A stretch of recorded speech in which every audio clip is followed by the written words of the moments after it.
Chapter 1. Mecha or Life. Congratulations, Miss Max, you have a healthy baby boy. The doctor smiles down at his exhausted patient. It had been a hard labor, and for a while they had feared the baby would be lost. Can't you fix that? I wanted a girl. I was certain she would be a healthy baby girl. As you probably already know, Miss Max, ethics law prohibits genetic resequencing between birth and adulthood when the patient can legally consent on their own. If you want a baby girl, you can try again and pay for the assurance treatments.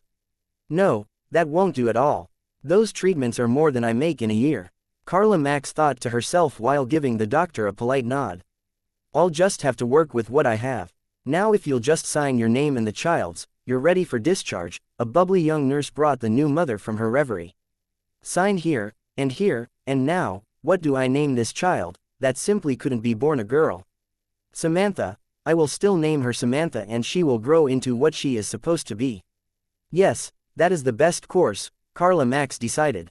The son that Carla Max had just given birth to woke up for the first time, confused and trying to grasp at the last fading memories of his past life, just as his mother was hurrying out of the free clinic where he was born. The clinic didn't let patients stay to recover, they just gave them a generic healing injection and discharged them as soon as they could walk again, in order to free up bed space. This newborn boy was Maximilian, hero of the 10 Worlds Crusade, defender of humanity and bonded pilot of the god machine Gloriana. Or at least he was. The memories of his past life were fading fast, until there was nothing left, leaving him alone and confused in this newborn body.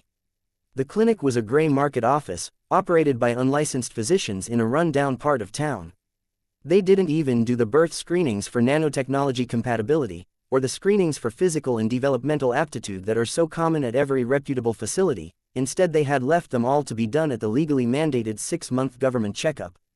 Every child on Kepler Terminus was closely monitored by the government as a potential military recruit. An intergalactic war had been raging for decades and they needed every soldier and mecha pilot they could get just to survive. Max's head was aching from trying to understand the world around him with nothing as a reference, not even a common language, but he soon found he was able to reach out to a nearby mind belonging to a newborn in a car sitting at a traffic light on the street in front of him. Personal ability active, Max didn't even notice the dialogue at the edge of his vision, or the voice in his mind, he was too preoccupied with what he found. This infant's mind contained incredible memories. Memories of war, of robotic suits fighting on far-off planets, knowledge of languages and of martial arts. Who was this child whose mind he had invaded? There was no sense of self, like they were forgetting who they were, but somehow they were managing to retain some memories of their past life. The exact opposite of Max, who remembered his own name, along with his personal sense of righteousness. Was it possible he wasn't the only one reincarnated? Max knew for certain that he was, but that was all he could clearly recall of his former life. But Max was determined he would not forget these memories that called out to an instinct deep within him. He would carry on that love of robots from this child's fading past life. It was a love that he felt deep in his bones, one that shaped every moment of his mostly forgotten past life. Max, as he preferred to call himself, ignoring the horrid name his mother gave him, soon realized he had a very useful gift. With effort, he could borrow the memories of those around him. With repeated use he could take on a mimicry of their personality and use skills they knew, to some extent. Currently his small body limited much of his ability to duplicate actions. An industrial accident a millennia prior had released nanobots into the atmosphere of Kepler Terminus, where they multiplied and created an artificial intelligence net that infected every citizen of the planet, affecting each person in a different way beginning at birth. Some were born with extra strength, or long lives, some with abilities that bordered on the supernatural. Max had gained one of those types of benefits. The microscopic machines in his body were capable of deciphering the brain patterns of those around him, granting a glimpse into their thoughts and recent memories. Such an ability was highly prized in this world, not for science or justice, but for war and espionage. Max was unaware of that fact, so when the police came with a doctor to give him his overdue 6-month checkup, he didn't try to hide anything and they discovered he had an alpha-level innate talent, which caused them to automatically enroll him in the military academy, as they did for every other talented youth in this Kepler kingdom. The Kepler kingdom, which spanned over 200 populated worlds, was a relatively young kingdom embroiled in constant war and needed all of their best and brightest from every planet. His mother was overjoyed, as parents of future academy students got an extra government stipend to help raise the talented children of the empire. A monthly credit transfer she was free to spend on drugs. Max really didn't care. He just wanted to get away from this crazy woman and her drunkard of a boyfriend, who may or may not be his father. That was the thought that dominated his childhood. That and giant robots. To reach that goal, he put everything he had into developing his abilities, learning to walk and talk before age 1. Much of this was due to the partially active system created by the nanotechnology enhancing and helping develop his mind and body. He had started his second day in this world with a lifetime of someone else's memories, so he had no need to learn the basics, only to tone his body to accomplish them. A feat that is easier said than done for a toddler. In the early years of his life, Max only ever saw the one system notification, the very first, when it partially activated to help him understand the world around him. The system wouldn't fully come online until after a child had started at the military academy, where the AI network would recognize the need. For now it remained only the most basic of a shell, waiting for his body to mature. At home, his mother still insisted he was her daughter, not a boy at all, at least when she was coherent enough to address him and acknowledge his existence. She bought him only dresses, and insisted his blonde hair be worn long and in a constantly refreshed perm. In her mind, that was the only style that properly complemented his baby blue eyes. Were he a normal toddler he would most likely have perished of neglect before age 3, but Max quickly learned to control his body well enough to manipulate small objects, like the fridge door and food containers, making himself reliant only on there being something edible in the house. Fortunately, his drunkard of a father believed that only the finest of snacks were suitable for watching sports games. So chicken wings, prepackaged burgers, pretzels and orange juice for mixing in his mother's drinks were always in plentiful supply. If that failed, the boy would simply use his father's data tablet to order prepaid delivery, a happy surprise for everyone when it arrived. The planet known as Kepler Terminus was a highly advanced one, with automation and technology involved in every aspect of their lives. Had his parents been responsible, the talented child stipend, as the government called it, would have been enough to buy him an android nanny, pay off a house in a good neighborhood and buy the most advanced of educational virtual reality simulations. Instead, Max learned from the minds of those around him and played pirated versions of the publicly available Mecha trainers with a disabled veteran-turned-hacker who lived a few doors down. The man found the overly mature boy amusing, and after the toddler gave him a timely warning about the approaching minds of the cybersecurity SWAT team, they became the best of friends. He fed the boy's obsession with Mecha, and the boy kept him updated on police activities through regular trips to the convenience store past the local police station. If anyone thought it strange the older man in his wheelchair was always with a child that didn't appear to be his own, nobody in their housing project was willing to say anything about it. A few times Max's parents freaked out on his friend, thinking the man would demand money for babysitting or harm their government-funding meal ticket, but by the time the boy was 3 they stopped caring as long as Max could be found for his mandatory checkups every 6 months.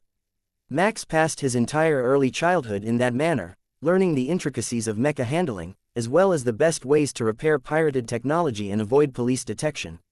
He also learned of the system, the artificial intelligence created within everyone in their world that was decently compatible with the technology. Alpha-ranked compatibility like his could activate a higher quality upgrade than the beta and gamma-ranked children, as well as having the chance of activating an innate talent. For delta-ranked children, the data he found on the information nets said it would barely matter to their lives, helping them heal a little faster, or maybe helping them learn trade skills, but with minimal ability to upgrade. F-ranked compatibility, like his parents, would never see the system at all, the technology rejected them as a host. F-ranked citizens made up over half the planet, with the nanobots in their system serving only to assist doctors with testing them for injuries and illness. Alpha-ranked compatibility occurred in less than 1% of the population, making them the military elites, as that was their only available career path. One late spring afternoon as Max and Dave were returning to reality after playing mecha combat games on hacked VR consoles, Dave's mood took a somber turn, causing Max to fear his only true friend was more seriously ill than he let on. A poisonous attack had ruined his organs in battle, but so far the nanobots had been keeping his body stable in its crippled state. "You'll be 12 years old soon, and off to the academy the first day of summer, so we need to get you ready. I got you a new uniform and some supplies," Dave finally told him, handing him a package. "The bus comes the day after my birthday, so this will be goodbye for a while at least. I'll return from school when I can." Max smiles at his friend who is searching for the cigarette pack sitting under his long numb leg. But first you must survive another princess-themed birthday party. I swear that woman gets more delusional every year. Drugs are rotting her brain. Dave laughs, lighting a smoke from the pack he finally found and placing the pack back under his leg. Wanna spot me a bag of flecked? If she gets high enough she'll forget it's my birthday. Max teases his friend, knowing he won't enable his mother's addiction. Tempting, but no. Now go, and be well until I see you again. Dave says, trying to hide his overflowing emotions as tears run down his leathery cheeks and into his graying beard. Chapter 2. To the Academy, Samantha darling, you've got everything packed, right? The Academy bus will be here soon to get you. His mother called from the living room. About time too, he couldn't wait to get out of this house and never come back. 12 long years he's waited, studying what he can with virtually zero resources and even less parental support.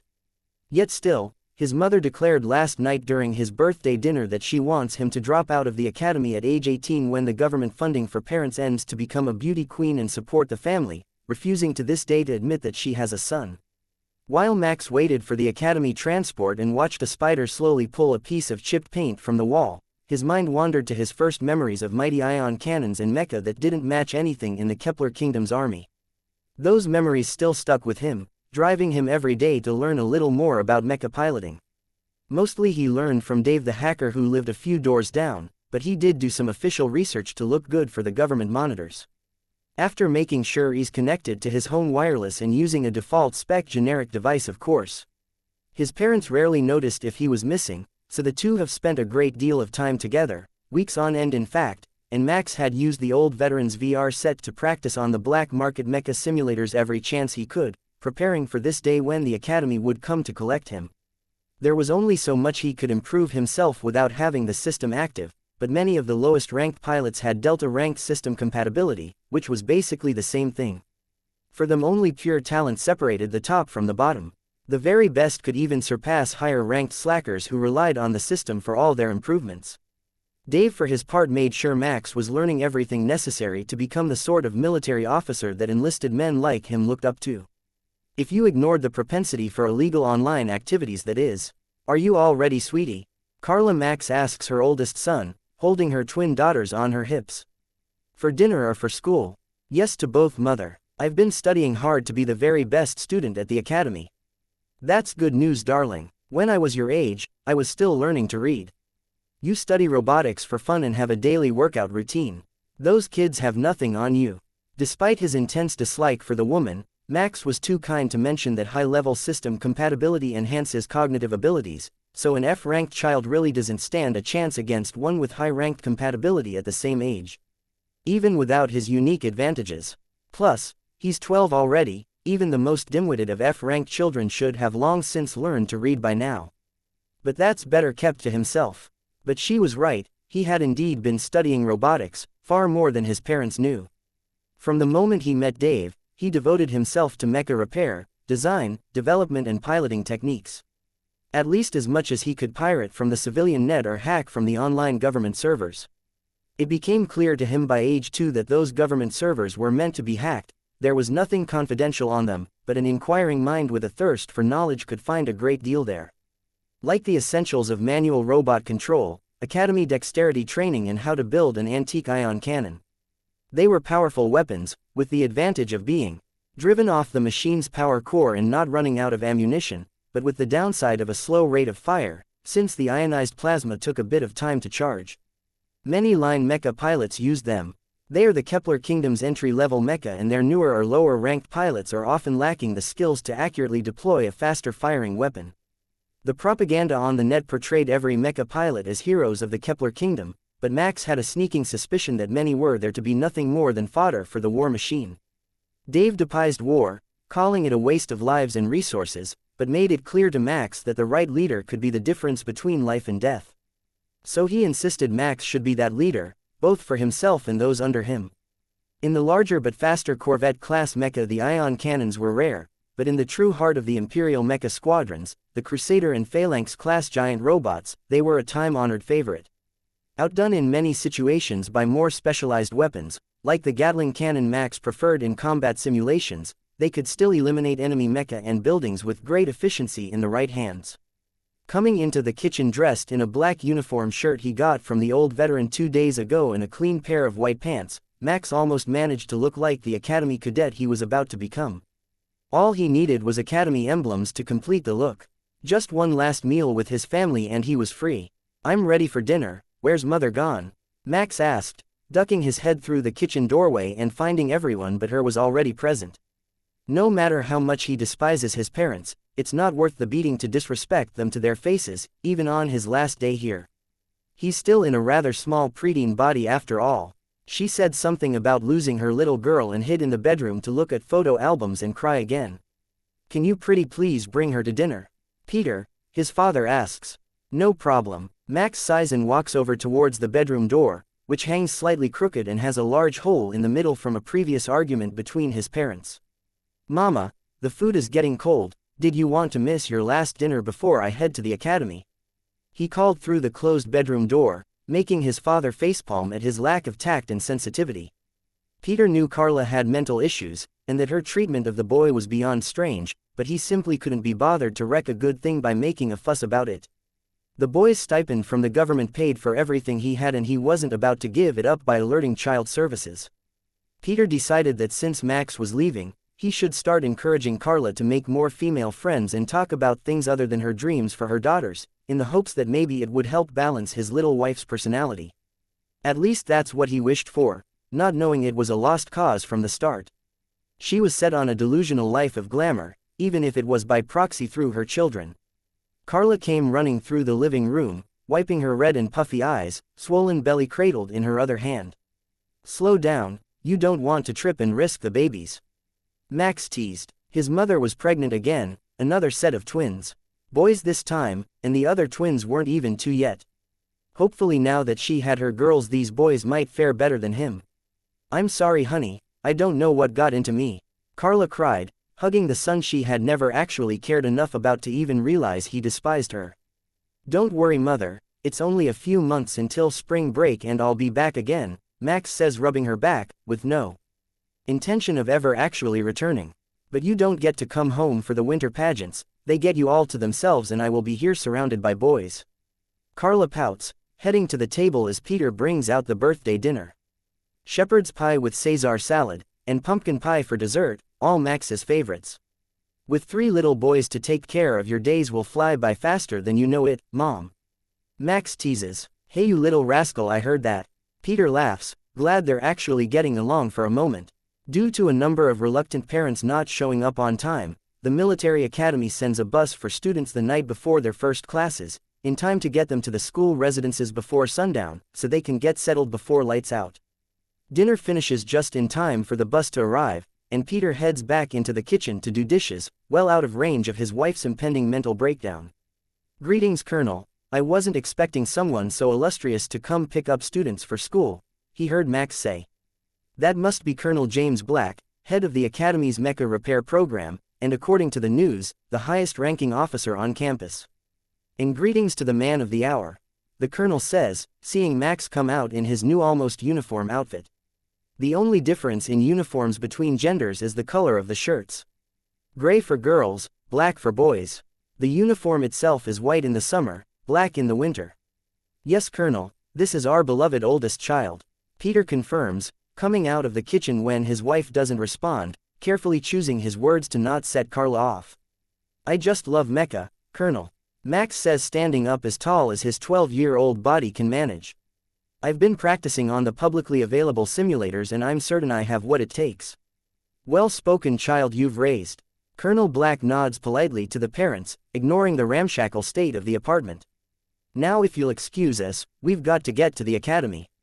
Ignoring his nerves, Max rushes out the door to the bus, not wanting the academy staff to see any more of the disaster he was living in. Or even worse, talk with the woman who calls herself his mother. If they think he will end up like that, they just might wash him out of the advanced program. "You are Samantha Max?" the driver asks dubiously, and Max shows him his official identification. "So you are. Lots of students to pick up today, and you're first. Let's get a move on." Chapter 3. What are the odds? As the bus passed out of the slums where Max grew up and into better neighborhoods, it began picking up more students. Very few families were like Max's and squandered absolutely everything they received. The bus slowly filled with his new classmates, and Max took the time to look into each one's mind, evaluating them. What he found were mostly the undeveloped minds of small children. Surely there must be at least a few more like himself, who were more developed, but so far Max hasn't seen much indication of it, except in one student, who has at least played the restricted mecha simulators before. The bus was almost full of children when a girl called Nico got on, chuckling at the students with their clothes in disarray, their eyes red from a sorrowful parting with their parents. Her reaction intrigued Sam. That's not how any of the others have reacted. Her friend Nathan gives her a fist bump, showing her the seat he saved beside him, and the girl settles in before making fun of her friend for having cried when he got on the bus. I hope we're in the same class, Nathan says, looking over the bus full of kids. It will be so boring if we're not. Who else can even try to keep up? Nathan has an alpha-ranked system compatibility with beta-ranked physical potential, though he didn't activate an innate talent. Still, that puts him well ahead of his peers in development, and makes him the only other pre-academy-aged student that Sam's memory scans have found to be capable of playing the VR piloting programs that Max loves. Most of these kids can barely do multiplication, much less master the multi-input processes and calculations needed to get the mecha to do more than basic, crude movements. Before the academy, most games are played on consoles, and a dozen buttons on a controller is a far cry from what is needed to control a mecha. The mind that just entered the bus feels very familiar to Sam for some reason, so he reaches out his ability to borrow some additional memories and learn more about this outgoing and confident girl. To his surprise, it's the girl with memories of her past life. The very first mind he ever touched after he was reincarnated into this world. He would have recognized those memories of Mecha from anywhere. She had, and might still have, memories of an entire life of mecha piloting, and her recent memories suggest that has been training just as hard as him to get ready for the academy. It seems this girl is also in the piloting program, and Sam makes a devout wish that they can become friends. Her memories gave him not only reference and basic skills to work with as an infant, but a purpose in life to survive the neglect and abuse of a childhood spent with his wastrel parents. If he gets reincarnated again, he's definitely asking for some memories. When we get there, even identification numbers to the left, odd to the right. Odd numbers, your dorm supervisor will be Major Amanda Payne. Respect her as your ranking officer and all will be well.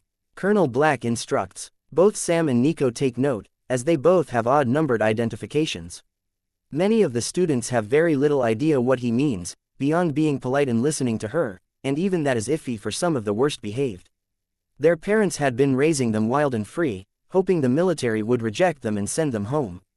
It's a grossly misguided notion. The children have a decade of intensive educating ahead of them, and misbehaving will keep them in the school the entire time without a chance to visit home. So, they simply mill about the asphalt courtyard with its yellow-painted grid pattern, waiting for someone to tell them what to do and meeting their new classmates.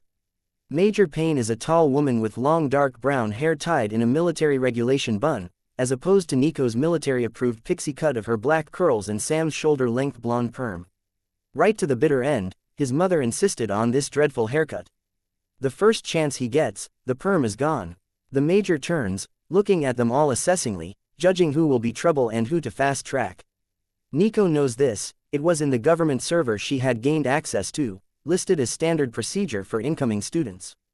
Sam knows this too, because Nico knows this, and it was in her recent memories when he checked on the bus. Max spaces out, sorting through the instructor's mind, and quickly loses track of time and what's happening around him. It's a bad habit of his, but at Dave's house he could usually hide the fact that he was zoned out behind a VR headset. Knowing what's expected, Nico stands in one of the painted squares at ease, bag beside her, with her feet shoulder-width apart, her hands folded in front, in the customary ready stance of the academy. Nobody else did. In fact, they're still horsing around and giggling. Sam snaps out of his reverie and gets into position next to the only other cadet that knows what to do, feeling sheepish about his lapse in attention. He's at the academy now. He needs to make good impressions if he's going to get himself chosen as a potential officer cadet. From the corner of her eye, Nico sees one little blonde-haired girl, standing on the mark on the floor to her left. Or is that a boy with a terrible haircut and delicate face? Black shirt, so a boy then. The major smiles a little and makes a mark on her clipboard. It's about 10 minutes before the rest of the students understand that something is expected of them, and that there's a reason why the supervisor isn't speaking or showing them to their rooms before they slowly start lining up on the marked floor. Very good, cadets. All under 15 minutes. You will do 1 lap around the dormitory at a run for every minute it took you to fall in on your arrival. Lesson 1. When you arrive, fall in. 4 more officers appear and lead the cadets out. Cadet Nico, Cadet Max, you're with me. Fall in time was under a minute. Major Payne calls. The two are assigned as roommates, and being the star pupils in the supervisor's eyes, they get first pick of the dorms. All facilities are co-ed at the school, to build unity amongst the future soldiers. Following that ideal, nothing that divides them except talent and unit is permitted. Could you show us a good choice, Major? Nico asks. Not too near the bathrooms, but not too far, preferably with a window. Excellent choice, Cadet Nico. Tareth Nico, that's an interesting name, a family name perhaps. Major Payne asks in her all-business tone. No ma'am, it's Nico Tareth, the girl corrects, and the major shows her the official birth record from her tablet. Tareth Nico. Her parents entered her name backwards on the form when she was born. That's the sort of thing he wouldn't put past his own mother, Max thinks. From today you are Cadet Nico. You may apply for a change of name once your basic instruction is complete. Major Payne consoles her with a gentle smile. Look at it this way, Cadet, you're the only one that gets to keep her own given name. First names are rarely used here. This little tidbit, intended for his new roommate, is the single greatest thing that Max has ever heard. Nobody will be calling him Samantha, the name he despises largely because the mother he likes even less chose it for him. Plus, when he finishes school, he can officially change it on his own. The room the major shows them to is a corner unit, the only one for students in their year, the other 3 corners being taken by the supervisors. Both outer walls have windows, and it's a slightly larger room than the other ones they've passed. Every door currently stands open until it has 2 occupants so that the supervisors can easily confirm which cadets are where and who is not getting with the program. Thank you for your consideration, Supervisor Payne, Nico and Max say at the same time, and the instructor gives them the fist-to-chest Imperial soldiers salute in return. Chapter 4. The first test. The mood in the dorm is low the next morning. Nobody else had less than 10 laps of the gigantic dorm building that holds 7 years' worth of Class 1 cadets. After age 18, the cadets will move to the Imperial Military College. Nico was chosen for a scholarship to the military college at birth due to her talent level, which Sam found out last night as they got acquainted before bed. The Imperial College is essential training to become a command officer, so it is a place Max has worked his hardest in hopes of attending. If he can't score high enough, he will end up at one of the lesser colleges, becoming a low-ranked line mecha pilot, and likely end his days doing drudge work under someone else's orders. That's the last thing that Max wants, and Nico has agreed to help him with his goal in every way she can. But first, they must suffer through years of basic education Nico already did on her own, from what Max has seen in her memories. Max, on the other hand, learned a great number of the things that are considered essential knowledge only today. He's not sure how his handwriting will be, having never actually owned pen or paper, but after multiple uses of his skill on his roommate, a very necessary invasion of privacy he feels truly bad about, he has all of the essential skills and many of the important bits of knowledge Dave missed teaching him committed to his memory long term. Dave was an enlisted infantry soldier, with AD- system compatibility score. He was never taught anything about mecha piloting, and all he knew of the officers' training was that they liked to order his units to their death by the tens of thousands while they stayed back in the command center. All recruits assemble in the front courtyard at 0900, comes an announcement through the speakers mounted all over their floor. Max and Nico both snap their attention to the clock, seeing that they have 10 minutes to get downstairs. They're not allowed to use the service elevator, and the first years are on the top floor of the building. Every year they'll get one level closer to the ground with shorter runs when these announcements come in. The majority of the others are still sleeping, so the pair calls out to the cafeteria, "That's in 10 minutes and we need to get downstairs." Time to go, everyone. Wise enough to not want Anther punishment for being late already, everyone heads for the stairs, many still carrying their morning meal. As they run, they call out into the dorm rooms in an attempt to get the rest up. Dorm room doors don't lock, but every cadet gets a biometric locked cabinet in their room. Max and Nico both know to keep everything secured in their lockers and the bed made, but a lot of the rooms they pass look like a hurricane just passed through. They were only allowed to bring one small bag of personal effects, and Max brought nothing at all except a few keepsakes from Dave and a single change of clothes. Nico brought a bit more, but only enough to fill a third of the regulation rucksack that they will be issued soon. As they reach the stairs, Nico taps the data screen built into the wall and winks at Max. The lights start flashing red and an alarm sounds, pulling even the deepest sleepers from bed. She doesn't slow her pace though, hopping up to ride the banisters down to ground level with Max right behind her. Major Payne is smiling at them and looking at a stopwatch when they arrive and fall in on the painted squares in the courtyard. This time a few of the smarter students are not far behind them, panting from the effort of running down the stairs. Fewer than 20 of their classmates are assembled when the instructor clicks her stopwatch and the other teachers lock the doors and wait inside for the late cadets. Not bad, cadets. The alarm was a nice touch. You will now be issued your uniforms, toiletries, and have the chance to access the commissary for anything you forgot. 100 standard credits have been issued to your accounts.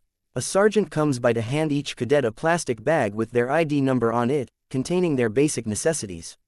Fall out and assemble here in 3 hours, in uniform and ready for afternoon training. Major Payne smiles at the students, many of whom start thinking she might secretly be a kind person and not a harsh taskmaster. The relaxed first day schedule is a trap though, as are the credits. It's the entirety of their first semester's allowance, and if they spend it all now on comforts they'll have very little for the next 4 months. The academy year is split into 3 semesters of focused education, with a break in between each. The end of summer break they won't be allowed to leave this year, but the early spring and beginning of summer ones they will be if they're well behaved. Let's go get socks. They only give you 2 pairs. Max tells Nico once they're dismissed and starts jogging for the commissary to get there early. That was among the most important bits of advice in Dave's mind when he was briefing Max on his first days at the academy. Clean socks are the key to comfort, he insisted. 1 standard credit each gets them a prep pack, as the academy calls them. A high-tech thermal base layer that holds optimal body temperature, with 6 pairs of socks and a boot polishing kit. They each take 2. Let's go. My friend says they give you the boots unpolished, Max tells Nico, who shakes her head at their pettiness. Everything the first day is a test for the cadets. Even the uniform kit. The underwear in it is cheap and scratchy, but the prep pack base layer is silky smooth and extremely comfortable. The boots aren't polished, but they have to be to pass muster. Finally, their cadet badges attached to the locking buttons, but no instructions are given as to their proper placement. The military wants to know how fast they can adapt and how strong their decision-making skills are, but it doesn't make life easy on cadets like Max and Nico, who don't see it as a mental challenge, but a series of minor inconveniences. Chapter 5. Learning the real rules. The 2 young cadets head back to their rooms to change and get their uniforms ready. Max made a mental note of the location of the patches on the older cadets' uniforms earlier, so he wouldn't get it wrong, but Nico has managed to pull the description up on the screen by the door of their room. Is that supposed to be available? Max asks, indicating the screen. Of course. It's not locked, they just don't think we know how to work the system, or they would make the test tougher. Now, grab some hot water from the bathroom to soften the boot polish. The can is cold, so I am pretty sure they keep them in frozen storage. Max decides they must have done too well yesterday. The academy is pulling out all the tricks today to catch them off guard. Or maybe, like Nico said, they're being treated as idiots and the major is planning to teach them everything step by step. As if thinking of her summoned her, the major walks by their door at just that moment and Max flags her down to obtain a few more important details for their first day. Major, what uniform will we require this afternoon? The coveralls or the dress uniform? Major Payne smiles at her new charge, impressed by his understanding, and then notices that the other young prodigy has started placing the polishing kits out and arranging uniform badges. Cadet, do you both know what you need to do? She asks curiously. Yes, ma'am. The data screen showed us everything that we needed to know. Max responds, standing at the cadet version of attention. Since you got the prep pack, I recommend the coveralls. This afternoon is a physical assessment. The major informs him and walks away to help the other cadets, who are not doing nearly as well. The combination of the healing abilities provided by the nanotechnology and the Kepler Empire's advanced technology leads to very long lives for those who can afford it, or those who remain in military service, and Major Payne has been training cadets for over 50 years. She might have seen more outstanding cadets in the past, but she believes these two have a special promise to them. That assessment goes into her notes, along with a recommendation to fast-track them through early education, as most of it will be unnecessary. The cadets don't know it yet, but their first physical assessment will activate their systems. After that, she will know just how good these cadets are. Her innate ability isn't a combat type like superhuman agility or rapid healing, but it's perfect for a drill instructor. She can see others' system status. With their uniforms prepped and their coveralls matched with the lightweight training boots that thankfully don't need polishing, Max and Nico clean up their mess and neatly organize their lockers. When the dorm is spotless, they head out to lunch, getting away from the crying, complaints and not-so-patient explanations that fill the first-year dorms. They're both certain a dorm check is coming soon, they're just not sure when, and they don't want to end up on punishment detail like most of their class will be. In addition to the cafeteria on their floor, there is another they can use on the main floor. It's open to all, but Max understands that with its improved menu, it will be dominated by the top classes. But they have arrived early enough that it shouldn't be too busy. The appearance of a pair of fist years, their coveralls freshly steamed free of wrinkles by the in-room laundry machine that most cadets don't figure out for weeks, startles the cafeteria supervisor. But they pass muster with every required element in order, so he allows them to join the short line and points them to a corner of the room next to the kitchens. The others are avoiding the kitchen noise, which always makes it the last place to fill, a small blessing for the two brave young souls. Upstairs, the lunch meal is tasteless protein sandwiches with a vegetable soup. Here they get the option of 4 lunch sets. Max doesn't recognize any of them, the names are all generic, and the cadets are assumed to know what the dish name means. Unfortunately, neither of them read the menu before coming here and there are no pictures. 2 lunch C sets with juice please. Nico tells the worker with a smile and pulls Max along before he can decide. The last 6 students all ordered it. She whispers and Max nods. They're in their final years here, so they wouldn't order anything awful. It turns out to be meatloaf and mashed potatoes. Max gives Nico a look as if to say, seriously, and she just shrugs, digging into her meal. Tomorrow we can check the menus first. But at least it's not a recombined protein sandwich. For some reason it's served with a tube of spicy processed cheese. Max isn't sure what that's about, so he checks the mind of the seniors and finds it's a very popular condiment here, but not needed for this meal and usually saved. Max grabs both packs and tosses them to a group of seniors who are giving them dirty looks, making the boys smile. Good call, Junior. You just might get along here. Their leader laughs, spreading the cheese on the noodles of his set A lunch. Again, the call comes for the first-year class to get to the courtyard. They're only 20 meters away from there in the cafeteria, so they finish eating quickly and take their places in the front row. In front of them, an obstacle course and a variety of strength training activities are being assembled, making them glad the major recommend the light and comfortable version of the uniform for today's class. Max listens into the minds passing by as they wait for the other cadets and learns that the coveralls may be rolled to the elbows without being out of regulation, so he does his, finding that the uniforms are even more comfortable this way. In the end, they stand there for 3 whole hours while cadets are reprimanded for a wide variety of failures, often being sent to correct them and then running a lap of the building. The older students watch in amusement at the spectacle, having the whole afternoon free, since they're not starting their own semesters. Classes for one more day. Now that you've finally learned to dress yourselves, let's see if you can walk across the lawn without getting yourself dirty. A drill sergeant named Zam calls out and a cheer goes up from the spectators. Pay up, punks, I told you they'd clear uniform drill in one shot. The boy Max gave their cheese tubes to cheers, making Max struggle to hide his smile. Nico, Max, to the obstacle course, you're up first. Chapter 6. System Activation. The obstacle course that they are facing is a more extreme challenge than Max had seen on many of the television shows his father watched. It started with a rope climb to a set of monkey bars across a mud pit. Then came the rope net crossing to a rappelling wall, followed by a run across the field through swinging hammers with padded heads. Last up was the log run over a pool and then the finish line. The fact they think a child could manage this is insane. Sure, it's scaled to their size, but the strength and agility required would have to match a well-built adults to complete these tasks. Max chalks his hands on the bag at the start and begins climbing the rope. It's easier than expected with the rope fastened top and bottom and well-placed knots, but Nico was just as fast up her side.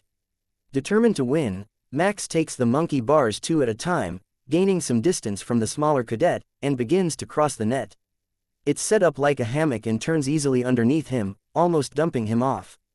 Nico knows some trick, though, and smoothly runs down the center, making the repelling wall just in front of Max. Neither bothers with the harness, simply grabbing the rope and running down the wall. Max swings away and lands on his feet running, while Nico tucks and rolls, getting dirt and grass in her short black hair. Timing the hammers is hard, and Max takes a hit from the third one he passes, hurling him to the ground. System active. Welcome user Max. Compatibility determined. Rank a primary attribute STR 2.5x modifier STR plus 0% Dex plus 0% SPD plus 0% innate talent. Mind reading. Additional functions locked. When Max wakes up, he's on a mat by the finish line, next to a partially dry Nico. She must have made it to the pool before her system activated. A fresh pair of cadets is challenging the course now, one falling from the first rope, one from the monkey bars. The staff quickly recovers them and brings them to the finish line while their system activates, and two more cadets are called.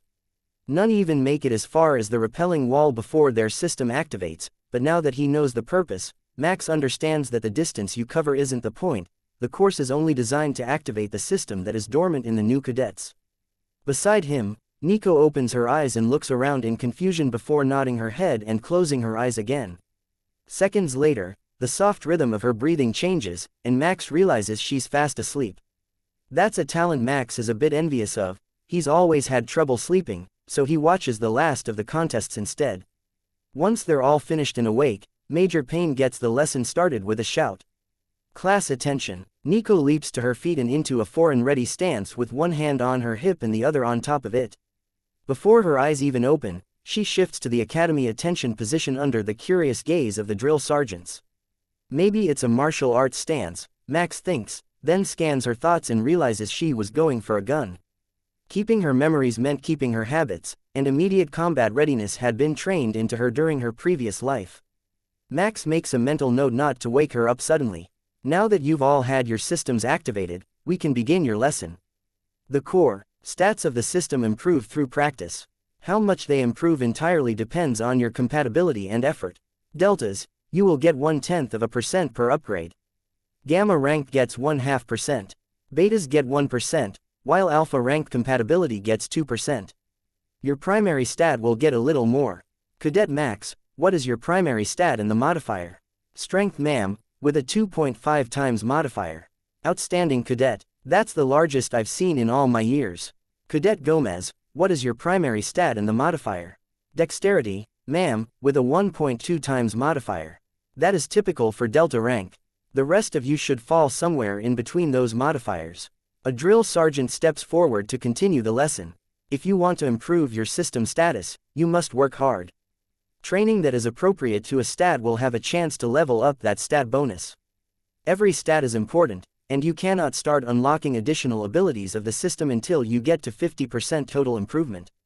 Major Payne smiles at the students again, and many begin to suspect her friendly smile is not really friendly. As you increase in ability, it gets harder and harder to get gains. So, you will all take a holistic approach to training. Every ability is necessary, either in hand-to-hand combat or inside a mecha. Who can tell us the most important stat for melee combat mecha? You, in the second row. Answer. The drill sergeant Zam orders. Is it dexterity? The student answers, and Max prepares himself for the verbal lashing the cadet is about to receive. You will address drill instructors as sir. Every time you speak to them, you will start and end with sir. Do you understand me, cadets? Zam yells. That was much more gentle than Max expected. Even his parents were more intense than that. Sir, yes, sir. Outstanding cadets, but the answer is not dexterity. Cadet Nico, what is the answer? Sir, a melee pilot needs strength, sir. Excellent. Now, who can tell me why they need strength? Cadet Max, sir, melee mecha pilots take huge amounts of impact and gravitational forces. Without sufficient strength, a pilot cannot properly control the mecha during rapid maneuvers, sir. Very good. Inside the mecha, dexterity is needed to move between controls. Speed is needed to enter commands fast enough to survive. But strength is needed to keep control when a 50-ton, angry Cygnus mecha tries to use you like a rag doll. That thought makes many of the students pale, while a few share eager looks. They're all here hoping to become mecha pilots, but not all will succeed. Some will be chosen for their skills in repair or tactics as support and logistics personnel. Some will be moved to an infantry program for their complete lack of talent. That's what happened to Dave, and Max knows from reading his mind the horrors that wait down the path of infantry in a modern battle. Chapter 7. Gains. Now that you've learned what the system is, we will train and get you your first gains. All students who have strength as their primary attribute follow Sergeant Zam. If you have dexterity as your primary stat, follow Sergeant Farin. Those who have speed as their primary, stay here with me. Major Payne instructs. Max can see that his group has easily 3/4 of the students, with quite a few going to the dexterity course. But surprisingly, only Nico is standing with Major Payne. Speed must not be a common stat to have as your primary. The strength training station is exactly what Max expected it to be. Free weights, resistance machines, and heavy things to move. Most of those are too much for the first-year students, so Max decides to start his usual workout with curls and then try out the full body. Resistance trainer. He's never seen such a thing before, and it looks pretty intense. He finds a good spot and begins his workout, ignoring the horseplay and chaos around him, much to Sergeant Zam's delight. Supervising first-year students is seen almost as a punishment detail for many within the instructor corps, and Zam is no exception. He trains cadets in physical and combat skills, while the first-year student typically has zero understanding of either one. Even one student that has an existing workout routine is enough to brighten his day. The resistance machine is busy with a student trying to understand how it works, so Max moves on to weighted lunges, carefully watching for the first update notification from his new system. Across the field from where he's working, Nico and Major Payne seem to be engaged in some form of fight with sticks. Max is pretty sure it's a martial art that they're practicing, but the speed they're swinging the wooden rods at each other is impressive. The pattern is repetitive, he notices, not testing their talent today, and the fundamental objective is to keep up with your opponent, so you don't get hit. His 50 lunges are almost up when Max sees his first gain notification and checks his system interface. Compatibility determined. Rank a primary attribute STR 2.5x modifier STR plus 5% dex plus 0% SPD plus 0% innate talent mind reading additional functions locked being of a ranked compatibility. He gets a 2% base increase, but his primary stat strength modifier bonus put him up to a full 5% in a single gain during his first session. The fancy resistance machine is now available. The previous student had given up on learning it, so Max heads over to give it a try.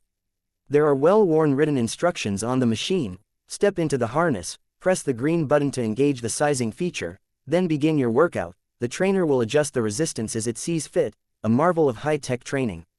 There's an assortment of objects in a VR headset to keep the training interesting, so Max engages the feed, picks up a racket and picks a tennis program. There's lots of movement involved, so it should be a good workout. Strength gain STR plus 10%. The buzzer signaling the end of the physical training session pulls him back from his tennis match, and Max notices his entire body is so sore he can hardly move. Fortunately, Nico waited for him and was willing to help him up the stairs. She isn't a big person, but his roommate had to practically carry him to the 8th floor where they live after his legs gave out at the first landing. You're stronger than you look. Max laughs, doing his best to struggle up the last flight. No, I'm just smart enough not to spend 2 straight hours in a resistance trainer. Plus, with my healing rate, the bruises from playing sticks with Major Payne are almost gone. Max can see what she means. Fading bruises are all over her hands and arms from missing a block and getting hit with the bamboo sticks. He's certain it must have been painful to have left such wicked-looking bruises, but Nico doesn't appear to mind. I hope you got something to make this all worth it. I'm definitely not carrying you again if you didn't at least get one gain. Nico huffs as they finally make the top floor and head for the dining hall to grab an evening meal. Get a gain. I got 2 today. With my modifier being strength, I'll have a much easier time of it tomorrow. Max tries to smile through the exhaustion. But I'm setting the timer. How did you make out? 2 gains for me as well. Major Payne is an excellent training partner. I don't think I'll do as well if I have to practice alone or with one of the other first-year cadets. Nico drops him in a red plastic cafeteria chair, and goes to get them something to eat, coming back with bowls of chili and warm bread loaves. A staff member brings them a large jug of ice water, and Max does his best to smile at her. Don't worry, dear, Someone always overdoes it the first day. Some of them haven't even made it back to the building. I can still see them lying in the grass after the sergeants forced the slackers to exercise. That makes him feel a little better. At least he wasn't the only one who couldn't handle the workout he picked or had picked for him. By the time they finish eating, Max has begun to recover, the nanobots in his body working to repair the damaged tissue from the workout and implement the changes for his upgrades. After a system stat upgrades, the effects aren't quite instant. At the lower levels, where the difference between upgrades was more significant, it would take the system time to make the changes, up to an hour in some cases. The instructors are still carrying recruits up to their rooms when Max crawls into bed, noticing something strange about how Nico uses the data screen on the wall. He can't tell what she's browsing, but she's not touching the screen to navigate. Is that a feature of the high-tech device? Or possibly an aspect of her innate ability? Chapter 8. Innate abilities. Max decides that tomorrow, when they're both well rested and fed, would be a much better time to ask Nico about her innate ability, so he lets sleep overtake him. Tonight's rest is much easier to achieve than usual. The pure exhaustion of the day's exercise has overcome every obstacle to drag him instantly into slumber. He wakes up to a small hand on his chest, shaking him gently. Get up and get dressed, the cafeteria opens in 10 minutes, and we're going to fix your hair first. They let it slide yesterday, but if you don't tie it back or cut it, they'll most likely penalize you today. Max chuckles happily as he gets into his uniform. The white pants with a black Academy logo polo shirt and a black beret seem to be the male cadet version of fatigues, the less formal summer uniform for general purposes. That should do for the morning lessons, and it's what Nico picked, though the female version of the first-year cadet uniform uses a dark gray shirt instead. According to what they found online, the girls are much more likely to wash out of piloting classes, and the logistics and operations staff all wears shirts in that same gray, but a different style, while infantry cadets wear green uniforms. If they make it to the third year in the piloting program, all cadets in the program wear the same black shirts, but with a stripe on the collar to mark them as pilots in training. It's a bit annoying to Max that they put the data screens so far up the wall. Even for the adults, they're above eye level, plus they're touch activated, and he can't reach them without a stool. But Nico doesn't need to, it seems. She can make them work from wherever she is standing. What did you have in mind for my hair? Max asks, grabbing his beret from his locker. Regulation crew cut work for you. Or do you like it longer? A regulation crew cut sounds absolutely amazing to Max, but then he thinks of Sergeant Zam, with his flat top haircut and blonde hair that closely matches Max's own. Can you do it like Sergeant Zam? How good are you at doing hair? Max asks quietly, not wanting to wake anyone in the surrounding rooms. I do my own, but don't worry, I have a digital clipper. Max isn't sure exactly what that is, but it sounds professional, so he nods. A digital clipper turns out to be a mesh towel of sorts. It sits over his head, adjusts shape to whatever Nico is instructing it to do with that strange ability of hers, and then with a wave of buzzing, Max has a brand new haircut, safely within regulations, and Nico collects the blonde tresses of his perm. She ties one small portion in a bundle and tosses the rest in the trash bin. The bundle she places on the top shelf of his open locker and then pushes it closed with a smile. A keepsake to remember your first days of pilot training. According to the screen, we've got introductory course studies from 7 in the morning until lunch, and then physical training from 1300 until 1600. Max doesn't understand her timekeeping system, so he gives her a confused look. Oh, sorry, that's 1 in the afternoon until 4 in the afternoon. They'll likely go over that this morning in the core studies class, but the Kepler military counts the whole day in a row, all 24 standard hours. 100 is the double zero that means right on the hour. Fortunately for us, Kepler terminus has a disbarred length day. Come to think of it, Max had heard Dave using terms like that before. But without a set schedule, learning to tell time wasn't a priority for him. He can read a digital clock well enough to know when food delivery should be arriving, though. Thanks for the haircut, but aren't those things usually attached to a tablet or something? Max asks, changing the topic as they head for the mess hall. Controlling nearby technology is my innate skill. It was too warm in the car on the way home from the hospital, so I rolled down the window, and that was that. My innate ability was set. Nico laughs. She makes it sound so basic, but she can navigate menus and set the shape of a digital mesh without seeing the software, so it's not a weak or simple skill that she awakened. I can see other people's surface thoughts, Max says quietly, not wanting to alert the whole class to his ability. Now that's handy, you'll always know when they have a surprise planned. Just keep me in the loop, I detest surprises. Max suspects few things surprise her, with a lifetime of military memories and the ability to search through technological devices. He isn't sure that she can hack or bypass passwords, but with a skill like hers, she's probably learned how to by now. Even he learned the trick to cracking basic security from Dave so he could pirate games off the datanet. Being the first ones to breakfast, they've got time to custom order, so they both get fully loaded omelets with battered bread, an egg-covered pastry concoction Nico drenched in syrup. An hour before class started, Major Payne came to the top-floor mess hall to eat and found her 2-star pupils going over the cafeteria schedules on one of the wall screens. The worker nodded to indicate that they'd already eaten, so Major Payne wondered what they were up to. Were they meal planning from the available options? That's a bit unusual for 12-year-olds, even if their mental growth has been enhanced. That's today, but the next day, everything served downstairs looks strange at lunch. If we come back up here, they've got the coconut soup which looks pretty good, and the chocolate protein shakes. Max says to Nico, who sighs sadly. It's a long walk, but that's fine. The schedule says the seniors get out of training an hour after we do, so we should be able to sneak in dinner from the downstairs cafeteria and recover before they get out of class both days. The major is a bit shocked, not only at their knowledge but their planning skills and the fact they hacked the class schedules. Or maybe they asked someone at lunch yesterday.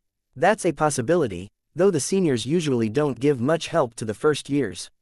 They disappear, and the major quickly finishes her meal and starts to work. Everybody up, classes start in 30 minutes.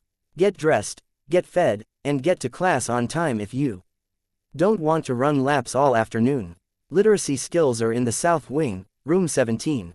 She and her sergeants will be escorting the main group there of course, since it's their first day, but she's eager to see who all might manage to make it to the class on their own and who won't even think to fall in with the group. Chapter 9. Sorting begins. Max and Nico arrive well before the others and take a spot near the door. Front right seems to be their position of choice everywhere they go, but in this classroom it's everyone's choice. The morning sunlight beats down across the left half the room and there are no blinds. It's hot, bright, and distracting to students who would rather be outside playing. Max wonders if it's intentional, then decides that's a pointless thought. Of course, it is. Everything here is a deliberate test. The friendly-looking young corporal teaching the class hands them their class books, and Max bursts into laughter while Nico hides hers by biting her fist. Is something funny, cadets? The teacher's tone doesn't sound so kind now. Sir, no sir, it's just that the book is an introduction to the Kepler Standard Alphabet, and we can both already read the language, sir. Nico responds while Max struggles to regain his composure. Most planets use a local dialect with its own written language, so not a lot of cadets arrive knowing the standard alphabet. War might be the fate for half the population, the ones with a system, but the parents at home are rarely enthusiastic about sending their children to their fate, and nobody uses the standard alphabet here on Kepler Terminus. The teacher's face has reverted back into a kindly half-smile, and he drops a digital tablet on their desks and collects the first books. Take those to the testing booths across the hall and fill them out. That standard assessment will help with your placement, so do your best.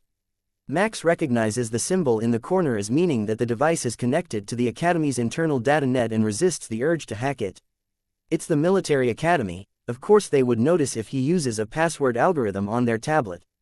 With the fist to the chest Kepler salute, they leave the room and pick adjacent stalls for the test. The testing stations are soundproof and have no windows to keep the students from cheating off of each other. That's not going to stop this dynamic duo, though. Max sees the first bits are simple reading and writing skills tests, so he takes out the stylus and quickly completes the first few sections. Then it's on to the very basics of Mecha control panel layout. Anyone who has used the simulator will know this, so again, he flies through it. The third is the basic mechanical layout of the line Mecha. Not much was available about this in the public data network, so Max looks it over for clues, then decides to see how Nico is doing, using his innate talent to check her mind. She not only knows everything, but she's also corrected a deliberate mistake in the exam itself. Max sorts through her mind, trying to memorize everything he can without directly copying her answers. That's not too hard, it's just a mechanical schematic, no more complicated than modifying a VR headset to bypass the boot-up restrictions so he can play black market games. With that essential knowledge, he moves all the parts on the screen to their correct locations and then double-checks them against Nico's work. It looks right, so he moves to the final section on basic piloting techniques.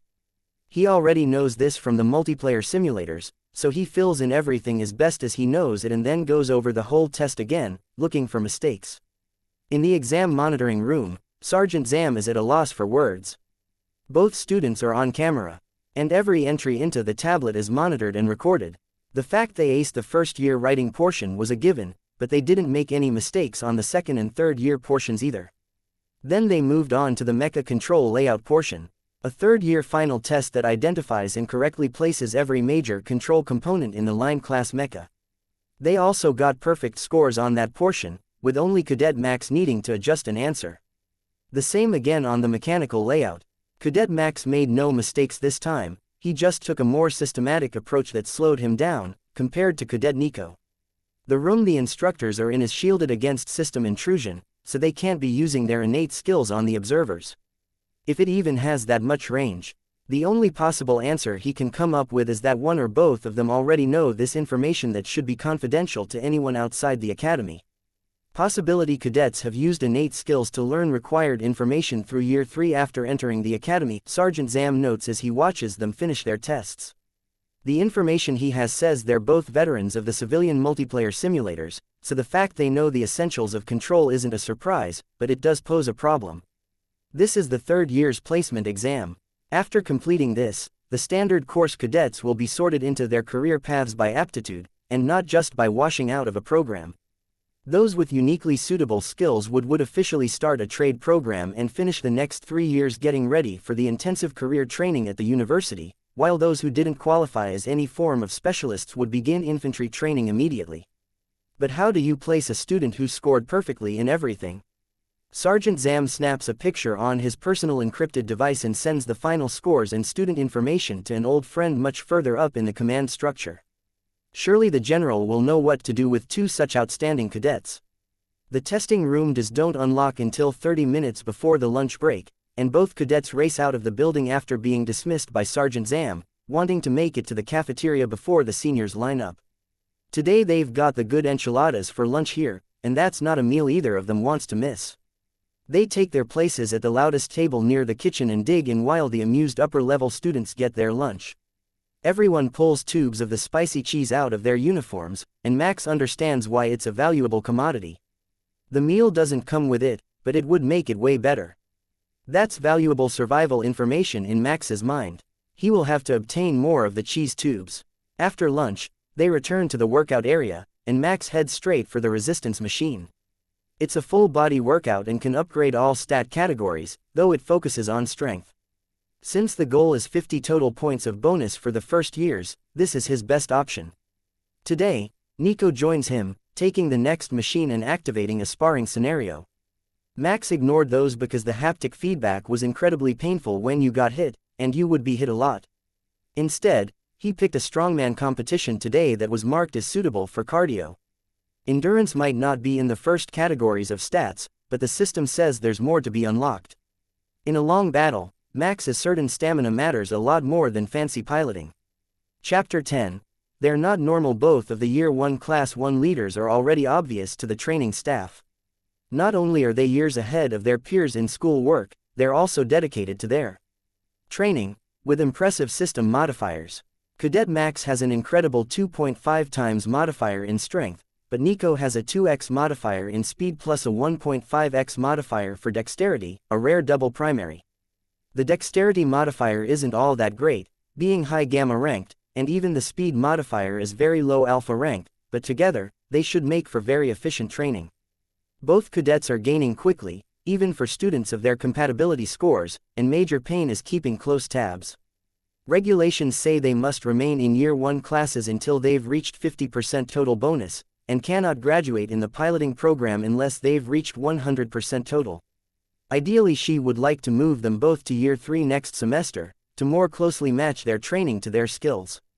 But that means more intensive physical skills classes, and there is no guarantee that this rate of growth will hold. It's not strictly regulation, but it's not prohibited, so Major Payne decides to change the settings for them on the trainers from smooth growth to maximum system gains. It's usually used as a punishment setting for cadets that slack and are in danger of flunking a year due to insufficient progress. Even a few hours under those settings are pure torture. But when she opens the menu, they're already changed. She didn't see anyone else near them, but someone already set the machines for maximum progress. Major Payne suspects Sergeant Zam is the culprit, but she's not going to say anything to her supervisors until she has some sort of evidence. Instead, she waits and watches as the two cadets train for an hour at maximum intensity, then go grab a drink from the provided bottles. They're not water, but a form of energy drink designed to help recover energy and repair damaged tissue. Instead of moving on to a low-intensity activity, as she had expected, they both take a 10-minute break, then resume their previous training programs. None of the other cadets dare touch their machines after seeing the workout those two received, and the consensus among the first-year class is that those two are simply masochists. Again they repeat the process, taking a break and a drink, but this time they switch programs. Now Max is doing dexterity and speed training while Nico is training primarily strength. Compared to their classmates, the two with alpha-ranked systems have a huge advantage in increasing their status bonuses. After a full year of this, most Gamma-ranked students will succeed in getting their 50 points to continue along the advanced piloting track.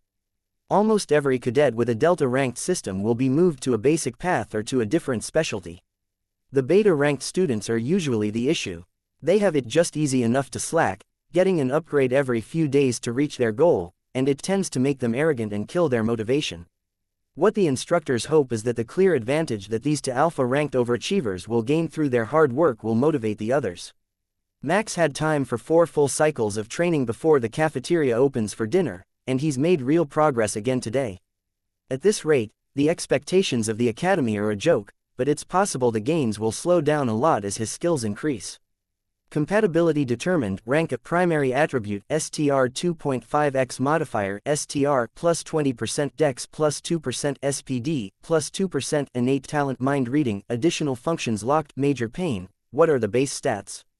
The system bonuses list is a percentage, but the base isn't there, ma'am. Max asks, confused about how to interpret the data. It's in your locked skills, but I can tell you in advance. Every student will start out with a base of 1 in every stat, except those with alpha ranked. Compatibility, who will begin with 2. Once you reach 50% total bonus, your physical abilities will increase from that of a growing child to that of an adult in a child's body. It's the system's way of rewarding you for hard work. They're only on day 2 of having the system, and already Max is at 24% total bonus. He's not sure if that's normal for people like him, in the top 1% of compatibility, but there's an easy way to check. Class 2 isn't that far away and they're also training outside. Max focuses hard on the childhood friend of Nico who was also alpha ranked, looking for thoughts of where his abilities are at. He's also been using the resistance trainer, though Max can sense that he's not pushing himself, smug in his superiority as the only alpha-ranked student in his class. But where Max has seen 6 total upgrades, Nathan just finally got his first one, giving him 4.5% more strength. So he's got a 2.25x modifier on his strength, which is pretty solid, though not as lucky as Max. His teachers and classmates are fawning over his achievement and how he might even get to the cap in only a few months.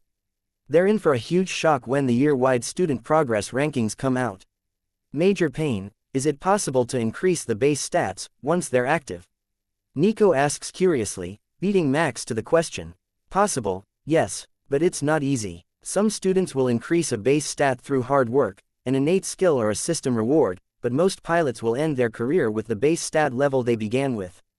Most pilots, likely doesn't apply to Max though, he already understood that he won the genetic lottery in this lifetime, so he had high hopes for at least 1 or 2 bonus points. Though if a base of 1 is average adult, and 2 is exceptional, even 1 or 2 would be a huge advantage over the general population. The energy juice today was a lifesaver, and Max even manages to drag himself up the stairs this time, using the stairs and railings for support and locking arms with Nico who is in similarly bad shape, but still, they made it up the stairs and got showered before bed. Chapter 11. The Freshman Challenge. Within the week, Major Payne has the entire class on a strict schedule, shouts echoing through the hallway signifying their change of tasks every time an alarm goes off. Class, meals, workouts, breaks. Everything is structured now, but Nico and Max aren't with the group for most of the morning anymore. Instead, they've been assigned two separate morning instructors. Sergeant Zam to teach them more about mecha piloting, and Sergeant Farin to teach them advanced mathematics and history. They can read well enough for the sergeants, so literacy skills have been pushed aside for the semester, while the academy tests the limits of their abilities. With Nico's help, Max has managed to organize the class into evening study groups to help the kids that are falling way behind in their reading comprehension. Most either couldn't read Kepler Standard, or couldn't read the language well when they arrived, but that is quickly changing, with their entire morning being dedicated to it and the assistance of the improved cognitive abilities inherent to higher-ranked system users. His goal is to make sure they're not a class of disorganized individuals, but a single unit working towards a goal, as well as proving he is a capable leader, worthy of notice and promotion. This environment is like heaven to Max: no drunks, nobody disappearing to get high, no dangerous criminals hiding between buildings, just order and camaraderie. At this rate, the first-class competition will be a massacre. One of the military observers who is watching over everything through cameras mounted all over the campus notes, while reviewing the materials being taught to the two advanced students. Those two are natural leaders. The other class looks exactly like we would expect a class of children to look. Class 1 barely needs teachers with Cadet Nico Max around. Major Payne laughs, using their odd attachment to label them as one singular person. There's something off about Cadet Max though. Another observer notes, his innate talent is a form of mind reading that he uses for memory duplication. I suspect that repeatedly using it on Cadet Nico and the instructors to cheat on the assigned school work has subtly changed his personality, but there's no solid proof that he has been doing it, so we can't reprimand him. Major Payne's assessment makes everyone laugh. Such an amazing skill for a shirking student. Do we know the limitations of Cadet Nico's technology-based skill? Colonel Black asks the room, but nobody answers. Really? No ideas? A 12-year-old is keeping secrets from you, the finest educators and interrogators on the planet. He laughs. It's hacking related. Major Payne begins. She regularly penetrates school digital security to get an advantage on upcoming assignments and gather other data. But we don't know what exactly the skill can do. The observers have gathered with the senior staff because today marks the freshman challenge. Each class has been ordered to do something that will shock their instructors and prove their worth. Class 2 is going to break into the teacher's lounge and go for the answer keys. A daring task for sure. But Class 1 has not spoken openly, following Max's suggestions and using hidden notes on edible paper saved from their meals to plan their stunt. That alone shows the observers that they know they're monitored and can adjust their tactics to compensate. Are these really 12-year-old kids? A teacher asks. Even though they're all elites with 2 alpha rank leaders, this level of organization is remarkable. The results they've achieved so far are mostly from applying the military skills Nico retained upon reincarnation, but this entire first-year class is outstanding well beyond their rank. They just don't have anything to compare themselves to. A deliberate action by the academy to prevent them from being influenced by outside factors. What they have planned is a two-pronged strategy. First up, the class is going to meet up in front of the Class 2 dorms. The 5th through 7th years are out on a wilderness training mission right now, so Nico is going to loop the cameras and Max is going to lead the class to stage an underwear raid in the Class 2 dorms, using his own hacking skills to pop open the biometric locks. While that is attracting the instructor's attention, Nico will escape out to the senior fairgrounds where advanced line mecha handling is being taught, with the plan being for her to commandeer a mecha and steal the school flag from the post on the roof. With their smaller bodies and her ability to command electronic systems remotely, she's the only one in the class who could possibly do it. That fact annoys Max to no end, but there's nothing her can do about it at the moment. Soon he will be able to prove his worth.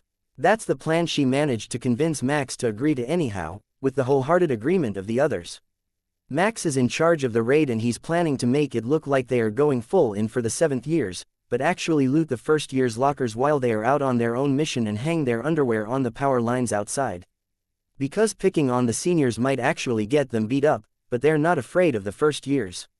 Max nods the go-ahead and Nico loops the cameras before getting out of bed and escaping while Max is rousing the others who are eagerly waiting in their beds, pretending to be asleep.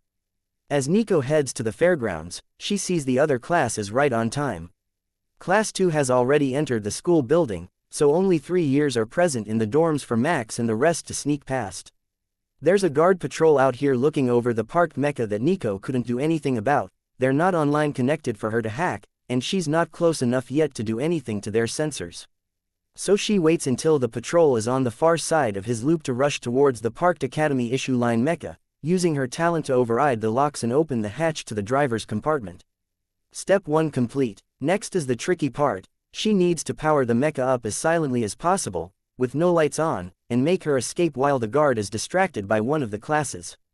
Primary power is up, secondary is up, the radio crackles to life and Nico turns it down to a whisper, dimming the dash lights to nothing at the same time. Alright, the line Mecha is ready to go at any moment. She can't reach the controls, but using her innate talent for control works well enough for basic movement. Nico then straps herself in as securely as possible, the shoulder straps not designed for such a diminutive pilot. The second class has just failed their mission. They're jumping out windows from the main floor of the school building, trying to escape with the answer keys. They were so obvious that even Class 1 knew what they were up to from whispers in the hallways. It's no surprise that the Academy was onto them as well. It's go time. She leaps into action as the patrol Mecha is distracted, blending in with all the other sudden movement as guards respond to Class 2. Only she heads to the roof of the school, not the main floor. The flagpole stands 20 meters high above the roof, nothing but a Mecha would get a student up there. The grab is good and the flag pops free, Nico landing as gently as possible in the far side of the school and ditching the Mecha to return to the Class 1 dorm with her stolen loot. 5 minutes later the rest of the class comes in laughing, the first-year Class 2's favorite underwear are out on the power lines. The administration was so into watching Class 2 and their epic failure that they didn't think to check the cameras for tampering during those 15 minutes. The hacking knowledge Max acquired from Dave worked flawlessly, letting them into every room's lockers at the same time, where the students grabbed a single pair of underwear from each locker before writing the room number on them and locking the door behind them. The gigantic school flag is proudly hung in the first-year common area, tacked up on the roof, as the wall wasn't high enough to prevent it dragging on the floor, which would be a punishable disrespect to the flag. Nobody mention it, Max instructs. See how long it takes them to notice. Nico laughs and with a thought she returns the cameras to normal, but they all forgot one vital fact. A gigantic flag is now blocking all the cameras in the common room. Chapter 12. Victory. Congratulations on your wonderful display of undergarments Class 1. Major pain begins as she walks into the common room and finds all her students waiting for her. You didn't. How in the Empire did you manage to get that? Is that the school flag from the roof? Yes, Major. We accept your appreciation for a mission successfully completed. Thank you for this opportunity, Major. Nico and Max say in unison.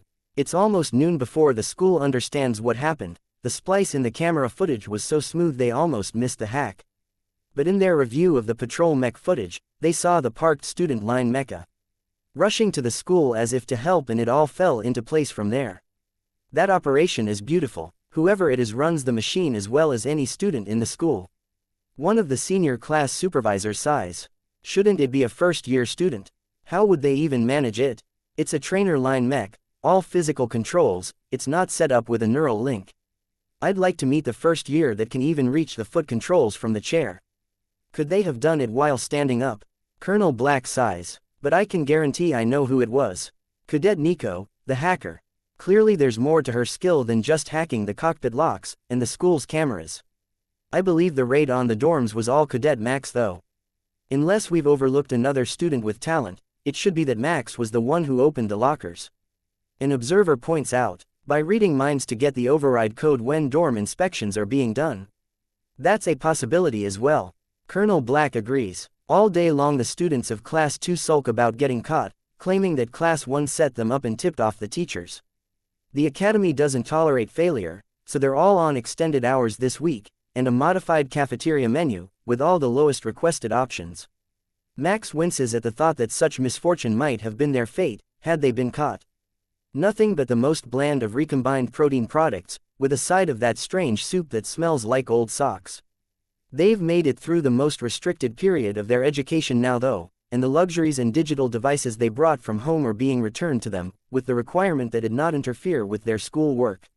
This too is a test, to see if they can stay focused under temptation, but all content that wasn't educational or school approved had been removed from their devices, and access to the open data net is strictly unavailable.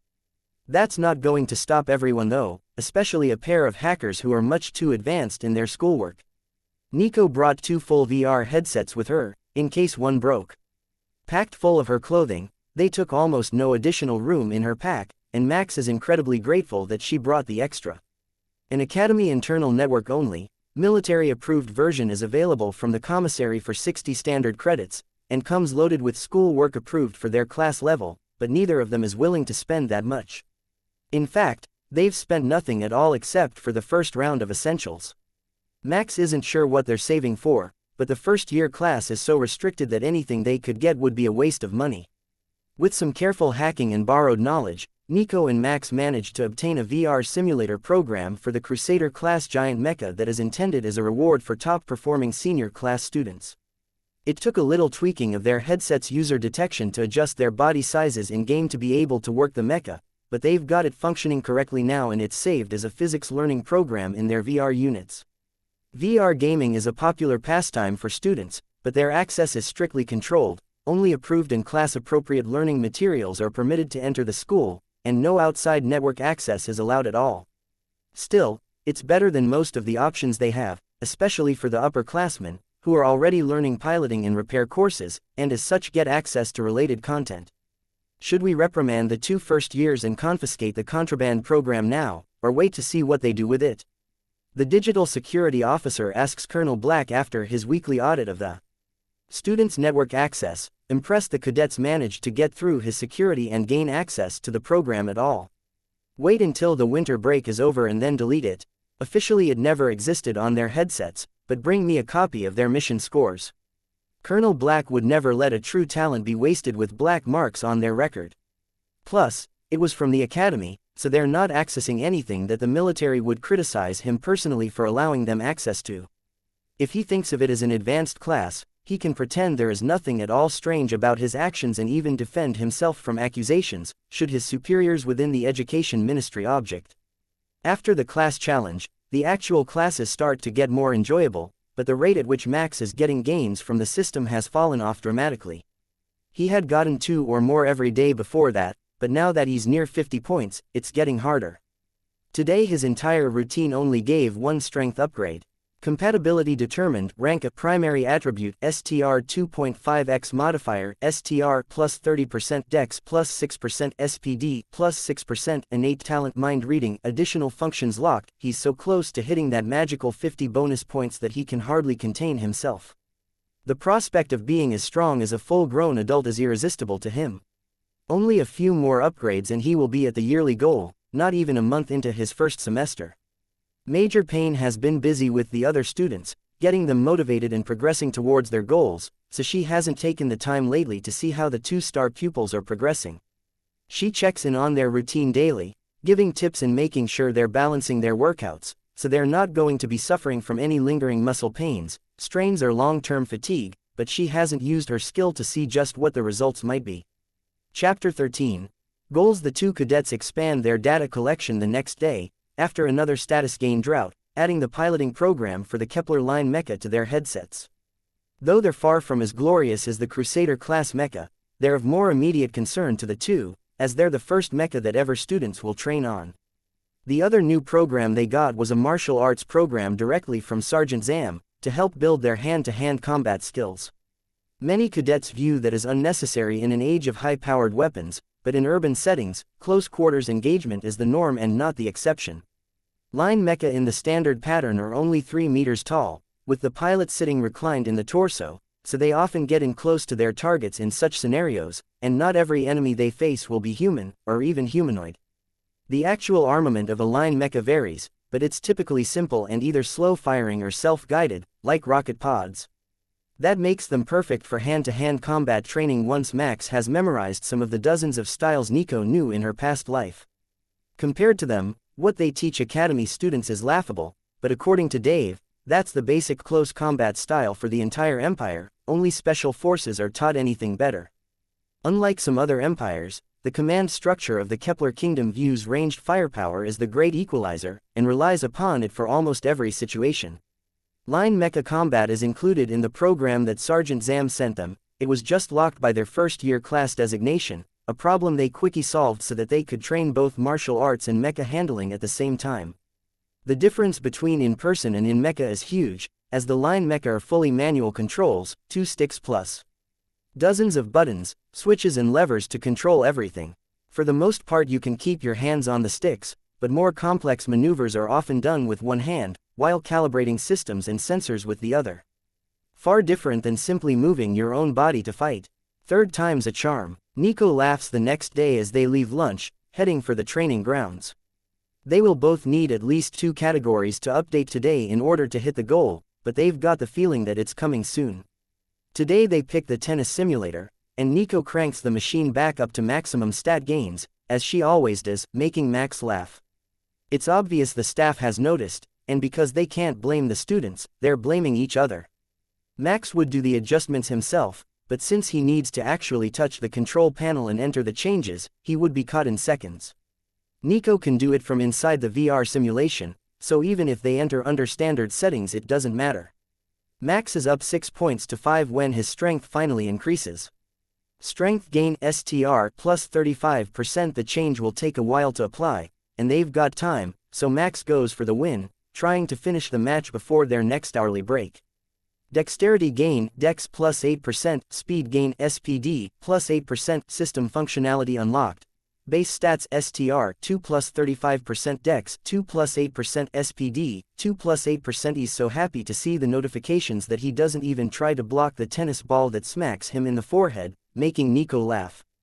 Go, take your break, I'll finish up the timer against an AI opponent. She tells him, then he is forcefully kicked out of the simulation. As much as Max loves being able to read minds, that ability of hers is entirely unfair. At least when they're using VR tech it is.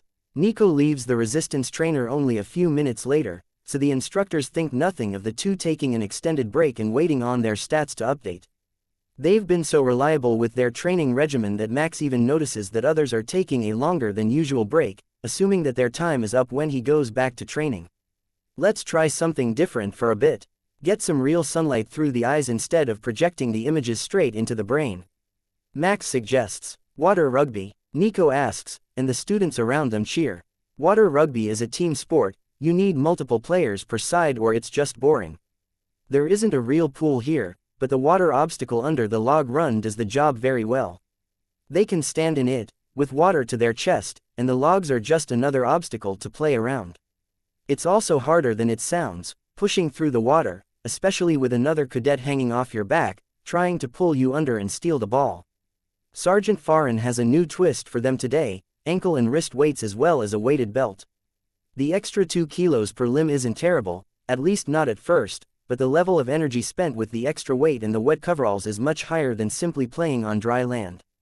They call the game 20 minutes before the end of training, giving them some time to dry off, since the staff won't let you in the cafeteria covered in mud or dripping wet, and none of them want to change before they eat.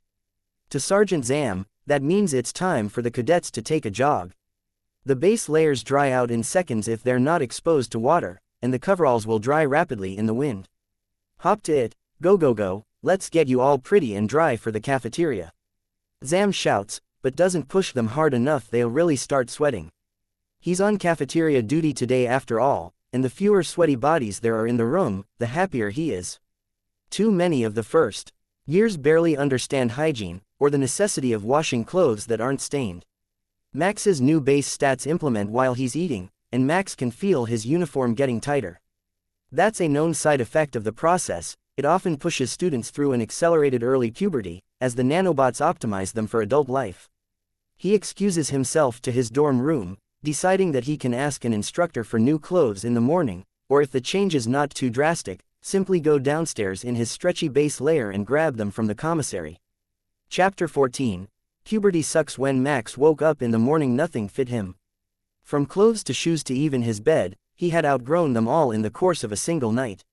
Forget the plan of going down to the commissary in his skivvies, he's definitely going to have to get someone to bring him a new uniform. He looks over to Nico, who had also broken past the 50% margin yesterday, and presumably had the same issues that he did, only to find the small figure still sleeping comfortably in bed. She certainly wasn't as small as she was last night, but Max grew quite a bit in a single night. Getting up, he found that he could now easily reach the data screen on the wall by the door, and began to scroll through for a way to get new clothes before realizing that he had no idea what his new size was. He didn't even know exactly how tall he was. Fortunately for him, there is an easy way to find out your exact size here in the academy, in the form of a virtual reality headset. They might have hacked the ones they were using to adjust their size to be compatible with the cockpit size of the Crusader-class Mecha in the simulators, but the unit could still scan your body and tell you everything from your height and weight to your body mass index and if you needed a haircut to stay within regulations.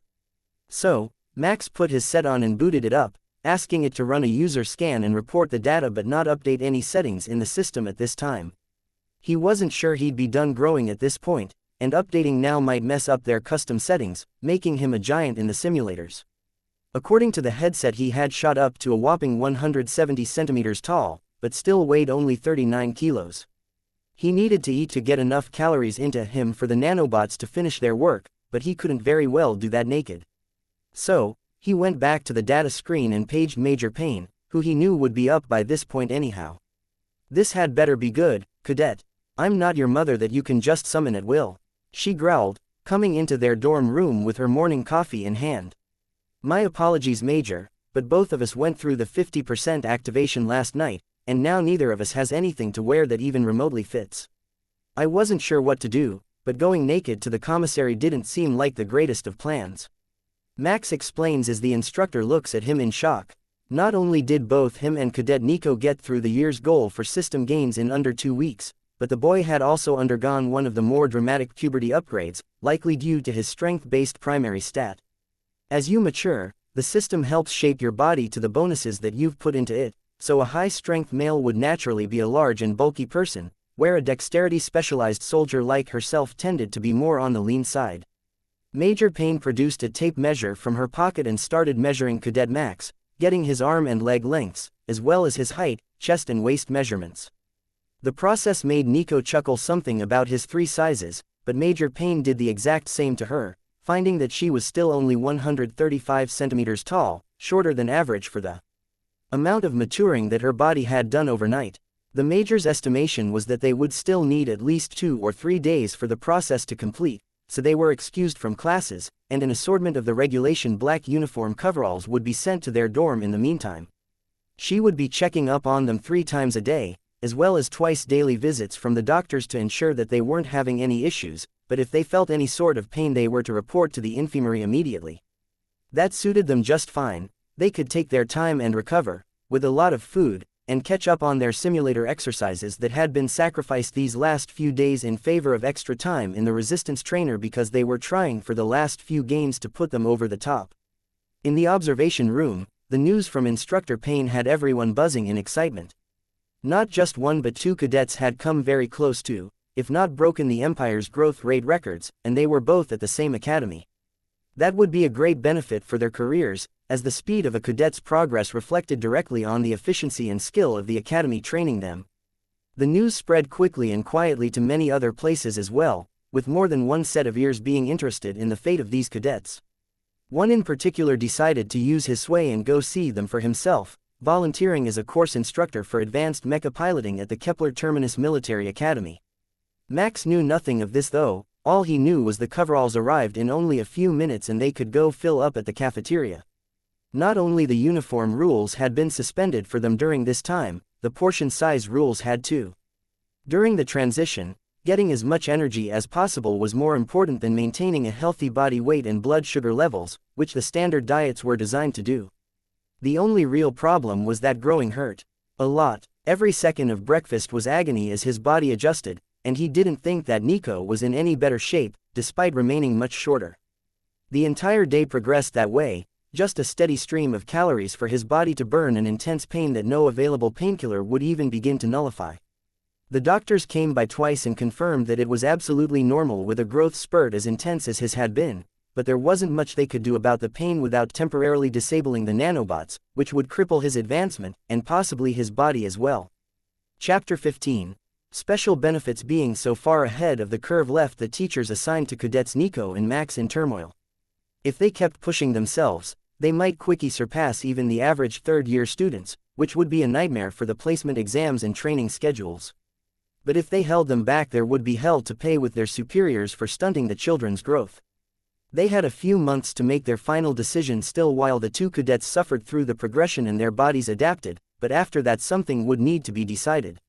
What they eventually came up with, at Major Payne's insistence, was to allow them full use of the line mecha training programs in their off time, as well as special dispensation to go home for the fall break. First-year students had never earned the privilege before, but there's a first time for everything, and these two had earned it. That also gave them an extra week to plan their transition from the basics of first-year classes into something more suitable for their skill levels. In these newly grown bodies, they didn't look much different than the older students, and they were roughly the same size, allowing them to fit right in if they were transferred. There was some talk of moving them to a different academy, to avoid the upset that would be caused among students in the Year 3 class at the special treatment, but that was put to a sudden stop when they received the notice of a new trainer coming. The man was a living legend on Kepler Terminus, pilot of a Phalanx-class mecha that specialized in point defense. Alone he could hold a small city against an attack by light mecha and conventional vehicles. He intended to recruit the two cadets for classified special forces training, testing their worthiness here before moving them should they prove successful. That bought them the time they needed to let the cadets adjust to their new sizes and muscle density. Puberty in a week didn't come without a cost, and the initial pain was only part of it. The awkwardness was very real, and many cadets basically had to learn to walk again.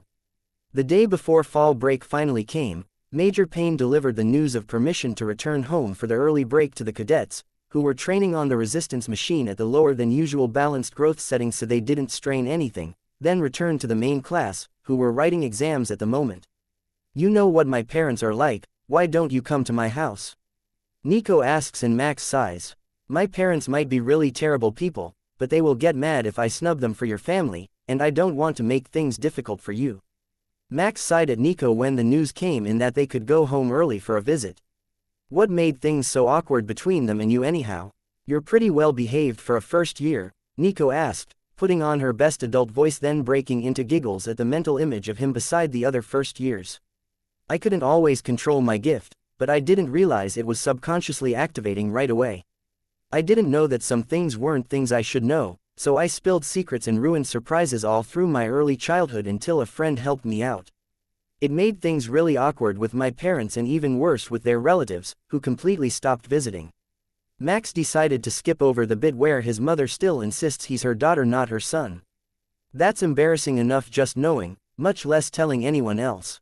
I'll fix this. Come with me," Nico instructs. As expected, Major Payne is found in front of the array of monitors in her office when Nico knocks at the door. "Yes, cadets, how might I help you?"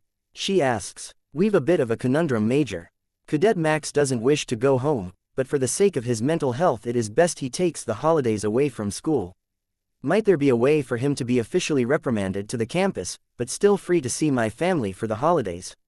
Nico asks. The Major is, of course, well aware of the Max family's issues. She's read all of the medical and observation records for her students, and knew that Max unwittingly told the recruitment officer of his father's alcoholism and his mother's affairs and drug abuse during a routine checkup at age 3. He would not be allowed by the academy to return to that house anyhow, so a note that he is not permitted to return home should be simple enough.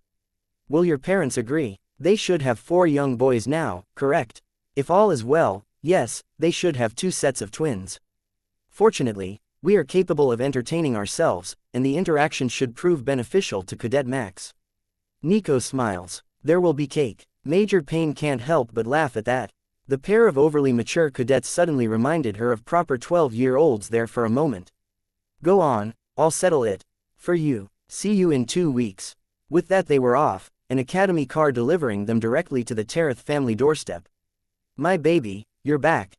And so grown. I read the permission letter from the school, you even brought me another girl.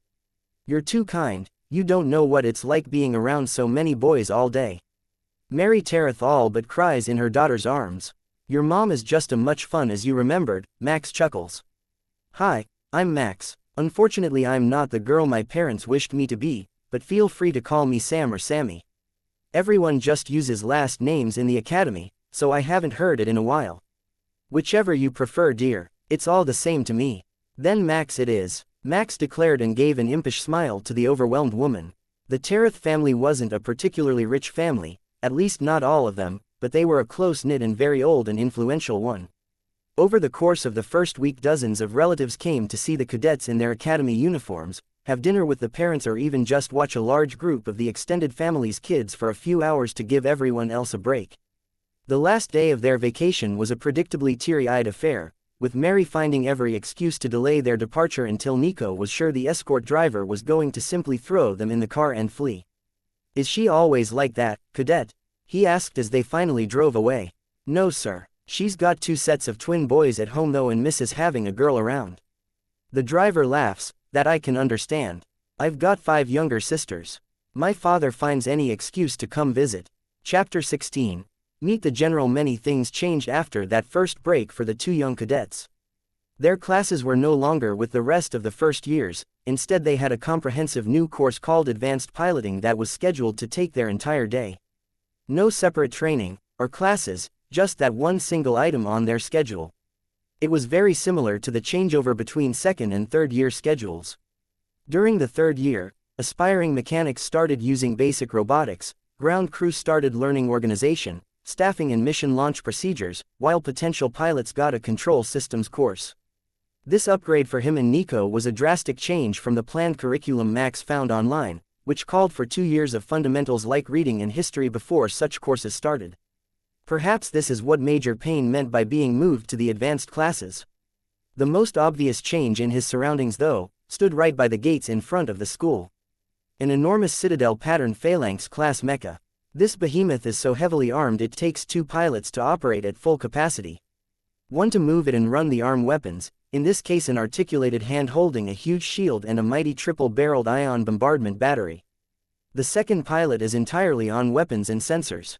The array of 4 independently targeted anti-aircraft batteries atop its torso armor, the 6 chest-mounted laser cannons and the 2 shoulder-mounted twin-barreled 15 cm anti-armor guns. On this venerable machine, those are the only solid projectile weapons. The 4 anti-aircraft batteries had been switched to energy pulse-style quad guns at some point in its history. From his time playing illicitly obtained simulators, Max knew that this setup, particularly the ion bombardment battery on the right arm, would draw so much power from the thorium reactor that the whole machine would slow down at high rates of fire, even when the pilot was rapidly cycling the weapon 1 barrel at a time instead of firing all 3 at once. It was glorious, recently repaired and polished to a gleaming black, the name plate reading, "Shining Darkness," and a banner hanging from its hips detailing the over 50 campaigns it had survived. Just how old was this war machine? How many times was it repaired from devastating damage? The first time they saw it in the courtyard, the 2 cadets stood staring for a long while, simply looking over the magnificent work of human ingenuity. The presence of such a storied giant mecha wasn't something they could fully appreciate with just a cursory glance. With the Phalanx-class mecha of course came a pilot, rumors saying he came alone, the previous second pilot having passed away. In this age, humans could live hundreds of years with modern medical treatment. Dying of old age was unheard of for a mecha pilot. "Cadet Nico, Cadet Max, you will have advanced piloting with General Tennant. He preferred to sleep in his mecha, so report to him there." Major Payne informs the duo.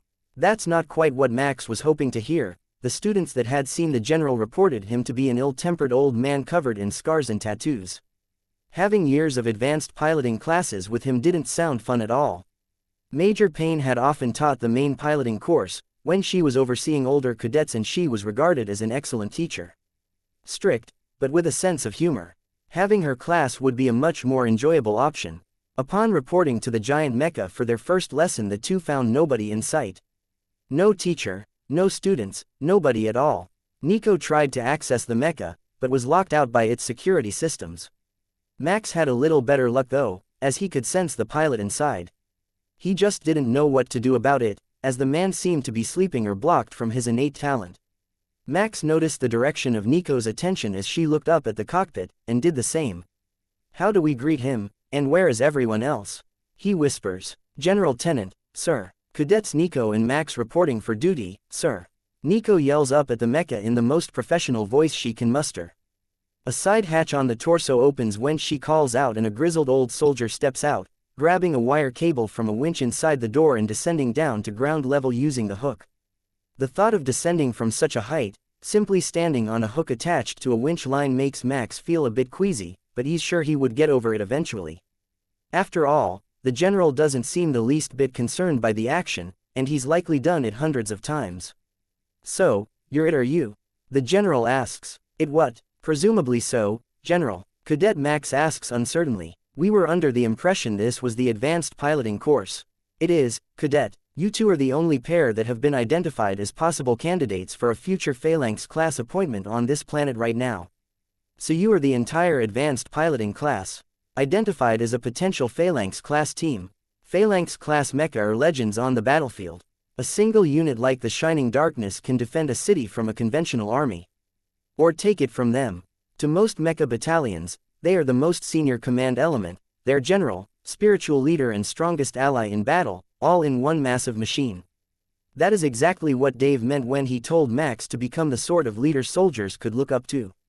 To see more than one appear on each side of a battle is to see the end of your world, a local proverb says about the Phalanx class mecha, referring to an ancient battle that rendered a nearby planet uninhabitable for centuries. 10 heavy mecha regiments faced off on a single world, the aftermath of their battle leaving the ground scorched and skies crackling with ionized energy. So, one day, if we survive that long, we might be piloting something almost as glorious as the Shining Darkness. Max asks in awe, not just almost as glorious. If you survive training in your first few tours with the required commendations, you will be taking over the Shining Darkness herself. General Tennant smiles, looking fondly up at his mecha. I'm an old man, and the Emperor tasked me with finding her successors. 10 generations of my family have fought inside Shining Darkness, each doing her proud. One legendary warrior showed so much promise he even moved past her and into the Titan class, Glory of Saul. Even you young cadets should know that name. General Tennant laughs. Of course they did. The Glory of Saul single-handedly took the Kepler core star cluster and held it against 4 hostile armies so the Kepler kingdom could be founded. There's not a child in this world, or the entire kingdom for that matter, that doesn't know the name. While a Phalanx-class mecha could hold a city, a Titan-class mecha, with their interstellar travel capability and unfathomable firepower, could hold a small empire. Even the glorious fleets of the interstellar navy couldn't stop them. A handful of them could hold an entire segment of the galaxy. But the mental power and skill required to so much as power it up was beyond even most S-class operators. The Titan-class machines were said to work on a dedicated neural link, making the operator's mind part of the mecha's AI. Not just any mind could handle that. Wait, that means the Shining Darkness predates the kingdom, Max gasps, just now realizing how much time is needed for 50 interstellar war campaigns to be finished. Suitably odd, not too prideful, I like it. Now to test your skills. Follow me to the simulators for the first lesson in advanced piloting. Chapter 17. First day training. Alright, cadets. Welcome to advanced piloting, General Tennant announces once all 3 of them are strapped into the simulation machines. The experience is a complete VR simulation, but the body isn't inactive like a gaming headset. Instead, the simulation follows your natural body's response inside the perfectly replicated cockpit of the simulator. The design was created to tone pilots' bodies and muscle memory in the most realistic way possible. This isn't basic piloting. I expect you understand the controls. They understand the controls very well, as both had been playing downloaded simulators long before arriving at the academy and had recently been practicing their martial arts inside the line Mecha in the VR learning programs. So what we will start with today is evasion, the tactical footwork that will help keep you in one piece. The best targeting skills in the world won't help if you are not alive to use them. The cadets are currently strapped into modified line Mecha simulators, designed for the younger cadets' smaller bodies, making Max, who is already tall enough to use the regular simulators properly, feel like a giant. The line Mecha is the simplest and lowest grade of mecha currently used by the Kepler Kingdom, the foot soldier of a fully mechanized force. Standing a mere 3 meters tall, a line mecha could easily fight within urban areas or forests, with its seated pilot taking up most of the chest. Small mecha like these weren't commonly named, instead of being referred to in orders by pilot or unit designation. General Tennant preferred names when teaching cadets. Cadet Nico, your evasive pattern is in your heads-up display. Executed perfectly, your unit will not be hit by the pre-programmed defensive fire. Ready in 3, 2, 1. Nico watched the pattern appear in her heads-up display as she drove the small mecha through an obstacle course, parked vehicles, and ditches. The pattern and technique were unfamiliar, but closely resembled the predictive evasion patterns from her childhood memories. She pushed the line Mecha to its limits and took only a few hits during the entire run, mostly when her footing shifted. Not bad for a first attempt, cadet. But your movements are too large to react to the more rapid adjustments. Keep your feet closer to the ground unless you're stepping over something, shift more at the hip joints and less with leg extension. Cadet Max, you're up in 3, 2, 1 Max barely had time to get himself mentally prepared, having still been taking in the advice Nico got when the instructor began his run. Many times incoming fire barely clipped his simulated mecha as he made his way through the course, leaving it battle-scarred by the end of the run. The enemy doesn't wait for you to think, Cadet Max. Work on those reaction times. You're not moving your whole mecha into the safe zones, only your piloting compartment, that's why you're taking so much fire. The enemy can still see you. Cadet Nico's advice was for Cadet Nico. Again, so went the entire first day of advanced piloting, all 12 hours. Nico and Max were so exhausted that they could barely drag themselves out of the simulators to shower and sleep. Food could wait until morning. Welcome to Day 2, cadets. General Tennant greeted them from the cockpit of the Shining Darkness the following day. Sleep well. Yes, General, like the dead, sir. The cadets responded in unison. Very good. I worried I was too soft on you for you to sleep. Now, both of you, follow me back to the simulators. The pattern was not the same every run. It got harder to follow every time they completed it successfully. The first 6 hours flew by, and both cadets were sore and frustrated from their continued failures to achieve a perfect run, despite the constant suggestions for improvement. The general was, in fact, an excellent teacher. His demeanor was terrifying, but he knew exactly what a cadet needed to improve and how to explain it to them. Break for lunch, cadets. Food will be delivered to us here. He finally called, much to their relief. At first, they were dubious about the amount of food delivered. After all, despite the recent growth spurt, they didn't exactly have the largest stomachs. But the food was good, and they were starving. General, is it even possible to get a perfect run? Cadet Max asked during a break between bites of cheeseburger. If it were so easy to master, I wouldn't have to teach a course in it now, would I, Cadet? General Tennant laughed. I know you've borrowed some of my memories to help, but knowing what to do and doing it perfectly every time are two very different things. Until you can do it perfectly every time, you're nothing more than target practice for enemy mecha. I'll give you one piece of advice while we're here, outside of the Academy's observation of your training. Not only is the maneuver you're given important, but so is the one you're going to get next. Work on your situational awareness and it will speed up your progression more than anything else. If you can predict the upcoming attacks, you can easily dodge them. Both of you possess alpha-level system compatibility combined with reasonably high intelligence. Considering that, a level of basic precognition through data analysis should be possible for you with practice. This was the longest time anyone in the Academy had heard the general speak, and the only two to listen to it were his chosen cadets. Is precognition something that the system can grant?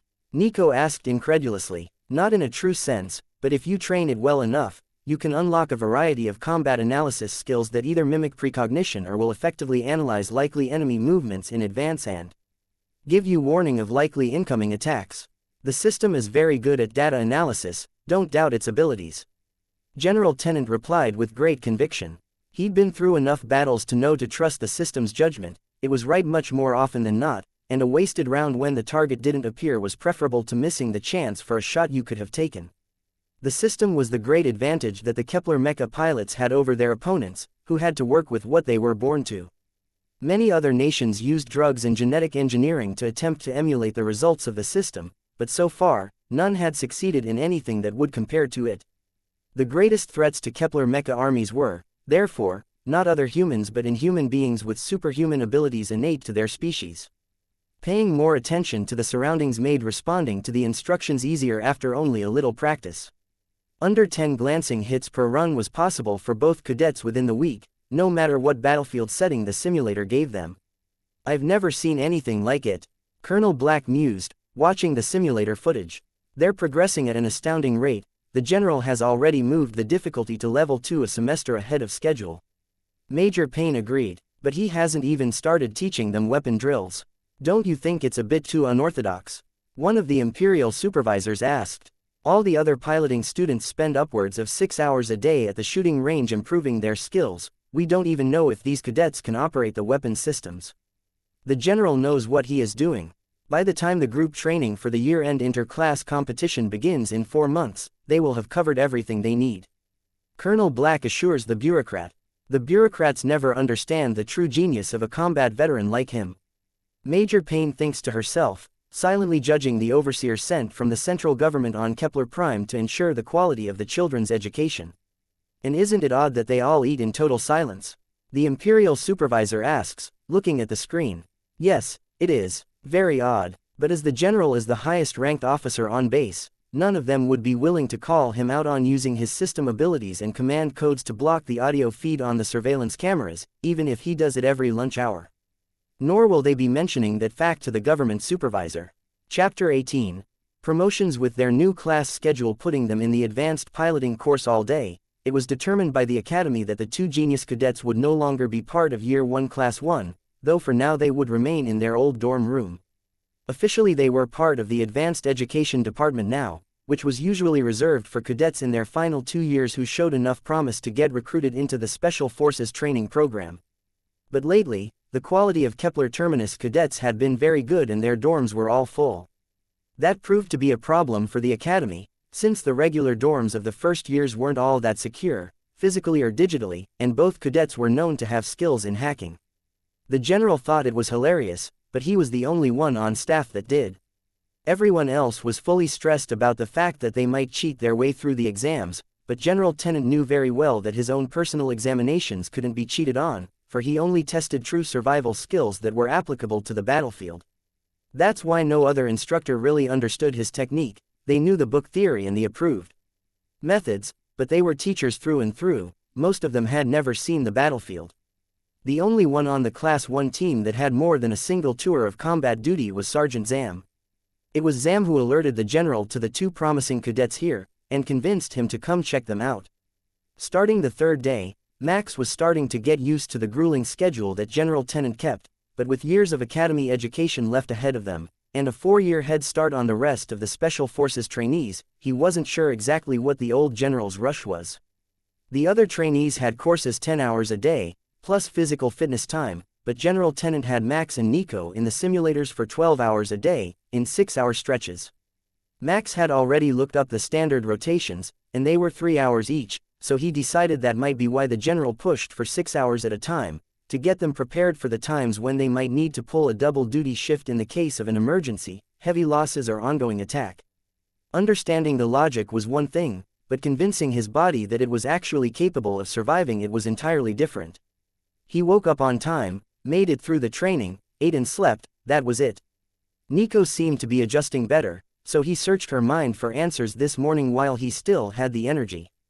To her it simply felt natural. The empire she served during her previous incarnation used performance-enhancing drugs combined with genetic engineering to create super soldiers out of their limited human resources, so this body simply couldn't yet keep up with everything that was asked of her as a mecha pilot in the last life. Max briefly considers that it might not be in the far past or the future, just an empire whose technology was heavily classified or far away from where they currently are, because the way she was trained before and the way General Tennant is training them now are entirely too close to be a mere coincidence. Or maybe combat just has some sort of universally hellish quality to it, and it's the same no matter where you are. Since you're enjoying the drills so much, I have added a new realm of complexity to it starting this morning. Randomly placed land mines. Your sensors are fully capable of detecting them, just set them to the chemical detection setting and you're good as gold. The general informs them when they make it to class for their 6th day of training. Tomorrow will mark their first full week of training, being their designated weekly day of relaxation, so they had hoped that today would be not too bad. After all, they'd gotten good at the previous obstacle courses that the general had been putting them through. But it seemed that he simply couldn't wait until after the rest day for them to move on to a new difficulty level. The landmines are indeed easy to detect with the sensors. The problem is that the sensor setting that finds them can't be active at the same time as the one that detects charged energy pulses that they use to predict incoming weapons fire. The line mecha's systems are simply not advanced enough for that level of multitasking. Max has a decision to make: landmines or energy pulses. The answer should be both, he just needs to determine how. For his first run, Max decides that the technique he will try is a quick scan for landmines every time he's about to move out of cover, then back to incoming weapons fire, and on to the next covered position, hoping that he didn't forget where the landmines were. It is moderately effective, except that the quick scan doesn't always catch all the mines, and dodging the incoming shots requires moving off the planned path, which means recalculating his path through the buried obstacles. He manages to blow himself up the first run, stepping on a mine to dodge an ion cannon blast, but the general doesn't criticize him, simply calls out his usual admonishment. "You're dead, cadet, go again." General Tennant knows that this level of obstacle course is nearly impossible for a cadet at this level, but the more times they face mortality, and the harder the training is to start, the better adjusted they will be to the battlefield conditions when the time comes to face real combat. He wants these two to eventually take over his own Phalanx-class mecha, but such an honor can only possibly go to heroes of the Empire or direct descendants of the current pilot, of which General Tennant has none that he finds to be suitable and worthy of the opportunity. Chapter 19. The Grind. Good work today, cadets, you're getting better at avoiding the landmines when you dodge. Since tomorrow is a break day, I'll see you after lunch for your training. Dismissed. General Tennant informs them with a smile. Both Max and Nico saw that one coming. For a man well into his senior years, the general is a workaholic at heart. There was no way that they were actually going an entire day without any form of training going on. At least not under his command. General Tennant had a good reason for that though. A little bit of duty every day builds a habit of training. Once that habit is instilled into the cadets so well that it becomes subconscious, they will continue to do it well beyond basic training and instill it into the troops under their command as well. The fact that most commanders let their troops slack on long interplanetary missions is something that he considers one of the biggest killers of soldiers in the Kepler Empire. The first days of combat are when the battle is the most intense, targets are the most heavily defended, and soldiers are the best equipped. If troops have been on transit for a month or more, barely training enough to keep up their skills, what do commanders expect will happen to them? Of course they're going to get slaughtered. You drop them from the military version of a vacation directly into a hell full of anti-mecha firepower and guided missiles. Not just the mecha pilots either, the mechanics, the medics and the infantry as well. Everyone suffers from that same malaise after a long period of little training and no real work. To some his method might be unorthodox, or considered a social experiment, but General Tennant has been successfully using it for decades now, and it's built him the reputation that he has as a brilliant strategist and peerless commander. With these two intended to be his successors, his work ethic is the most important thing he believes that he can impart to them before they graduate to actual combat. Compared to his advanced piloting course, the observers noted that the other classes seemed to have it excessively easy. The intensity of his training simply put everything the government approved in their interplanetary education guides to shame. The cadets having the most fun were definitely the Mecha ground crew students. They learned radio etiquette, proper movement patterns and launch control, all in a virtual reality setting. To the students, it was like getting to handle real mecha all day. Even their book work was studied inside the virtual reality simulation for the most part. The mechanics had it rough though. The very basics of their specialty were mecha repair theory and diagnosis. How did it break, why did it break, and what broke to cause this effect? They wouldn't get to the actual fixing until later, their third year or maybe the fourth. Diagnosis and fine-tuning of a mecha system was life or death for pilots relying on top performance. No gaps in knowledge were allowed in the elite class. Out of the three main courses, theirs was the most knowledge-intensive. Ground crew needed discipline, pilots needed skill, but mechanics needed insane amounts of knowledge. This caused their dropout rate from elite to regular courses to be the highest of the specialties. Higher even than the piloting course. For their first half day, General Tennant had a special treat for his students. Targeting practice. Now, he wasn't so kind that he would let them do it in a simulated firing range with a stationary mecha and stationary targets the way the other cadets started. No, this was his advanced piloting course, not the sad joke that he viewed the regular elite piloting course as. He was going to introduce targets to hit into the existing avoidance scenario. Only 5 for today, and he'd see how the cadets could do without getting shot to fragments or stepping on land mines. The very first attempt went better than he had expected, with Cadet Max managing to hit 3 of the targets and complete the course without getting blown to pieces. There was something odd about Cadet Nico's targeting method though. General Tennant was watching, and she never pulled up her targeting array, only designated a firing point and shot on the move. hitting all 5 targets with ease. He'd never seen anything like it, so he investigated the data logs and found that the targeting array was indeed pulled up from the very start, but she only pulled the basic targeting crosshairs onto her heads-up display to process on her own instead of relying on the mecha to determine appropriate leading distance.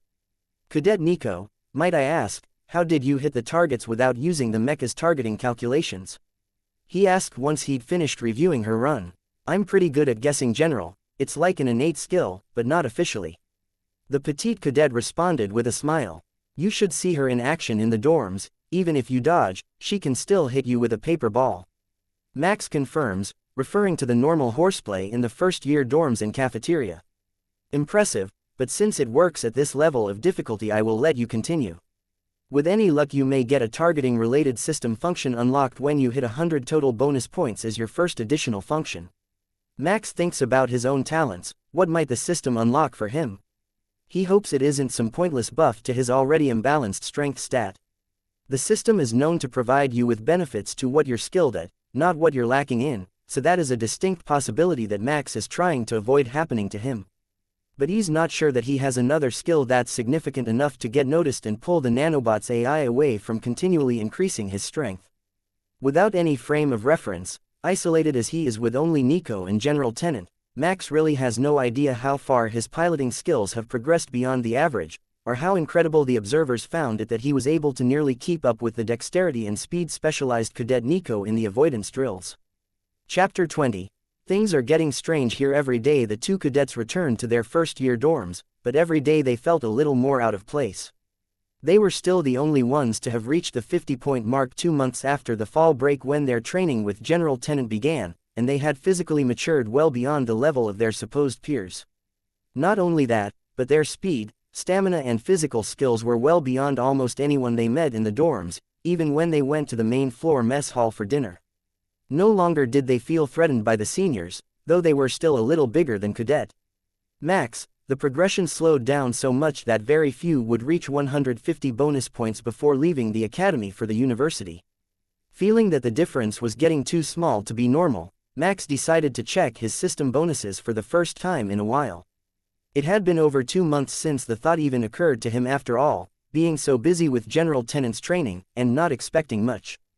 The notifications still came in now and then, but always when he was at his busiest, so they were easily forgotten and rendered irrelevant compared to mastering the next technique that the general had set for them.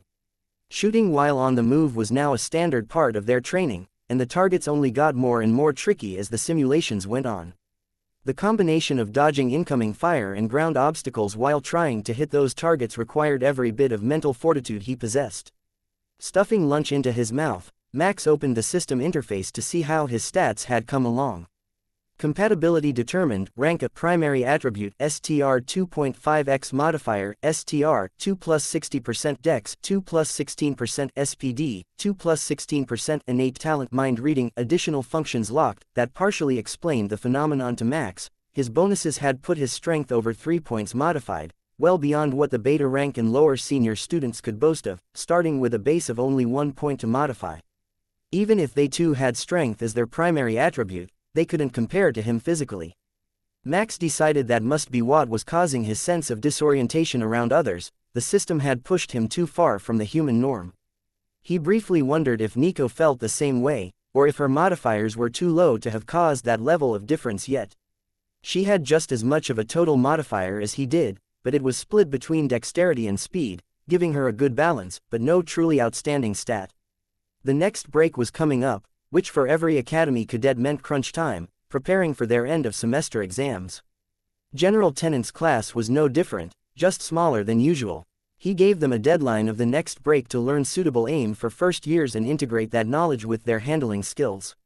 According to the general, the difficulty level that he had just increased was the bare minimum for special forces training standards, and if they couldn't keep up with that they'd be falling behind on their accelerated education schedule. Making that standard was not going to be an easy task for any cadet. What the cadets Max and Nico didn't know was that piloting students in the other elite classes first worked on mastering the point-firing technique. The method they were taught was to stop and brace their mecha for accurate fire, then move on to the next target. The regular classes would start learning that in year 4 instead of 3. Both Max and Nico had major advantages in this area though. Max had mentally scanned and memorized everything he could about shooting theory, targeting and firing on the move from every teacher he met, including the general. Nico, on the other hand, could use the innate talent from her system to directly interface with the targeting system and use it more like an extension of her own body. General Tennant had been quietly astounded by the skill the students showed from the very first day, but locked away those thoughts using one of his system abilities while teaching so that the mind-reading cadet Max wouldn't pick up on it. That was also why he kept them exclusively with him. One open-minded teacher could give away the entire project and let them know just how unusually advanced they were. Some civilian experience in simulators was nothing new for elite piloting course cadets, but these two were not normal. They didn't have the mentality of the usual 12-year-old freshman cadets even before the system accelerated their maturation, but now they began their training runs showing matched emotionless faces suitable to seasoned combat veterans or hardcore VR gaming professionals. Inside the simulation their shots are methodical, well-planned, but lacking a bit of muscle memory and intuition only constant combat or physical practice could provide. Much better than any of the other cadets could boast. Within the week after he added shooting to their training, they had mastered point shooting to graduating cadet standards and beyond, like they both had decades of experience and just needed to shake off the rust. Their rapid progression somewhat reminded both the general and the observing instructors of wounded veterans returning to duty. Their actions gave off the impression that the cadets knew the skills, they just needed to remind their bodies. That left General Tennant an entire week to plan their final exams for the semester, and he had a particularly good one in mind. So far the cadets had only shot at training targets, and faced the fire of mounted turrets. But for the exam, General Tennant intended to use a simulated battle with actual line mecha for them to fight. Not only would it give him more insight into their skills, but also their teamwork and ability to function under pressure. In his mind, it was the perfect plan. To the other instructors who had to approve all final exams to prevent students from flunking out due to faulty examinations, it was a tragedy in the making. How should they even score that? The instructor who taught a student was not allowed to grade their final exams, to prevent bias from influencing the results, but the general's proposal was so outlandish they weren't even sure how they should grade his students. These were students in their first year of mecha piloting training, but even if they treated them as Year 3 students, who would be in their first year on the simulator, this was too much. Should they grade it like an exit exam, where the senior students earned their qualifications on the line mecha in preparation to move on from the academy? That's the difficulty level that the general had proposed. Even worse, if they could pass that level of an exam, wouldn't it mean that the academy had been too soft and using inefficient methods all this time, turning out pilots who were far inferior to their true potential? Chapter 21. Mid-year exams. The final consensus with the instructors was that they would grade the exam as a standard class exit exam, and then all future examinations would be done on the Special Forces training standards. If General Tennant believed his students were up to this, they would take his word for it, and he would take the fallout if the students failed. Good morning, cadets. As you know, today is exam day. In honor of that, I have prepared a special surprise for you. A new course, simulating a proper battlefield with enemy mecha and everything. You've got 3 hours to complete the search and destroy mission, and it's a team course, so take your time, remember what I taught you and you will be all ready for your exams. Remember, nothing under 90% accuracy will satisfy me, so don't get sloppy and just start shooting everywhere. Now go, have fun, and I'll order lunch when you're nearly finished. The two cadets share a happy glance as they get into their simulators. Getting to run a proper simulated battle before this afternoon's exam is the best reward they could have hoped for. They looked up the third-year advanced class exams, and they had both been better than that the day they arrived at the academy. They're guaranteed to ace that exam. Don't you think it's a bit unethical to keep from the students that he's modified their exams and that they're taking them now? One of the observers asks the assembled grading team. It's a psychological trick to keep their nerves from affecting the outcome. You'll see, they're going to do just fine. One of the teachers explains to him, laugh lines wrinkling around his one good eye as he smiles. The chosen battlefield is one of the final exam standard courses, an urban landscape against rebel mecha. The goal of the mission is for the two-person team to make it to the rendezvous point alive and eliminate 10 of the enemy mecha. The exam is graded on the time taken, damage taken and shooting efficiency. Less than an hour and a half is a perfect time score, while 50% mecha durability remaining and 70% on target accuracy are passing scores in their category. A bit below the grade in one category can be balanced out to an overall pass, but they all understand that the general won't see it that way, as he has informed the academy that he wants these cadets for the special forces. Max and Nico watch as the scenario boots up, seeing on the mission map that the pickup point is on the far east side of the city, directly opposite them. They only get to look at the mission map before they start, as scrambled radar is part of all exams, but that's enough for the two. Their memories are good enough, they both have the basic layout of the area memorized before the countdown starts. You take lead, I've got covering fire. Nico suggests as the timer starts and they can pick their weapons. Both go for the heavy ion cannon, in their opinion the best of the options available, while Nico adds a second ion cannon for her offhand and Max picks a shield. The shield doesn't count towards mecha damage taken, so the point man can draw some fire and take it with the shield to pull enemies into the open. You just have to be careful not to let your mecha itself get hit. The timer reaches 0 and Max begins to lead the way through the city. Most cadets would go for the main roads, because it's easier to handle the mecha and harder to get ambushed on them, but Max goes for a narrow side street. He's identified the most likely places for enemy mecha to be set up, and this road should lead them in behind where the defenders are watching the main roads. Line mecha aren't particularly quiet, but the scenario is filled with the sounds of an ongoing battle, mostly covering their rubber-padded footsteps as they make their way through the narrow alley to the first likely defense point. Max's call was exactly right, there are 4 line mecha there, all with their backs to the alley. On his signal, Nico puts ion blasts into the back cooling systems of 2 mecha while he gets a third. The final mecha turns around at the incoming fire, only to take a round to the cockpit's armored window, killing the pilot instantly. That's 4, move back into the alley, I think I hear a patrol. They both move just out of sight until the footsteps get close. A 2 mecha patrol has found their ruined allies. When Max hears one of them lean forward to check the damage on the fallen mecha, he steps out into the open, blasting the power core of one mecha from the top vents while Nico again goes for the cockpit. That's 6. It's like fishing from a barrel. Max jokes before leading the way down another side street to where he thinks another defense point might be. Incredible, 6 shots for 6 kills, every one into a critical weak point. Not only skilled, but utterly ruthless. Not many pilots think to aim for the visual targeting slot and destroy the cockpit. Colonel Black commends the performance so far. Aren't they a bit too aggressive though? They only need 10 kills. Before reaching the exit, and they've gotten 6 in the first few blocks, the observer asks. 10 minimum. There's no limit on total kills, except that you need to make the exit point in time.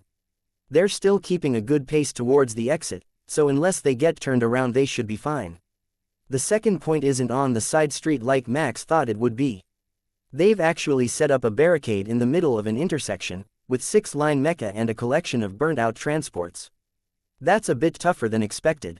Got any good ideas? Max asks. Parking garage, over there.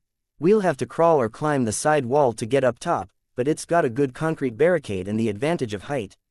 You take the high ground, signal me when you're ready and I'll cause a diversion. Max agrees. Chapter 22. Exam results. Nico circles wide around the intersection so she's not detected and slings her weapons to climb up the back wall of the parkade. The line mecha are heavy, but no worse than a light cargo transport, so the floors will certainly hold the weight. I'm up top with a good line to the intersection. Max steps from the alley and ducks behind his shield, placing 3 shots into the defenders, killing 1 and damaging 2 others. That turns all their attention to him and a hail of fire slams into his shield.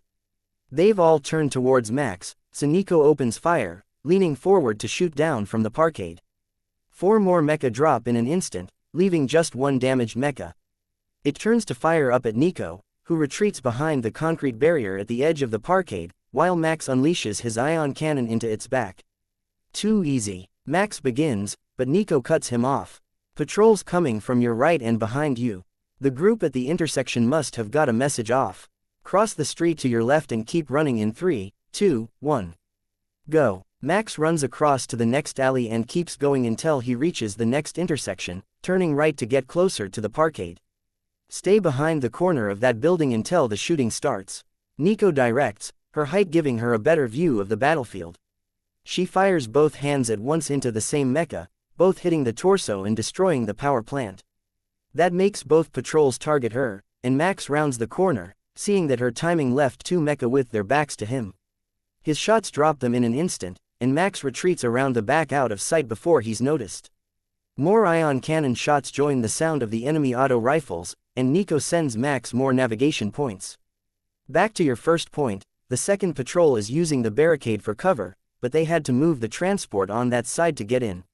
Max laughs as he sees the two mecha posed up against the transporters to get away from Nico's ion cannons. They're clearly in the open from his vantage point, their mecha side onto him, so he simply blasts through their cockpits. Line mecha aren't heavily armored, there's a half-dozen spots in the torso that the extreme firepower of the ion cannon can punch through the layers of composite armor. But since it takes an entire second before the ion cannon can shoot again, and the line mecha only has its primary weapon, any missed shots put you in danger. They've cleared the defense point in both patrols now, so Nico comes down from the roof and Max leads the way through the alleys towards the exit point. They've got more than enough kills already, so he's just plotting the most efficient course that he can remember while trying to get behind likely defense points. 0 damage taken through a dozen kills, smooth operation through the alleys, no running into walls or getting tripped up by debris. Plus they're halfway across the course now, only 30 minutes in. Impressive, the observer notes. That's why they're up for Special Forces nomination. Colonel Black agrees, watching them pick off another group of the entrenched defenders. This course has more mecha than usual on it for an exam, with the trade-off being that they're fairly predictable, defending main streets from invasion. Some of the other courses, like the Woodlands course, have every enemy mecha on patrol. The instructors watch in awe as the duo makes their way through the city, with Max swapping his damaged shield out for a fresh one from a downed enemy mecha. The final trick to this mission is that the landing point is overrun. 5 additional mecha are in the open area, and the dropship that ends the mission hasn't landed yet when the cadets arrive. Neither cadet expected a simple and straightforward mission though, and they simply run in shooting. Max runs forward to get behind a cargo container, while Nico lays down on top of another and keeps up a steady stream of covering fire, every shot glancing an enemy mecha, but unable to reach a vital spit for a kill. Once Max is in position, she climbs down the back of the container and circles, while the defenders try to get a firing line to her previous location. Max drops the first he catches in the open, then another before Nico is in place again.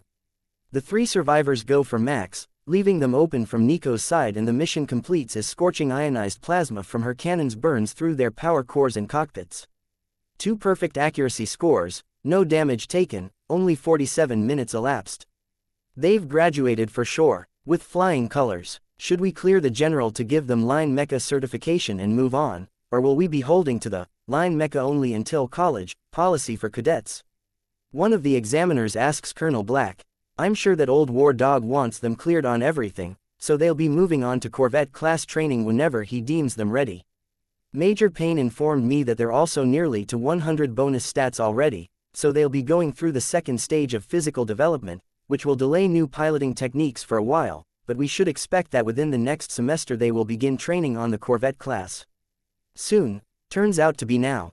They both received gains from the exam mission have put them over the threshold.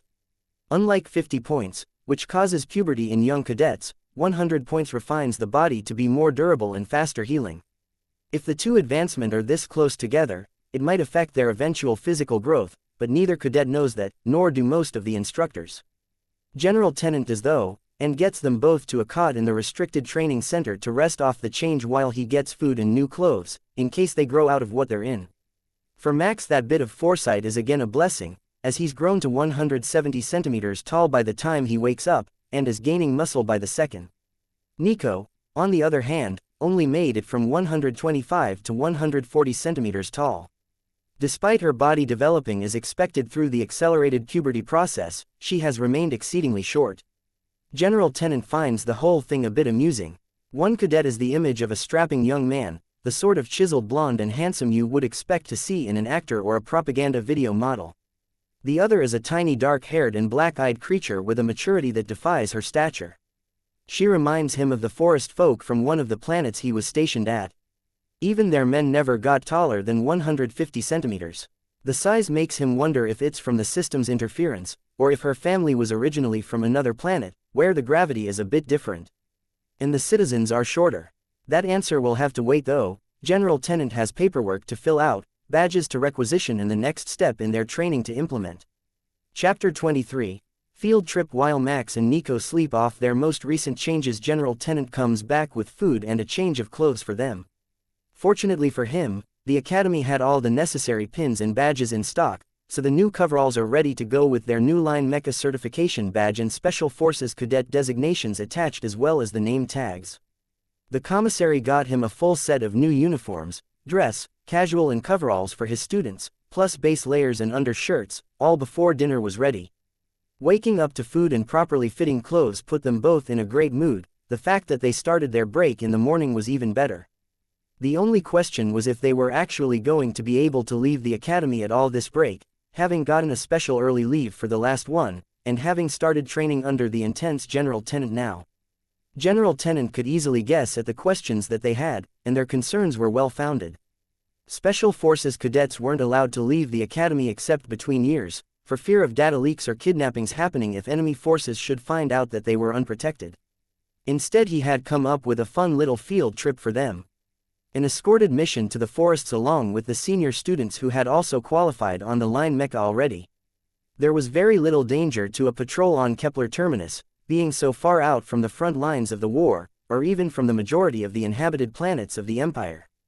The mission doesn't leave until the next morning though, so they've got time to familiarize themselves with the actual mecha that the Academy has on hand for students.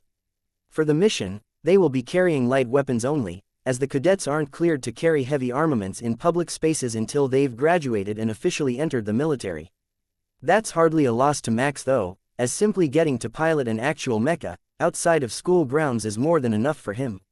The shining darkness won't be coming along, nor will General Tennant, citing the need to prepare for the upcoming semester's training while the students are out on their overnight field trip.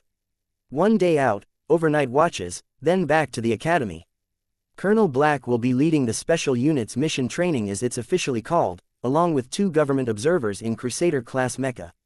In total there are 50 qualified students going along on the trip, a number few primary academies in the Empire could boast, but fairly standard for a combat patrol. The mecha that Max and Nico have been assigned are the leftovers that nobody else on the mission wanted, the older and more beat-up units from the Academy inventory, but according to Colonel Black in the senior year advanced mechanics class, they check out as fully combat capable. They just need a little refresh and some exterior paint to be good as new. Everything that they should need for the mission has already been loaded inside by the logistics class and double-checked, but General Tennant has them go over everything again, and double-check all systems, then their ammunition levels, despite only being issued a single power cell for the ion rifles. They can be recharged off the mecha's power core if they're depleted, but without a spare cell or a hardwired connection like the heavier ion cannons, that leaves them without any form of weapon for hours at a time, should they actually need to use the rifle. They don't expect to, but General Tennant is a pessimist to the core, and highly suspicious of the motivations of the government observers. There have been whispers that the bureaucrats might be intending to stage a soft takeover of the government, getting all senior military elements and pilots of Phalanx-class mecha on their side to take practical control of the government despite the imperial family having technical authority. The Shining Darkness has been with his family since before the Empire existed, and the Phalanx-class pilots swear loyalty directly to the Emperor, not to the bureaucracy that runs things on the day-to-day. Right now, that serves as a balance against corruption, but if the bureaucrats controlled the Phalanx-class mecha, there really wouldn't be anyone to stop them from taking over. The military views the Phalanx-class units as their natural leaders. If they turned against the Empire, the entire military would most likely follow. Just short of 3 centuries ago, when the Kepler Empire was founded from a collection of independent systems, it was the Titan-class glory of Sol and an assembled force of Phalanx-class mecha that upheld their declaration of unity. The military has not forgotten their heroes. Keeping the safety of his potential successors in mind, the general also equips the line mecha assigned to Max and Nico with a sword each, since Academy regulations don't allow him to requisition more ammunition for them. That should at least give them a fighting chance if something does go wrong and the patrol is ambushed. It should also be a surprise to anyone who goes against them, as they haven't openly used close combat weapons while under observation. Everything checks out for the trip, so he escorts them to the back of the pack, where the colonel welcomes the 2 young prodigies to the patrol, then sends them the radio channels and encryption codes for the mission. If anyone in the government knew of the general's suspicions, they would call him a conspiracy theorist, and possibly question his suitability to continue as the pilot of the Shining Darkness at all, which ironically would prove him right. But he keeps his thoughts strictly to himself, using an ability gained from his system to hide the wayward suspicions from even Cadet Max in his mind reading. The presence of the two additional cadets doesn't attract much attention from the others, as everyone is known only by Mecha number during the patrol for ease of communication. Max has Mecha A16 and Nico picked Unit A86, declaring that the seat was the most comfortable. They are technically identical, but in an older unit, they can be worn out in different ways, and Nico is just barely within height parameters for the pilot's compartment. Mission: fall in. We leave in 3 minutes. Colonel Black declares, and all the friendly banter over the radio ceases, the cadets getting mentally prepared for what will be the first real patrol for all of them. Chapter 24. The first trip marching out of the academy compound in a double file line is the most excitement that most of the cadets have felt in years. It's like they've finally succeeded and become real line mecha pilots. In a way they have. They are certified on the machines, they just haven't had the opportunity to operate outside of training scenarios before. The academy is outside of the city, due to the noise generated by mecha operations, so the transition from the academy to the woods is almost instant.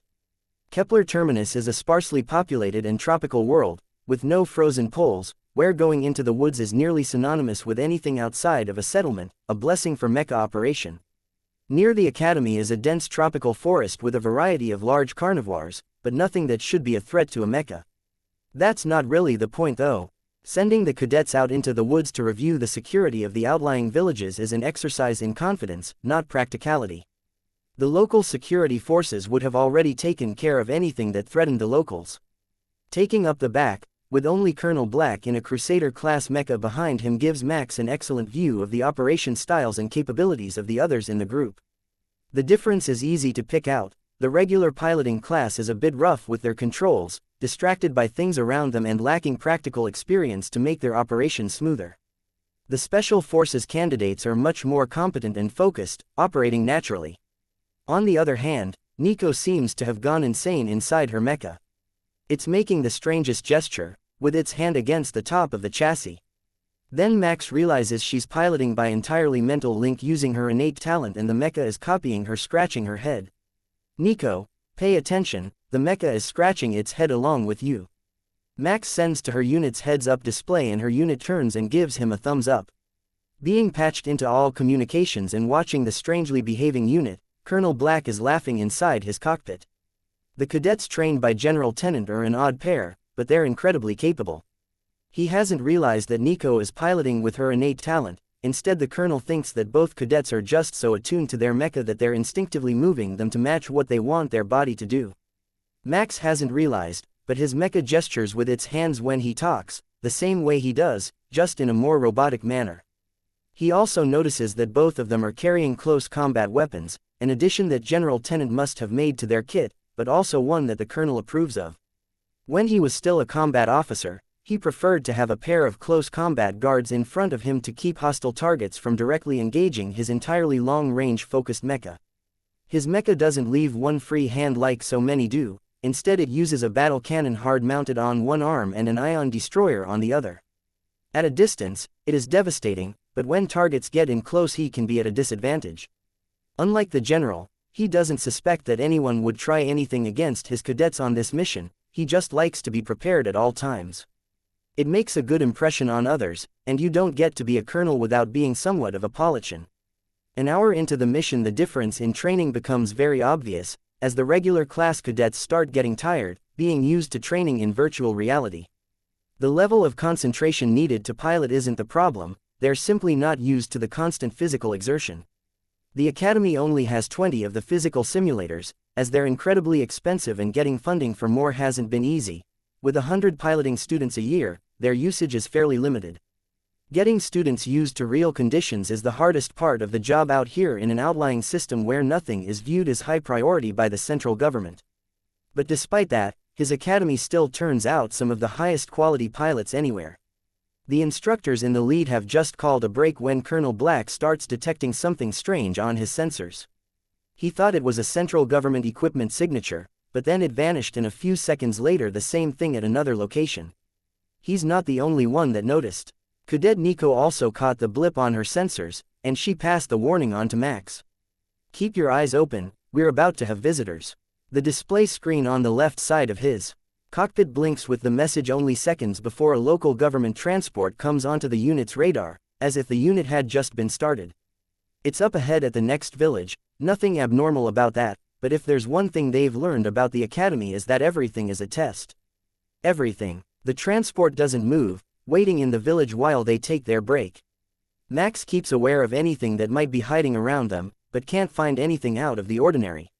He started to relax his vigilance when they reach the village and find that the vehicle on their radar is a road maintenance crew, cutting back new growth to keep the road clear.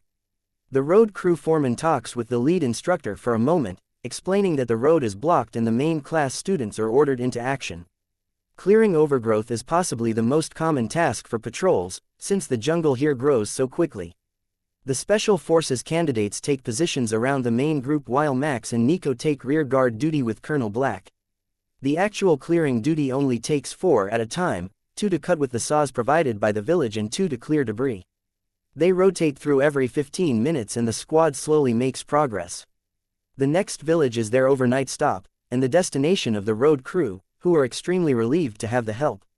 Their transport has a crane arm for clearing cut debris, but the Mecha are much faster. By the time they arrive, Max is certain he's heard the life story of half the cadets, but the crew's questions bother him.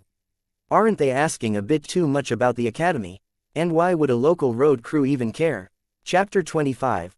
Learning Protocol. Max had scanned various minds from the work crew, but they all appeared to be honestly interested in the cadets, who are seen as the elite of society.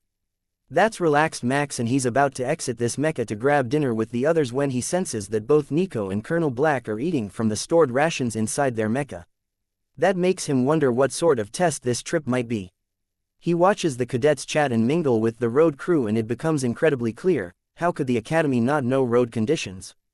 They must have known before leaving that this road was blocked, so the test is almost guaranteed to be about something that happened after that. Chatting with the locals, out of their mecha, guard lowered. The test is operational security. It seems to be so harmless, but in a war zone you never know where a stranger's loyalty lies. So, Max heats up a ration pack and reclines his seat to get comfortable for the evening.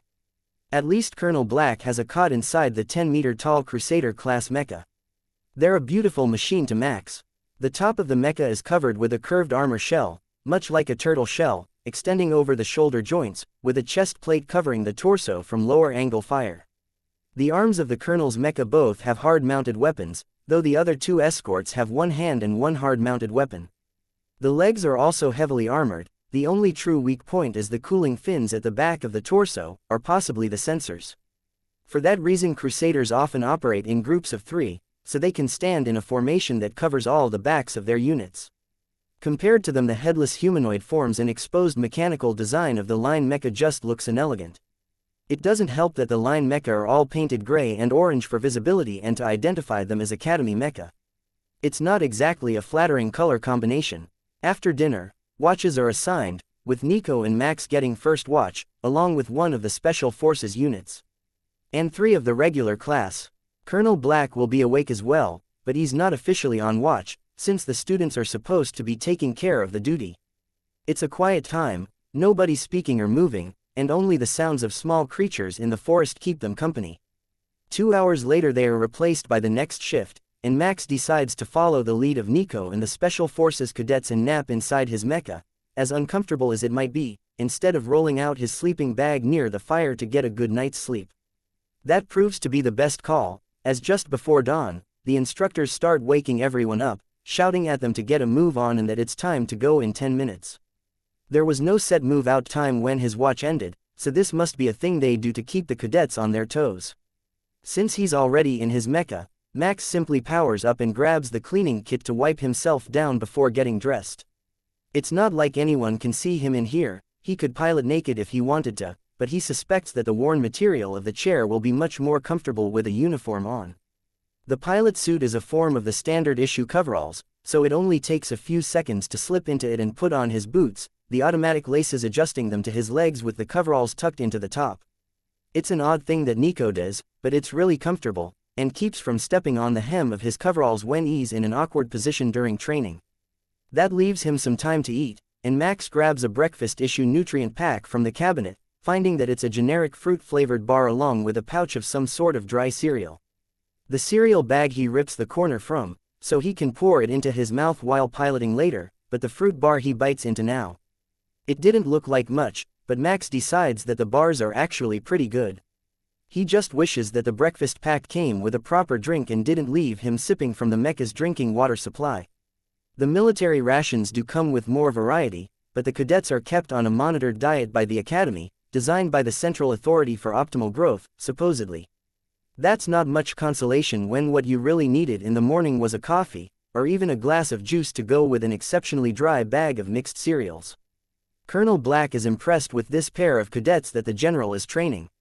He was informed that they didn't know the field trip was also part of their scoring, and that the general didn't give them any advance warning of procedures or anything else, but they both seem to have understood what they should be doing without anyone needing to tell them, a quality the colonel appreciates in a potential officer. Before becoming senior officers, pilots are ranked by the mecha that they are qualified on.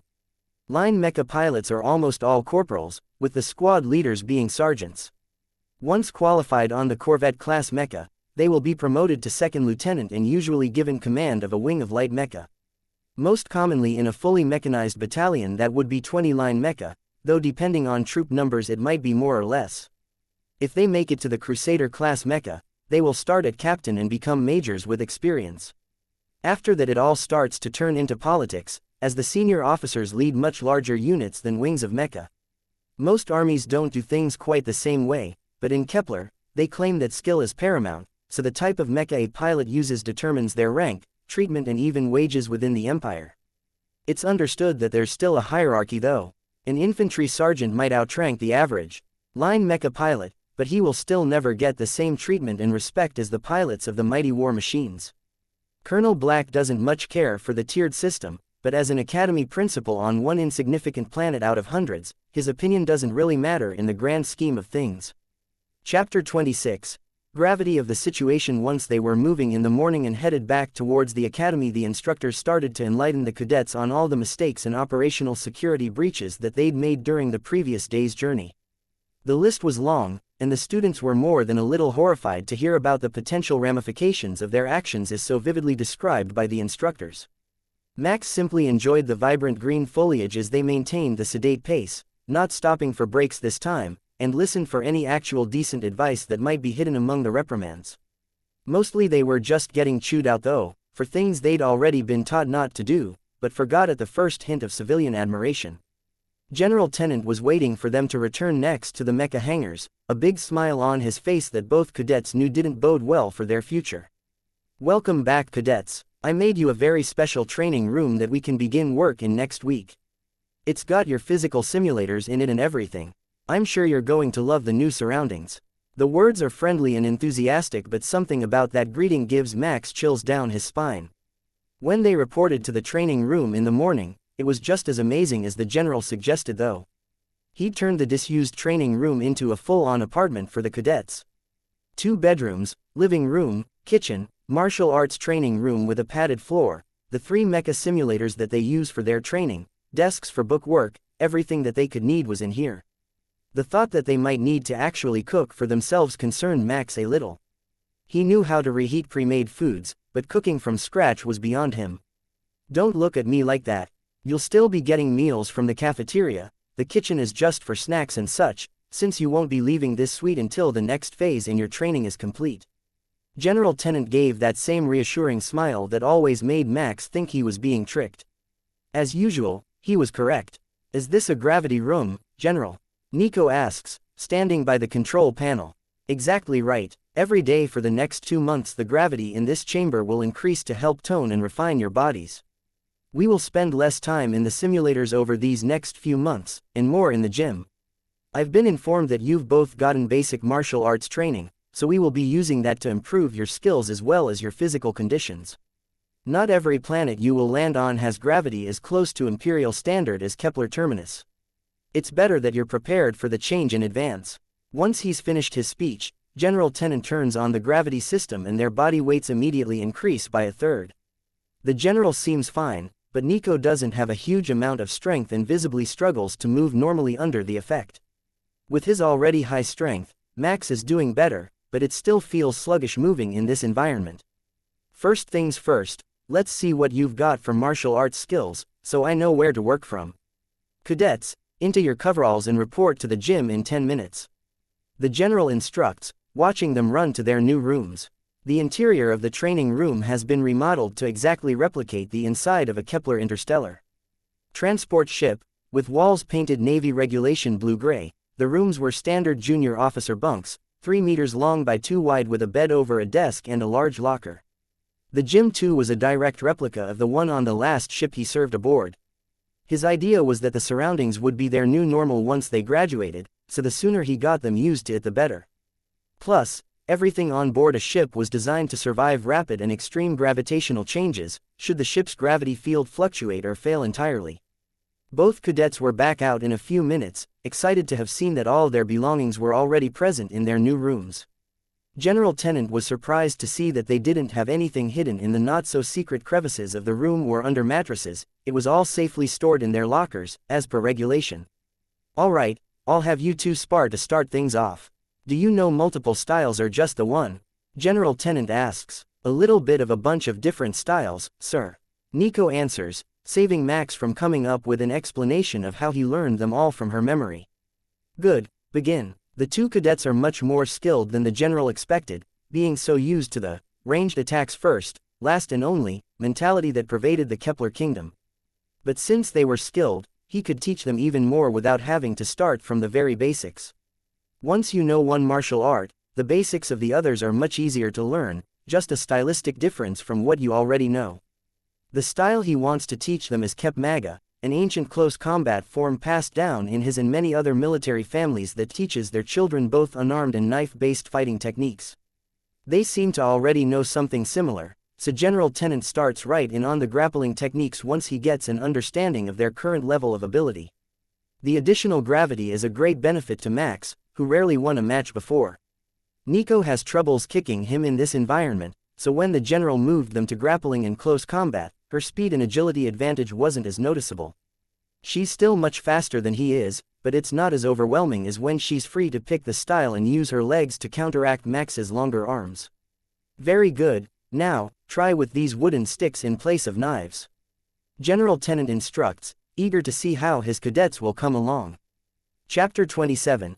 Big changes. After a week in the gravity-enhanced environment, Max started to notice major changes to his physique. First was the expected toning of his body, which was a welcome improvement. The boyish softness was disappearing in favor of a chiseled look better suited to a proper soldier. Since all the kids are taken away to military academies at age 12, Max had never seen anyone go through puberty in this life, and it hadn't previously seemed like an important memory to look up, so the whole process took him by surprise. Not as much as the changes to his face though. He had often wondered which of his parents he would look like, but looking in the mirror now, shaving the scraggly blonde beard from his youthful face, he recognized this face. Not a mix of his parents but his own face from his previous life. It was the first memory of his past life that had ever triggered, and all Max could do is stare at himself and try to recall something, anything else about that past life. But nothing was coming to him. He wondered if the system is upgrading his entire body back to what it was in his past life, or if it's an effect of being reincarnated. Because from what little he had learned of biology, his current appearance makes no sense. For one, his height has shot up to 180 centimeters over the week, a full 15 centimeters taller than his father. Combined with the physique and the face, he no longer resembles his current family at all. A small blessing, but an important one in his opinion. If Max is stunned by his changes, Nico is only annoyed. Her growth stopped at 145 centimeters tall and stubbornly refuses to increase. She's gained a lot of strength this week though, since her stat was so low to start with. She reminds him of the professional bodybuilders he had seen on the datanet as a kid. Every muscle in her body was visible and rippled when she moved. Compared to his own square jaw and strong Roman nose, her facial features looked very angular, elfin and delicate. That was a cruel joke to Max though, there was nothing delicate about his friend.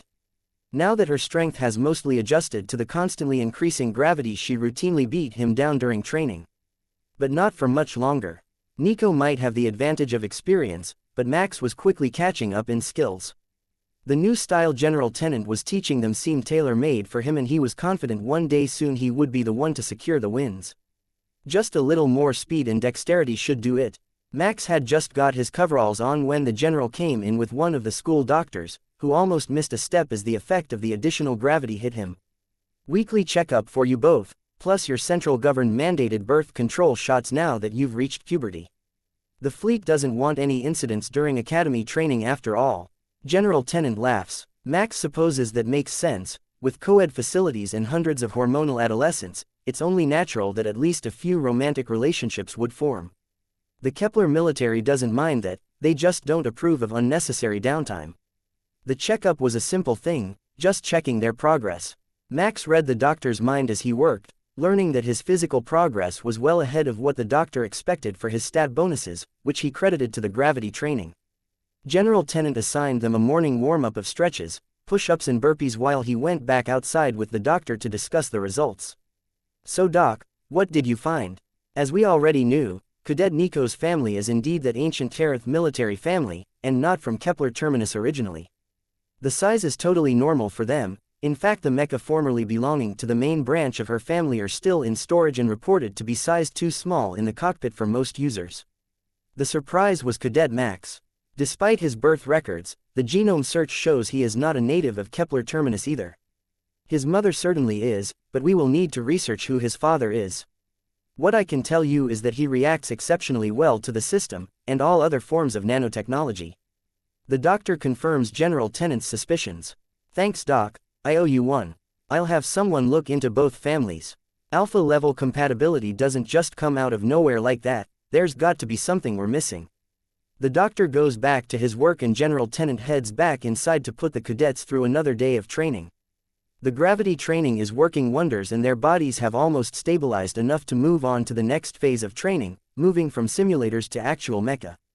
While the experience is very similar, live mecha training teaches responsibility.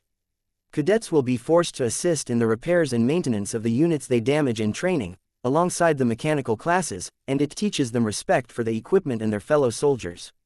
At least for most of them it does.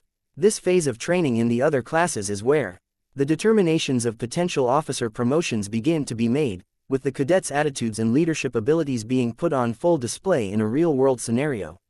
For these two it's already obvious they're qualified, and that Cadet Max is more of the everyman's leader, while Cadet Nico has all the grace and charm of a drill instructor with a sore tooth. She's a great tactician, and a good leader, but she's better suited to scaring cadets into action than inspiring patriotism in the masses. Perhaps he could arrange for her to be Cadet Max's executive officer. General Tenant has friends in the commissariat, the Army's police and internal logistics department, and he could have them send someone here early to give the cadets a dose of additional training.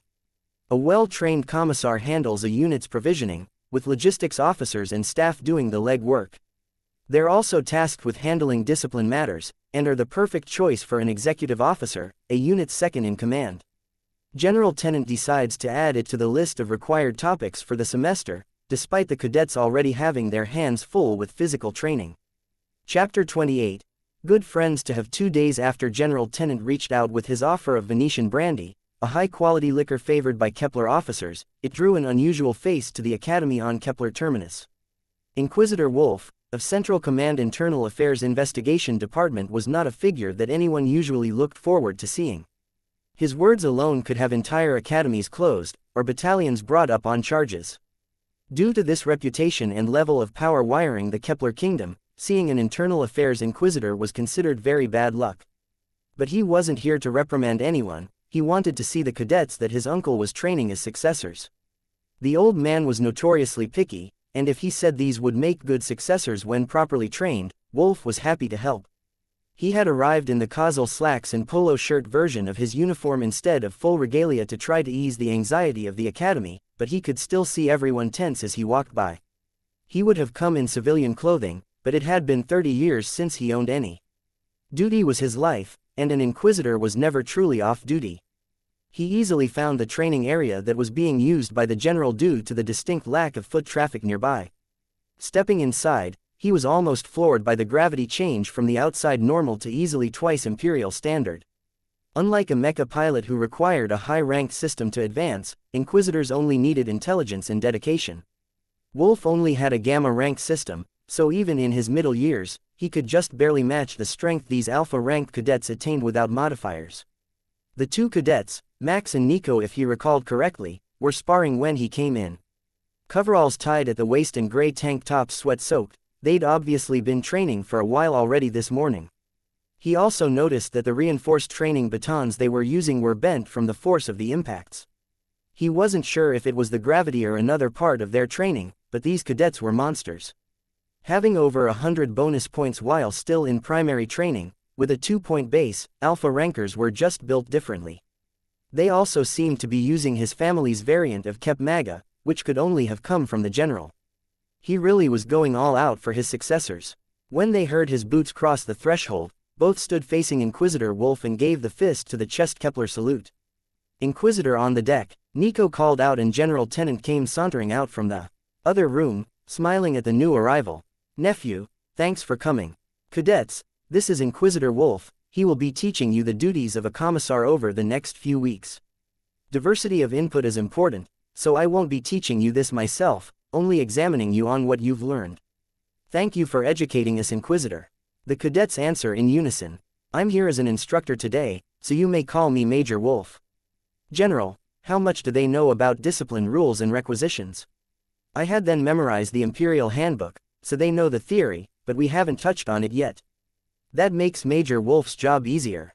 He won't have to undo years of local indoctrination on planetary loyalty, customs and standards. Discipline is as much about motivation as punishment, and a proper commissar needs to balance the two aspects well to keep their troops at maximum efficiency. That holds especially true for a mixed force that contains infantry.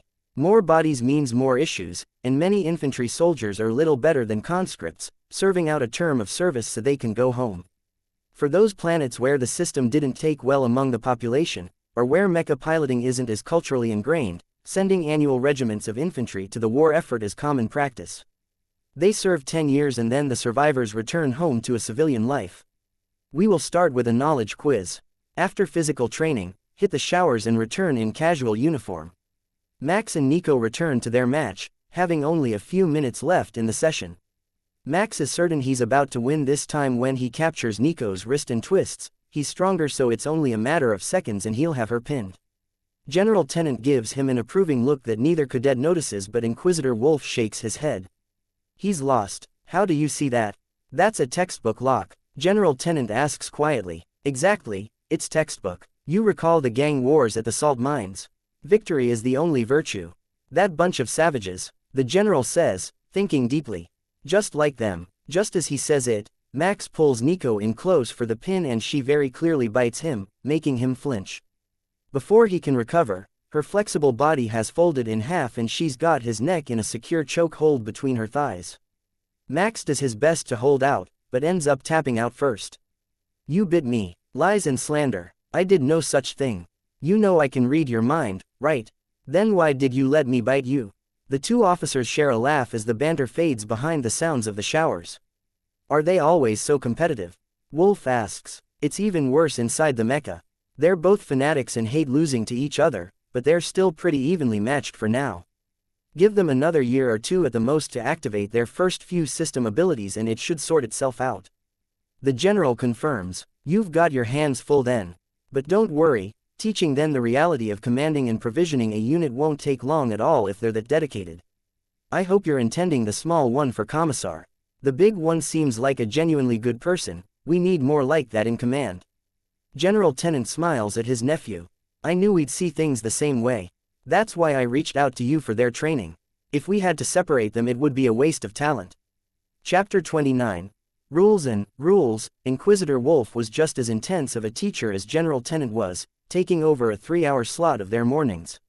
There was no gentle start, no introductory exercises, instead he started them directly with the task of provisioning a newly formed battalion. They spent an hour going over the relevant sections of the regulations, and then the cadets were dropped directly into the virtual reality scenario as the commanding officers.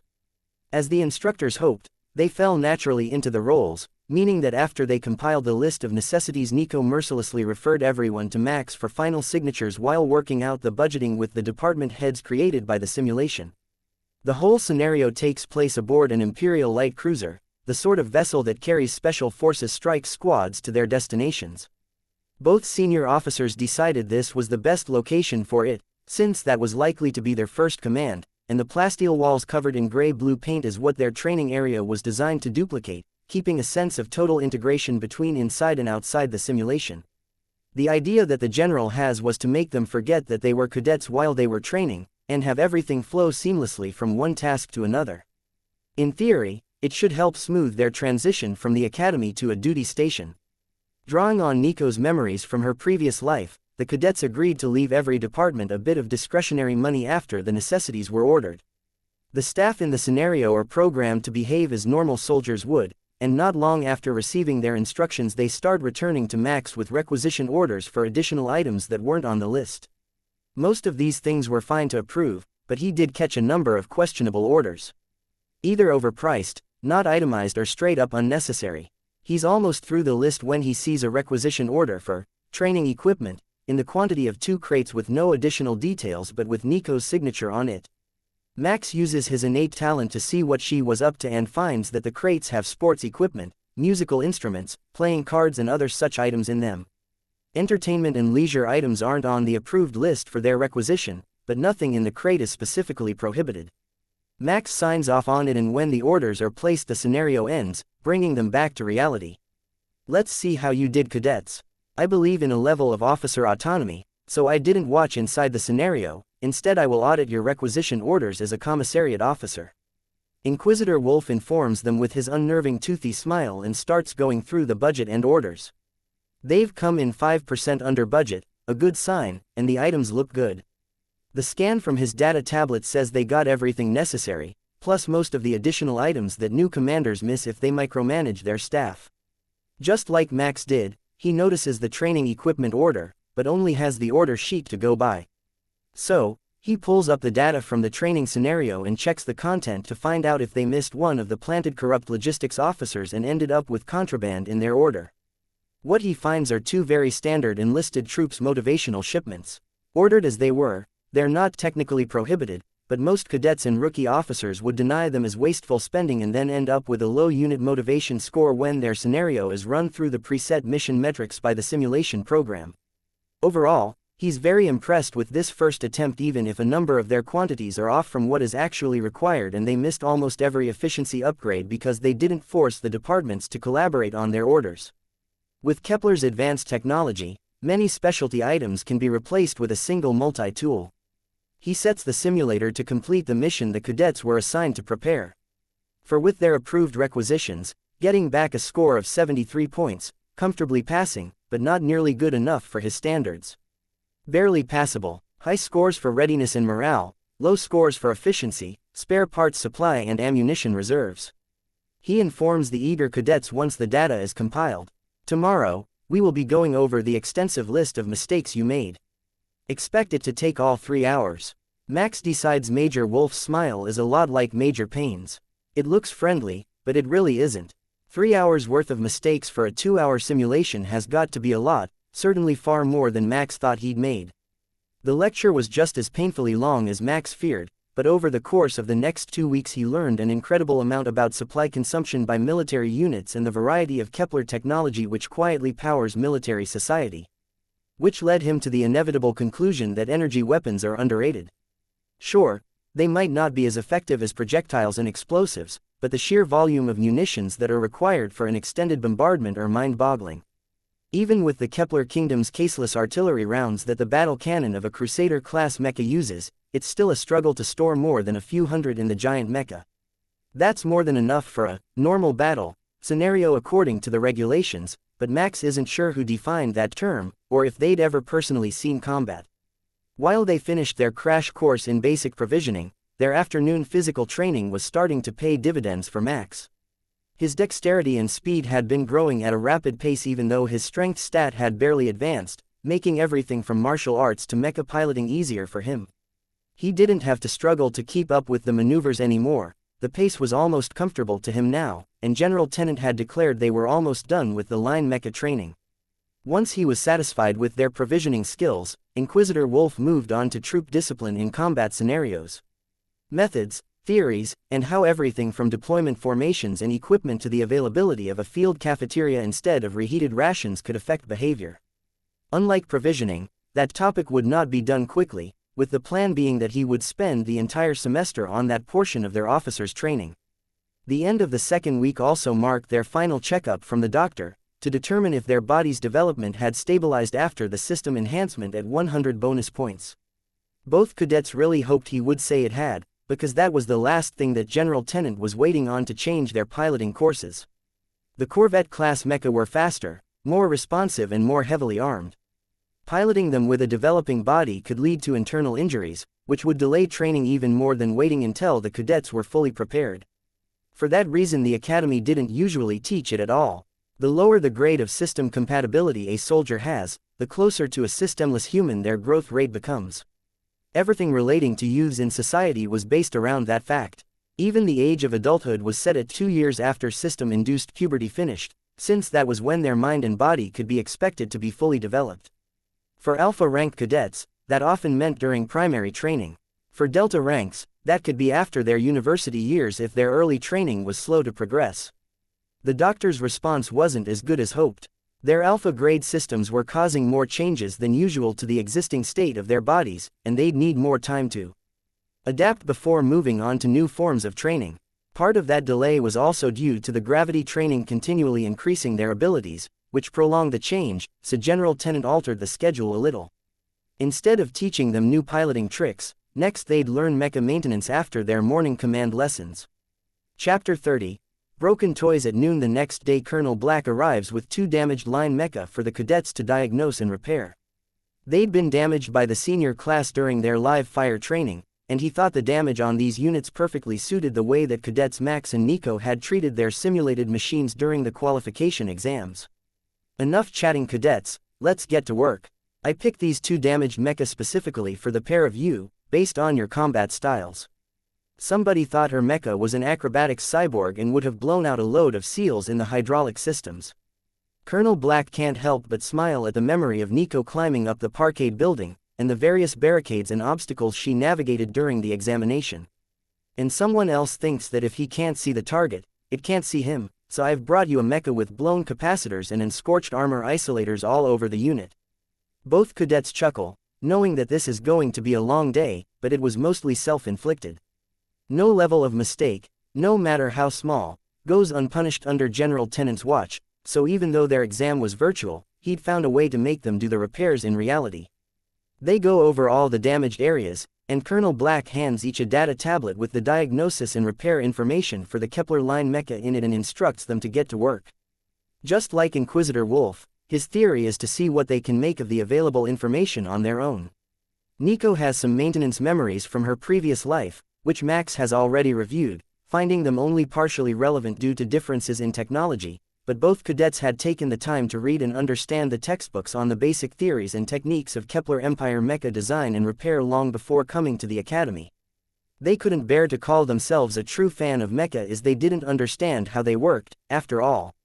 The work begins slowly after they finish making notes on the visible damages, and Colonel Black starts offering advice and assistance as soon as the actual repairs begin. No, you remove the end pin, then the C-clip before unscrewing the cap, or it will jam and you'll have to start over. The Colonel instructs Cadet Nico, pointing out the correct way to disassemble a particular type of hydraulic ram. Nico's day has been the much more mechanical of the 2 cadets. The unit Max is repairing just got shot a bunch of times, so he's mostly removing and replacing armor plates and energy absorption capacitors over and over, then checking electrical circuits and the internal structure for damage. Nico has rebuilt 4 electric motors and 24 hydraulic cylinders so far, thanks to the overload damage the unit she is working on suffered when the pilot managed to fall off an elevated walkway. It's still functional, but leaking from basically everywhere. The systems are redundant and isolated, so there are dozens and dozens of small damaged parts from the mecha's fall and subsequent maneuvers to finish the course. I should really have apologized to the repair staff in my last life. I brought them machines in much worse condition than this. Nico muses silently, going over both past life memories and her new learning to get this job done as quickly as possible. That looks good. Cadet Max, double check all your left arm securements and then we can sign off on that arm. Cadet Nico, power up the unit and check for torso joint leaks. Colonel Black actually enjoys spending all his time in the shop, away from the politics and nonsense involved in running an academy.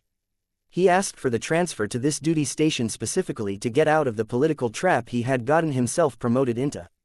No senior officer truly escapes politics though, as they're an integral part of every company command level and up posting.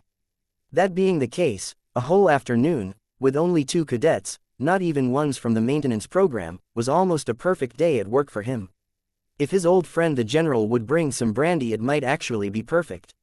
Once the mechanical repairs are done the cadets clean the units, then run a double system check for damages and leaks, and finally refresh the academy regulation paint on their armor.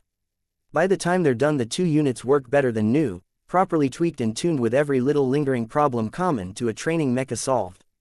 And that's 2 correctly serviced mecha, ready for their next deployment. Enjoy your evenings and I will return tomorrow with more units for you to work on. Second break is over, and the senior cadets are nearing graduation, so every day they will have more mecha to repair, so many that the repair class students dread this final semester every year. The instructors say that it's part of their training, the rush to get units operational during a battle, but the developing minds of the young cadets always have problems truly appreciating that the reality would actually be much, much worse than what they receive in the academy. It's a bit like heaven for the mecha-loving Max though. He's literally up to his elbows in a real-life line mecha, testing systems and replacing the composite armor plates that seem to get heavily damaged every training run. They're built of sandwiched layers of a resin-impregnated cloth and an advanced ceramic inside a metallic shell, designed to absorb impact, energy and heat and dissipate it without damaging the structure they're mounted to. Deliberately sacrificial to save the components that actually keep the mecha working underneath. The design makes a lot of work for maintenance crews, but it's far easier than repairing the more complex armored shell of the Crusader class mecha. Most of these line mecha armor plates Max can maneuver by hand, even in the increased gravity of their training building. The plates for a Crusader class mecha require a crane and multiple team members to safely remove. Chapter 31. New function. It is while Max is working on one of the line mecha damaged by the Special Forces class that his system decides that he needs an upgrade. Most alpha rank users will get an additional function at some point in their school lives, since they become available after 50 points, with a second one likely after 100. The biggest question is what they'll get. Function activating. New system function added. Unit optimization. The system will assist the user in maintaining peak performance of their mecha unit. Touch required for activation. Max marvels at the notification for a while, wondering just what exactly the system is going to do for him. But, when he touches the screen to run a system diagnostic on the next line mecha, a new interface opens in his mind, like a heads-up display. 42 faults found, efficiency reduced by 37%, correct now. Max decides to see just what the system is doing, when a drop of his blood, then another and a third fall from his fingers onto the screen, quickly soaking in. Within seconds the damaged interior is pristine again, so Max exits the unit to see what still needs done and what the nanobots that form his system can do themselves. The wires and hydraulic hoses are mending themselves as he watches, and then a notification pops up in his mind, telling him which armor plates and mechanical components need replacing. Max simply follows the list, swapping damaged components as he goes until everything is done. Optimization complete. That is an absolutely incredible function. It will only perform the most basic of repairs, reattaching broken wires and mending hoses using the existing material, but the diagnostic ability alone makes it more than worth it. Before he can sign off on this unit he needs to systems test it, so Max straps himself in the cockpit and powers up the unit. The controls respond the instant that he wishes them to, none of the usual lag of outdated programs and decades of patched software. The interior lighting is just right, and when he takes it for the test walk around the shop, the controls are exactly at his preferred sensitivity.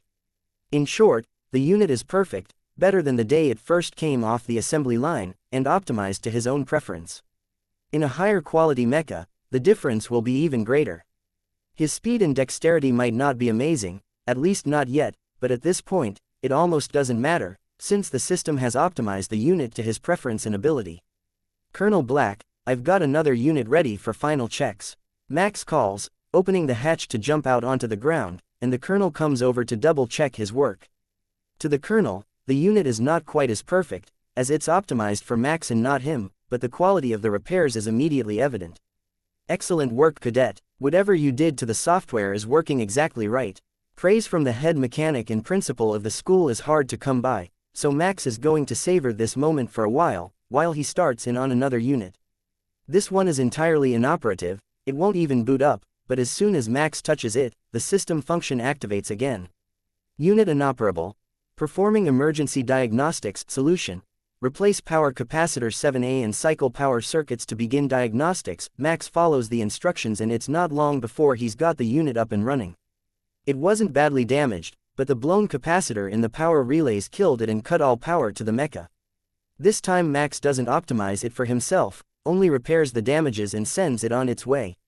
Finally, he has a true advantage from his system, and not just the alpha rank privileged playing field that he started life with. That can hardly be counted, since he's not even the only one in his class that can boast about that level of system compatibility. Max passes a few more days testing out his ability before they're finally cleared to start training on the Corvette class mecha.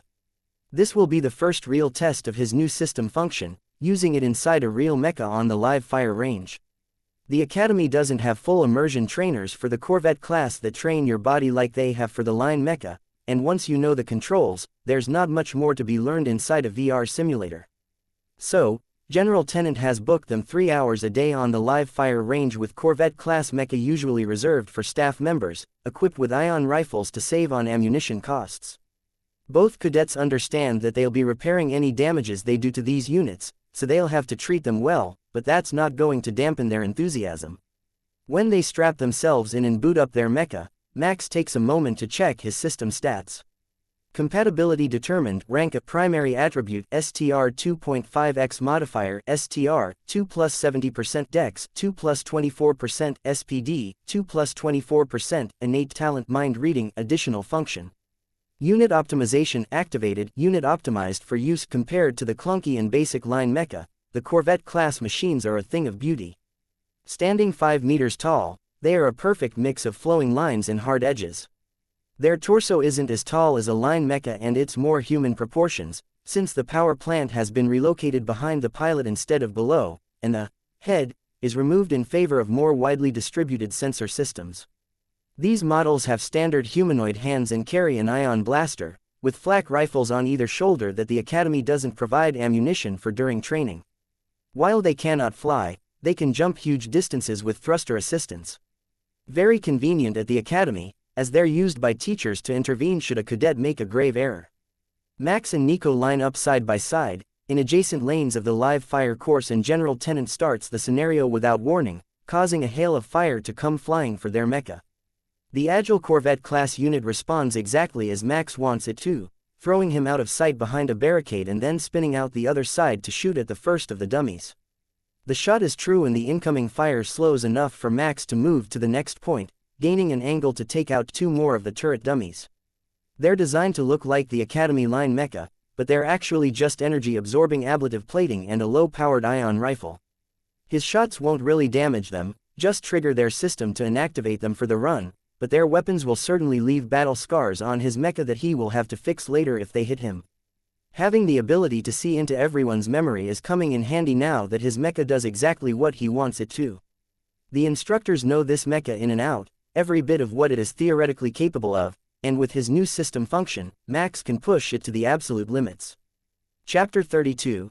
The upper hand. At the end of the course, Nico has a very respectable 95% hit rate, and under 10% damage taken, a result on par with the elite results of all her previous examinations. Max, on the other hand, scored absolutely perfectly. Perfect accuracy, no damage taken, and nearly perfect efficiency and timing through the course, with minimal wasted movement. Nico looks at the results with a melancholy smile, but still manages a cheerful-sounding taunt for her friend. Looks like my head start has been squandered. You got good while we were working on the repair training. Is this what they call the male advantage? That was an acknowledged thing within the piloting ranks. The system didn't optimize all bodies the same way, and female pilots would cap out lower on strength and speed but higher on dexterity than their male counterparts. Max wasn't sure exactly what level Nico was at now, but as he understood it, the differences started after 100 total bonus points and only got more and more evident among the elite ranks. Because of that, not many elite female pilots existed, but with the right system functions, there was no reason short of crippling injury that the Kepler Kingdom's advanced medicine couldn't repair that an alpha-ranked cadet like Nico wouldn't qualify for and successfully complete the Special Forces training. The fact Max got a perfect run first was just a bittersweet reminder to her of all the ways she taunted him during martial arts training, where she had the natural advantage so far. Not bad cadets, but watch your footing. The Corvette class is much more agile than the line Mecha, but the ground isn't any more stable, so rapid maneuvers are prone to cause you to lose traction and send the whole mecha toppling to the ground. Especially you, Cadet Max. You prefer to lean your body to stabilize for a shooting position, but that puts a lot of pressure on one foot. In soft sand or mud that will be a hazard. Now, go again. The general only increases the difficulty every day, along with the increasing gravity in their training center, pushing both cadets to the limits until finally Nico breaks. Not mentally, literally breaks her arm during martial arts training when her bone density can no longer keep up with the extreme stress of increased strength and gravity. The system has optimized her as much as it can, or will, and her body has reached the peak of its adult state, at least until she reaches 150 bonus points and the system sees fit to upgrade her in some way again. That upgrade isn't always physical though. Sure, it's often a bonus to a base stat or multiple base stats, but it is also a common point in their training for Kepler Kingdom pilots to gain one or more additional system functions, often just before their university exams are due to be taken, should their progression follow the curriculum expected rates. While Nico recovers over the next few days, her healing accelerated by the nanobots, Max has to train alone, except for the theory courses with Inquisitor Wolf. Nico is spending extra time in the theoretical classes now, due to her injury and likelihood of repeat injuries until the recovery is complete, while Max continues with piloting classes under General Tenant. Max really didn't realize how much he relied upon the competition and having something to prove, until he had to do it alone. Why the long face, Cadet? Surely you still see each other more than enough during commissar training and after classes. General Tenant jokes as they bring Max's mecha back for daily maintenance. It's not that, more like all this time, I really wanted to prove that I was just as good as the cadet born with all the advantages. The loving family, noble heritage, alpha rank system, plus her amazing innate talent. But now, I guess I have, and I'm not sure what I should do now. Does that make any sense, General? General Tenant nods sagely to the cadet, lost in his own memories. When I joined the military, there was a cadet just like you. He had the ability, and the drive, but that was it. I was the one born to a heritage of mecha pilots. He drove me every day to be a better pilot, just to keep that one step ahead of him. Then one day he managed it, his unit held their assigned point while mine was pushed back and had to be reinforced. But our commander had a bit of advice for him when he was feeling like you are now. You might be ahead, but life is never won until the day you die. The translation from his native dialect is a bit rough, but what he meant was, you are now in her position, the one being chased to defend the title is the best. If you slack for even a second, she will take it back from you. So you need to make yourself the absolute best pilot and commander you can be every single day, without fail. Max wasn't expecting a profound life lesson from the usually silent general, so it takes him a while to digest that philosophy before he comes up with a question. Where is that pilot now? Waiting for us to bring in one of his academy's prized Corvette-class mecha. Now get a move on or the colonel will chew us both out for being late. General Tenant was right. The moment that Cadet Nico was cleared to return to live fire training, it was like a fire was lit within her to take back her spot at the top, and prove to herself that she could keep up with the very best. Max started out with the handicap and had to play catch up, but Nico has just started to work though hers. That ability she has to interface directly with the mecha systems can't be underestimated. Though, she's good, and getting better with practice. Max might have a perfectly optimized mecha, but he's still got to work hard to keep his position. The semester draws on peacefully as they master all the basics of provisioning, discipline, repair and piloting, training to be well-rounded officer cadets, but all is not calm in the Kepler Kingdom. External battles are a constant fact of life for the kingdom, and both General Tenant and Inquisitor Wolf know that their time here is limited. If they want to take these cadets with them as the general's presumptive successors when they're inevitably forced to leave, they'll have to work hard to find a way and have the cadets prove themselves. Chapter 33. The dark underbelly. The central government overseer is deep into the drink before the sun goes down that night. Aristocratic imperial politicians sent him here specifically to prove that the old general was no longer fit for duty. Putting him in charge of children was a disaster waiting to happen, and the bureaucrats were certain that he would either fail or become drunken and violent to the point that he could be relieved of command and his phalanx-class mecha reallocated to a piloting team more loyal to the aristocracy and their bureaucracy. But after this, after a pair of first-year cadets crushed the qualification exams mere months into his tutelage, what was the overseer to report to his superiors? His best bet was to suppress the news and buy time to come up with a plan. If that phalanx-class mecha goes to students loyal to General Tenant, they will be loyal to the monarchy directly, as the original agreement stipulated, not the regional governments run in its name by the local aristocrats. When the Kingdom of Kepler was founded, all phalanx-class and mightier mecha swore loyalty to the monarchy before all else.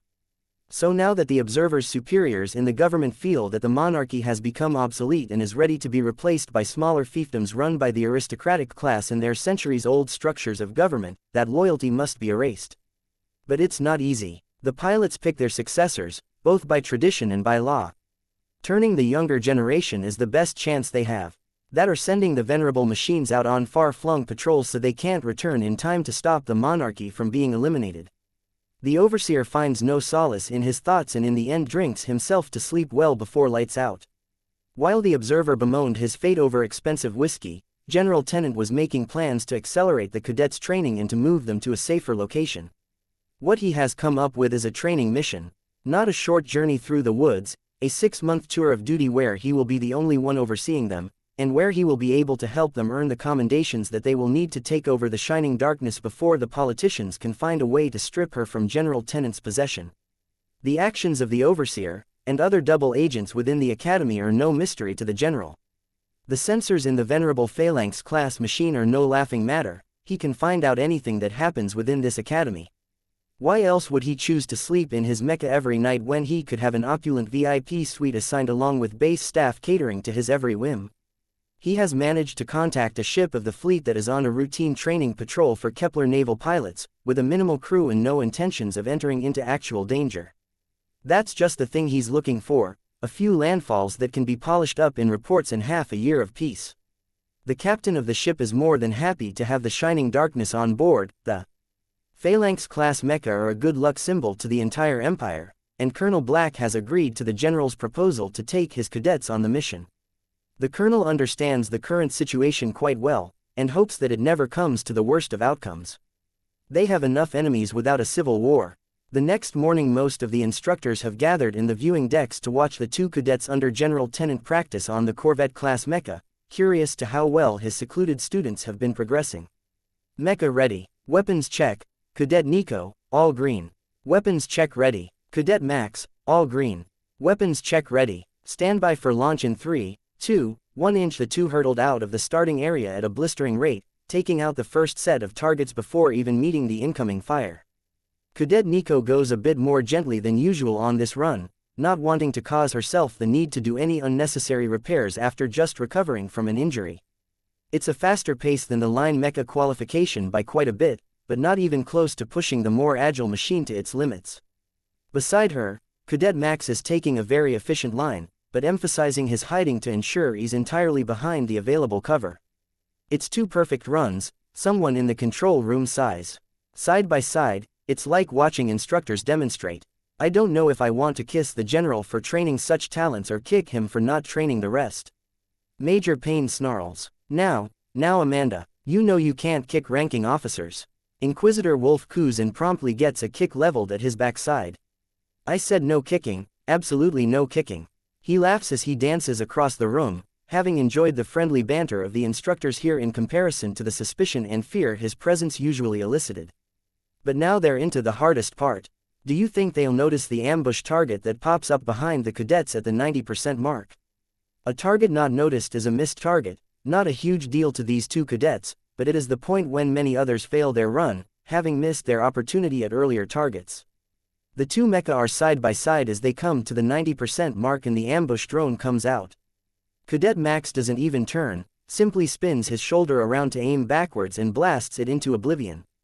Cadet Nico noticed a moment too late, still in time to avoid the ambush, but the drone had moved behind cover before she could target it, and she must either waste a significant amount of time looking for it or continue the run with the missed target. Nico chooses to take the miss, moving into the final groupings and completing the course. Cadet Nico, you do know it is customary to shoot all of the targets, yes? Yes, sir. This cadet knows they failed to shoot the ambush drone, sir. Oh, missed shots, 0% damage taken, 1 missed target. Passable score, cadet. Now that we've covered your negligent targeting, tell me this. Were you out for a leisurely stroll? Needed a moment to do your nails? What is with the sedate pacing, cadet? General Tenant barks, making everyone in the control room laugh. Her pace was still a third faster than required for the actual Corvette class qualification. Sir, this cadet found the previous Mecha to be exceedingly fragile and did not want to damage more of the Academy's property, sir. Then we will have to teach you how to run without hurting yourself, cadet.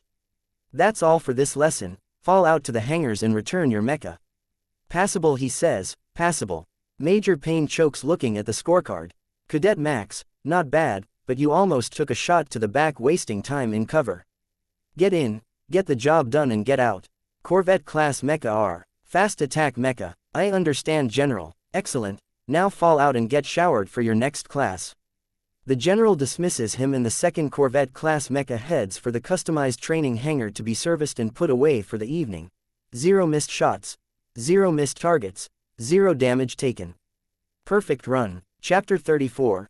Charter 34. Change of plans. The Overseer silently ends the call with his superiors, hearing the instructors come back from the observation room. The cadets just have finished their run. He briefly wonders how they did, but pushes the thought from his mind. One more week and they can send an inquisitor that they've turned to their cause. The royal auditors known as inquisitors are a hard bunch, but they do have weaknesses. Someone has found this ones and recruited them to help eliminate the general through forced retirement, giving the aristocracy control of his Mecha. As the Overseer ends his call, General Tenant begins one of his own. Move up the schedule, use my command codes if necessary. We're leaving today. Cadets Nico and Max were doing the final checks before returning their borrowed Corvette-class Mecha to the Academy Armory. Both were in high spirits, laughing with each other while they ran the diagnostic scans, finding nothing wrong but a bit of depleted fuel and some added dirt. Hey Nico, what do you think this field trip will be like? Will we just be observing? Do you think they'll let us do live training with the crew? Max asked, excitedly going through the notification of a 6-month off-world field trip with General Tenant that he had just received. I'm sure there will be training. Can you imagine General Tenant letting a cadet slack for an entire 6-month tour? That's just crazy talk. I'll bet if there's a patrol in a safe environment he might even let us off the ship. For Special Forces cadets in their final year of basic training, as the 7th-year classes were, that was how these rare practical experience fields trips usually went, according to the Academy's publicly available information. Training on board, then patrols on an uninhabited moon somewhere before returning to brag of their experience and begin their final semesters. Not every graduating class even got to do one though. Their planet was too low priority to get approval for annual excursions using a ship of the fleet. The scheduled trip was to take them plus the graduating Special Forces class to a feral world, on a mission to clear a location for a settlement. Heavy lifting inside their Mecha all day long, with a chance to get the top-performing cadets inside modified Crusader-class chassis designed for heavy lifting in military infrastructure under the engineering department. They were fitted with 2 hands instead of solid-mounted weapons, making them perfect for heavy infrastructure projects. Though the cadets didn't yet know it, that plan was now scrapped. General Tenant's worries about a coup pushed him to move forward his departure, putting them all off-world should things turn violent as suddenly as he predicted. Just before sunset, General Tenant got the news he had been waiting for. The 42nd Armored Mecha Battalion is passing by their star system and will be headed out tonight on an emergency deployment to cover for a patrol ship damaged in a border skirmish so the other vessel can be put in dry dock. The sound of the giant landing craft awakens every student in the academy. All eager to see what it might be bringing. Are they bringing a group of retired veterans home? Is the academy getting another dignitary with his own mecha like General Tenant? Nico and Max have just reached the window closest to the lander when the door to the training area opens from outside.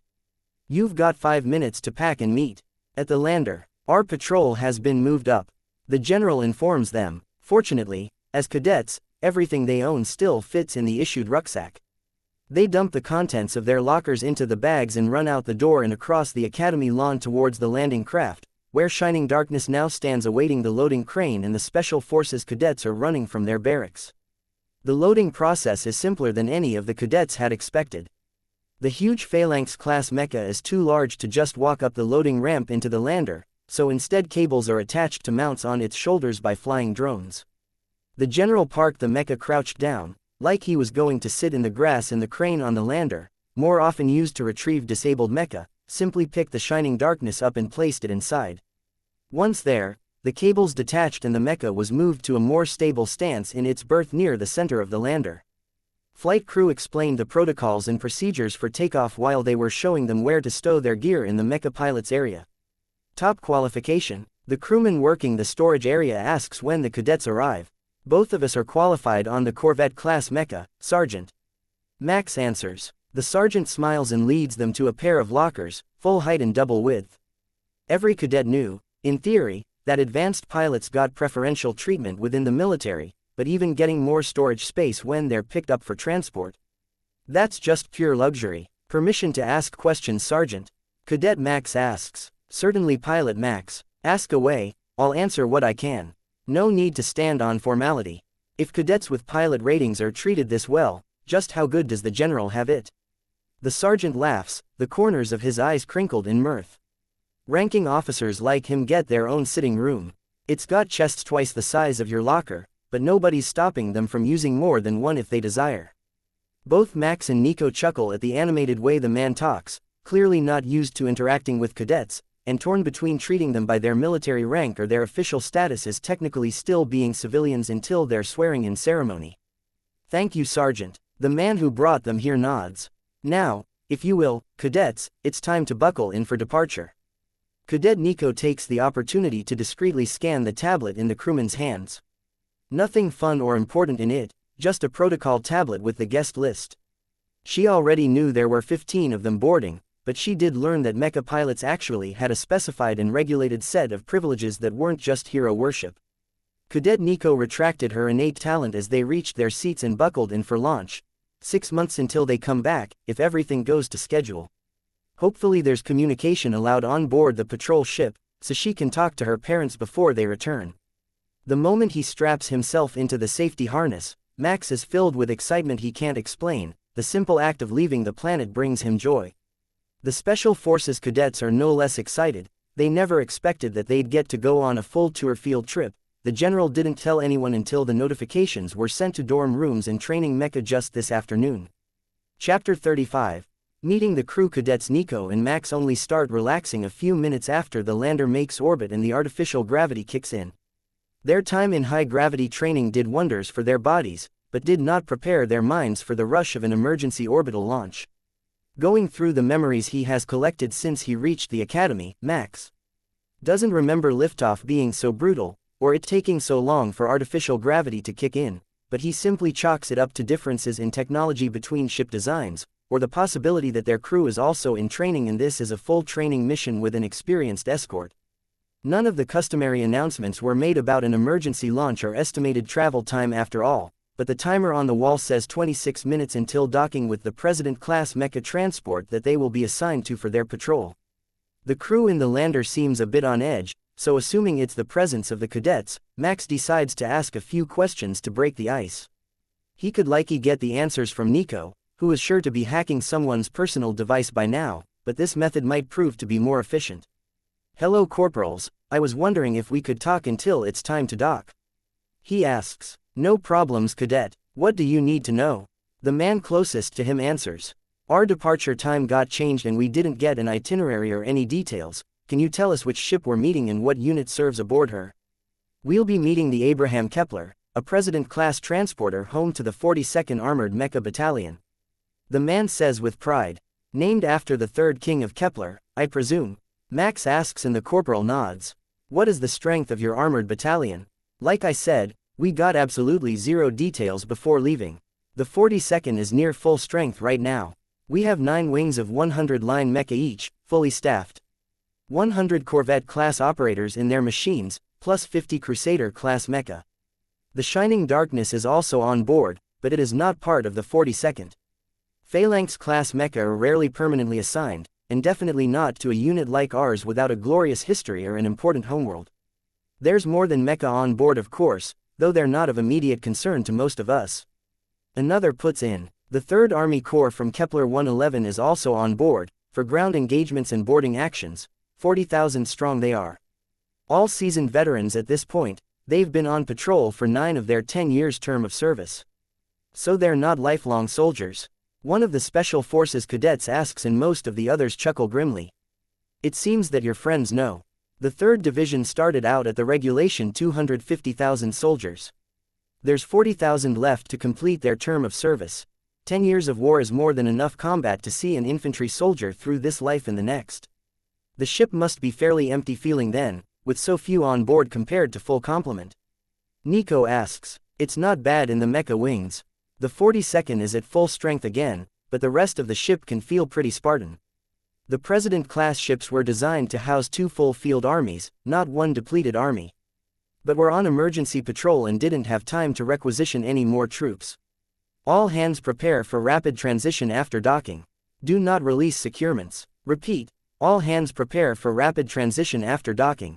Do not release securements. What did that announcement mean other than don't get out of our chairs? Nico laughs, unfamiliar with the term rapid transition. They'll be going to full faster than light travel the moment the lander is secured. Whatever is going on has the Abraham Kepler in a panic to get there. Nico nods her thanks and stares at the digital star chart on the wall. 200 star systems make up the Kepler kingdom, spread over hundreds of light years of space. Kepler Terminus is a frontier system, on the very edge of controlled space, where one would expect a patrol ship to end up, not leave in a hurry. But they are, certainly in a hurry, less than 5 minutes on the ground and a rapid transition to faster than light travel. Either this understaffed ship is the last hope for someone, or there's more going on than she knows. With a gut-twisting lurch, the huge warship accelerates up to interstellar velocities. Well, that was fun, Max says, sounding queasy, and one of the soldiers beside him gives him a solid pat on the back. Took me my entire first tour to get used to it. 6 straight months of feeling queasy at every transition, she says. I remember that. Another laughs. First time we took off you vomited on Jalil. Almost got you killed without seeing action. Max isn't the only one feeling queasy. This was the first faster than light transition for them all, and only one cadet doesn't look at least a little green. The transition didn't seem to bother Cadet Nico at all. How are you not affected by the transition? Max asks, annoyed that all his scans of her memory didn't reveal such important information. After looking at you lot this whole trip, a little light speed jump is nothing. Nico jokes, chewing on a piece of jerky. Some people just aren't bothered by the effect. It doesn't matter how strong or tough you are, it just happens or it doesn't. One of the lander crew informs Max with a big grin, the experienced veteran enjoying the chance to see fresh young cadets learning new things. All clear. Safety restraints may now be removed. The mechanical voiced computer announcement comes blasting from the intercom speakers once the motion of the ship settles. The crew all releases their harnesses while the announcement is still playing, preparing themselves to get back to work. That's our cue, cadets. Gather your gear and follow me to get your bunk assignments. Chapter 36. Pecking order. The cadets are led to 2 distinctly different areas of the ship to get their bunk assignments. Max, Nico and a pair from the Special Forces class are kept aside when the others are shown to a bunk room with racks for 50 soldiers in it. They're free to pick their spots as they wish, tossing their bags into the footlocker that matches their chosen bunk. The final 4 are brought to the next hallway, where a series of small private rooms line the walls. It's all very familiar to Nico and Max, since the gravity room was designed to look exactly like this, right down to the furniture. Welcome home, cadets. Get comfortable, because the next stop is months away. The corporal escorting them says with a smile and turns to leave. Corporal, what is the current ship's time? Nico asks before their escort can leave. 3 o'clock, cadet. The corporal leaves and Max swears under his breath. 3 hours isn't nearly enough time. The 2 other Corvette-class qualified cadets look confused, so Max explains. General Tennant begins training promptly at 7 o'clock every morning. Every morning. So if you want to eat before lunch, you've got 3 hours to sleep before it's time to get up and get fed. They pass the mess hall on the way over, it's only a few minutes away, and straight down the main corridor. Having 4 cadets qualified on the Corvette-class Mecha is unusual. The academies don't usually train the students in anything but the line Mecha, leaving the official officers training in the Corvette-class Mecha up to the universities. But Kepler Terminus had a very good Special Forces class and 2 students, Ibanez and Gomez, were given special consideration. A half dozen of the others are likely to also get the official certification before the end of the year, but they haven't managed it yet. Much of that is just due to system compatibility. Ibanez and Russo are both alpha ranked, with an advantage since birth. The others have had to grind hard to even try to keep up. Have you been studying under the general for long then? Ibanez asks, only vaguely recalling having seen these cadets before.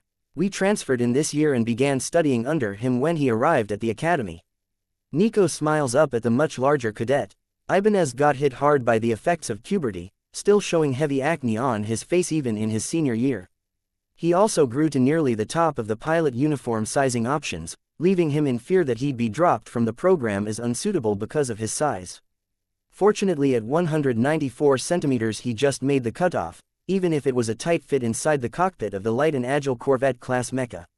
Russo got off easier, finalizing his growth at a stocky and hairy 170 centimeters tall. He was near the maximum sizes for waist, but that wasn't fat, he was simply solid muscle. All right pretty boy, we're off to bed. Wake me up if I'm going to be late for breakfast. There's nothing I hate worse than missing meals. Ibanez laughs, heading into one of the rooms. Likewise, but not as tacky. Russo laughs, waving goodbye and setting an alarm on his watch. Max decides he's going to have to requisition one of those soon, since he can't rely on the academy systems for the time being. Nico taps her empty wrist and Max nods, then heads for the data screen to see if he can make the order. Already done. It will be here at 6:15, in case you snooze a little past your alarm. The petite pilot laughs before turning in for the night. Max considers telling the others, who are still joking and laughing next door, that they're in for a long day tomorrow, but decides that they will learn better the hard way. Besides, a nice firm Kepler Navy issue mattress is waiting for him. The nap might have been short and unfulfilling, but at least it was something, and Max is just about to hit the snooze button on the wall-mounted alarm again when a private from the logistics department arrives with his watch, plus an additional pillow and a fresh boot maintenance kit. All Max can think is that the general was right, Nico would be a great commissar. He's the one that can read minds, but somehow she still knows exactly what he needs, before he needs it. She even knew that the standard issue pillow was too flat for him and ordered a spare. Ibanez and Russo are both awake by 6:30 and the 4 head over to the dorm to let everyone know breakfast is being served. It actually started an hour and a half ago, but they're all still up, gossiping and joking, so they might as well get some food in them before the general puts them to work. Looks like you were right. I hear officers' boots, Russo whispers to Max at precisely 6:59 in the morning as they're sipping coffee. How he could hear that is beyond Max, most likely one of his system abilities. Officer on deck. Nico calls from her position nearest to the door as General Tennant walks in, forcing everyone to snap to attention.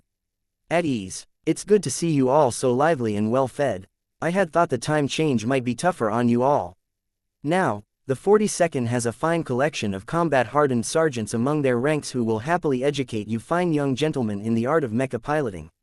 Ibanez, Russo, Max and Nico, you're all with me and Colonel Marino from the 42nd Armored. Groans fill the air as the cadets realize they're about to face a full day's training after being too excited to sleep, but the 4 senior cadets only smirk at each other. The 2 officers aren't leading them to the same training area as the other cadets though, they're leading the 4 cadets into the training area reserved for the 42nd Armored. Welcome to day 1 of Crusader-class Mecha training. We don't have long to get you competent and certified, but you're all alpha rank talents, and we expect nothing but success from you. General Tennant declares when they reach the row of unfamiliar training simulators. Chapter 37.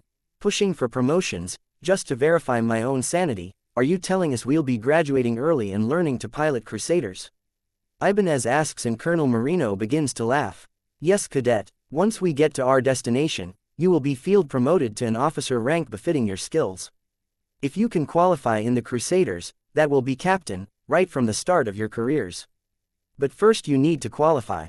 That's enough motivation for all 4 cadets to rush to their simulators and familiarize themselves with the cockpit layouts. They're all standard designs, the Kepler military default, though Crusader class controls can be customized to the pilots, who will usually spend the remainder of their career in the same mecha. Max is already very well acquainted with this setup, and lovingly runs his fingers over the controls, feeling them in person for the very first time. Sure, it's not an actual mecha, but the simulator's control panel is made from the real mecha's cockpit parts. Unlike the Line and Corvette class simulators, the Crusaders and their simulators have a neural link, allowing pilots to control partially with their thoughts, and increasing their overall capabilities. Max slips the helmet on and gets a message from his system. Unit optimized, selecting optimal pattern, new system ability unlocked. Multi-point targeting. Max isn't entirely sure what that means, but once the virtual reality simulator comes online he can see the change right in front of his eyes. There are rows of moving mecha in front of him in the simulated course, waiting for him to begin his run. He doesn't have his heads-up display active, but focusing on any one of them gives him a targeting box in 2 colors. Max tries focusing on more than one at a time and finds he can get to 4 before the colored boxes stop appearing. Number of weapon systems exceeded, so every color is a different weapon then. Like the mecha of Colonel Black, Max got one with 2 weapon arms, one a Gatling battery, the other a main battle cannon. On top of his mecha's domed top shell sits a missile pod, and on the chest is a single heavy ion blaster, best suited to single infantry targets, or sniping through open hatches, as it's roughly the same weapon that infantry soldiers carry, just hard-mounted. Alright cadets, you should see your course in front of you. Eliminate all targets, take no damage, reach your destination in under 5 minutes. NGO, General Tenant announces through their virtual mecha's internal speakers. Select automatic targeting, may not be optimized for target priority. Max thinks about that for a second and decides to see just how well it will do. After all, he's going to be running this course way more than one single time. Max steps his mecha towards cover, forgetting for a second just how big of a difference there is between the 5-meter-tall Corvette class and the 10-meter-tall Crusaders. The wall blocks his lower torso, but both weapon arms are exposed over the top, and the automatic targeting mode activated by his system opens fire on the enemy mecha, picking targets by distance, closest first. Every weapon is going at once and Max winds his way through the course, avoiding incoming fire while his mecha destroys everything in range. It only has a few minor hiccups, like using the main battle cannon against an infantry motorcycle while the ion blaster was busy with the rest of the unit. Other than that, the system function worked amazingly well. Max didn't plan his route very well, not used to the volume of incoming fire, and took a significant amount of damage, but he finished in time, and anything that moved is now dead. Congratulations cadet on the most magnificent waste of ammunition I've ever seen in a training scenario. Using the cannon against a motorcycle was a masterful touch, and I applaud your aim. Hitting a moving motorcycle with an artillery shell is no easy feat. 30% hull damage taken, 45% of ammunition spent. Run again. Colonel Marino laughs over the intercom. Over and over that morning they run, and Max learns how to fine-tune his system's multi-targeting skill. He can exclude types of units, so his light weapon only targets infantry, while the high-explosive missiles wait until a group is present to fire. It's also more efficient to control the main guns himself using the combination of the system targeting and the heads-up display from the sensors than it is to leave them on automatic. He's just starting to get the hang of positioning his mecha to avoid being shot to ribbons when they break at the end of the day. Good job today cadets. We will see you right here at 6:30 tomorrow morning. Don't be late. General Tenant dismisses them, sending the hungry cadets jogging for the mess hall to see what's on the dinner buffet. That was intense. I'm glad I activated additional endurance for one of my functions. Russo sighs, taking a seat next to the half-conscious Ibanez. I think I'm going to die. Every part of me hurts. I got blown up so many times today I swear I heard the AI laughing at me. The big cadet moans, looking to Russo for sympathy but finding none. Nico is silent and thoughtful, and Max wonders if she's simply exhausted or if she learned something new today that might be interesting. Max scans her memories to see what her system functions might be, finding that she has activated two, the same as him. Only they're a bit odd, and not entirely mecha-related. The first is rapid recovery, allowing her to heal and recover energy more quickly and easily than others. According to the function, she can survive off of a mere 200 calories a day, and if necessary her body will process the rest from her surroundings in a way that sounds to Max a lot like its photosynthesis. The second function is Mecha modification, which looks much more like a utility for the techs repairing mecha than someone piloting them. Max can imagine that the function might be truly deadly in combat though, with all her weapons tweaked for increased damage and firing rate. His optimization function only makes the best of what is available. Her modification function gives her insight into how to change the mecha to make it mechanically better, or does it automatically if no physical changes are needed. It's not her system that's the most interesting though, it's a memory she was just thinking about of a modified ion destroyer, similar to the one that's on her chosen mecha. The memory triggers something in Max, and a whole series of combat memories inside an unfamiliar mecha known as the Gloriana flood his mind. Max understands instantly that these are the memories of his past life, no longer locked away, but still incomplete. What he recalls are nothing but portions of battle scenes and combat techniques that were used during them.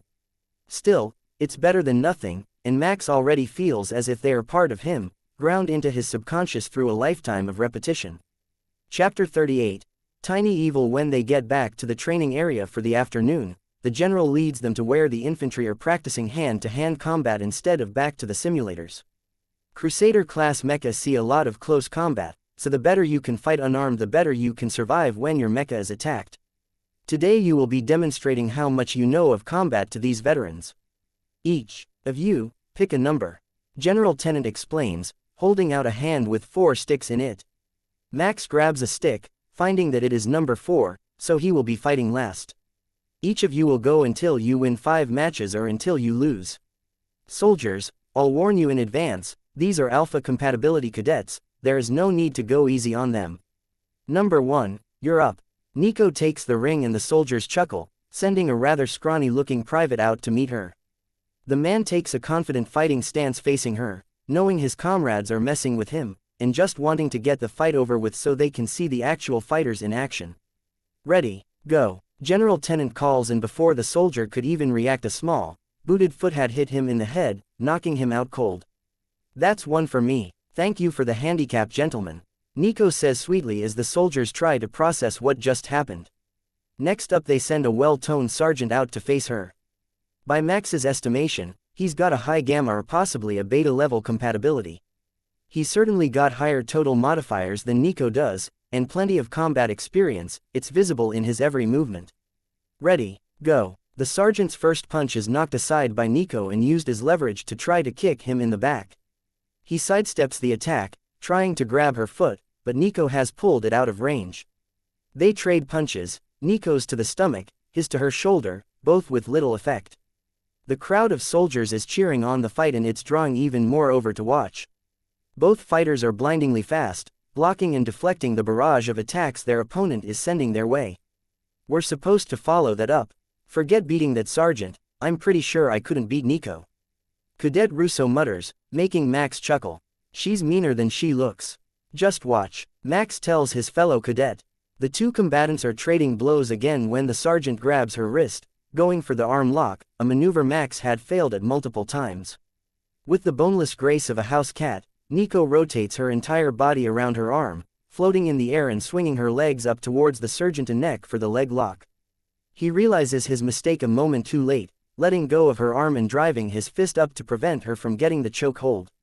He successfully gets her leg outside his arm and slams her to the ground on her back, but the tenacious cadet continues to pummel his face until he throws her off. She's off balance from hitting the mat again, so he goes for the spear, knocking the breath from the much smaller cadet before wrapping her legs with his to prevent her from escaping before going for the chokeout. She can't get the leverage on her elbow strikes to break his hold, and soon ends up tapping out, admitting defeat. That's a loss for Cadet Nico. General Tenant calls as the two get to their feet, the sergeant bloody in the face and favoring his ribs, while Nico shakes off the grogginess. Thank the stars for Sergeant Johnson, without him we'd have been embarrassed by a 40-kilo cadet. One of the soldiers calls and a large group begins to laugh. John's once killed a Moor bear with a combat knife, if he lost to her we were screwed. Someone else jokes and the sergeant laughs.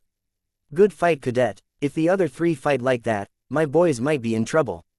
Johns commends Nico, who shakes his hand. I have to watch the recording of that last pin, it's been a while since anyone managed to immobilize me.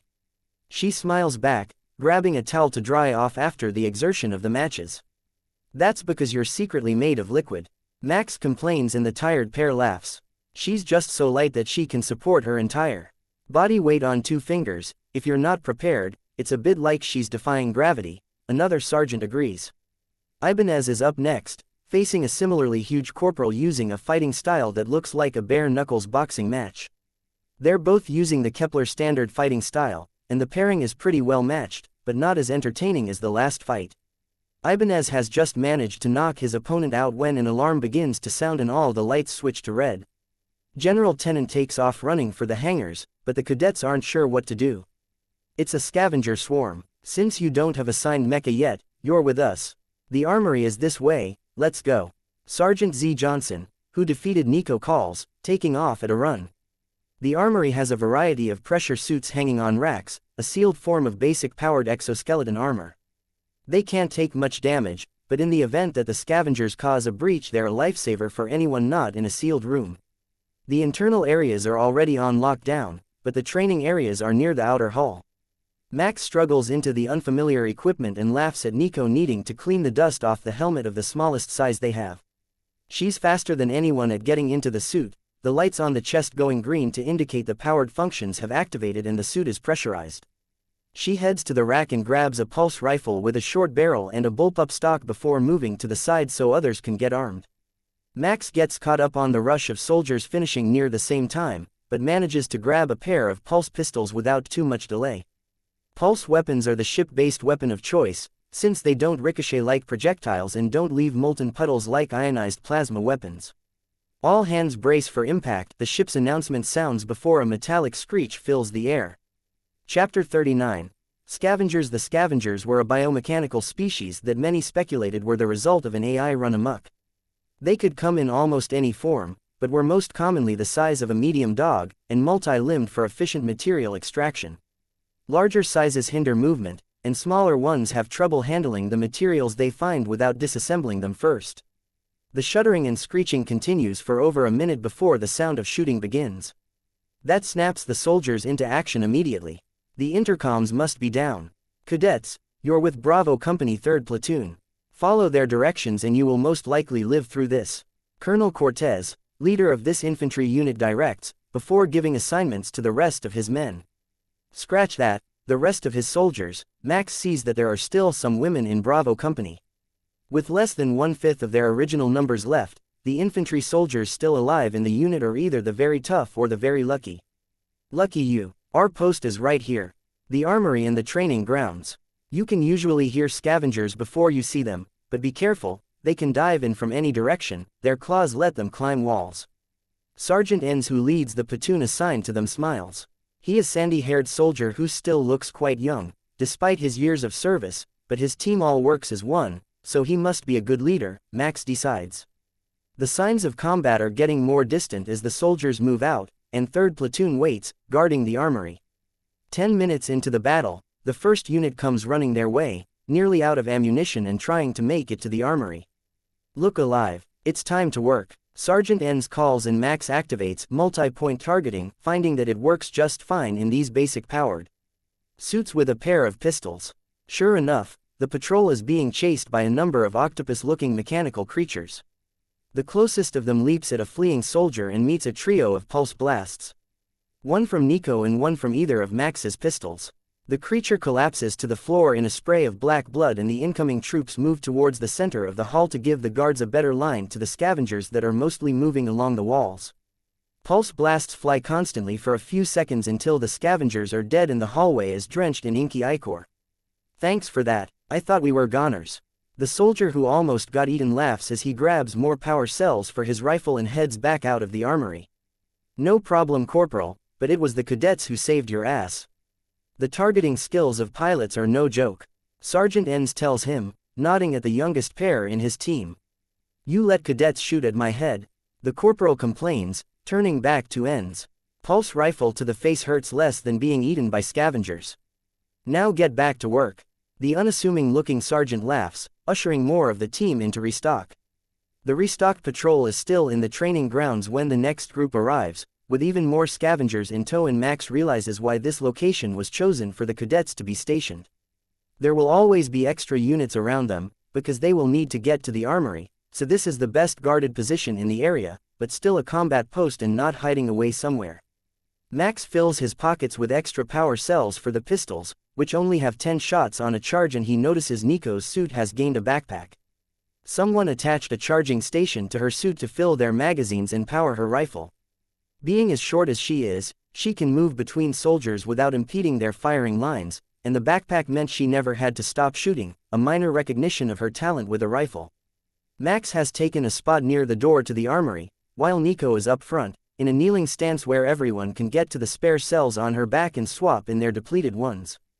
The returning patrols are stacking their dead cells outside in a trash bin for later recharging, and Sergeant Enns tells off a private to start plugging them into the charger inside the armory. Max thought these fights were usually short, but it's been 20 minutes and the stream of depleted patrol units isn't showing any signs of stopping. Most of the time they can't hear the battle, but the Abraham Kepler is over a kilometer long, so that's not too surprising. The prolonged battle teaches Max a valuable lesson in the horrors of fighting the scavengers.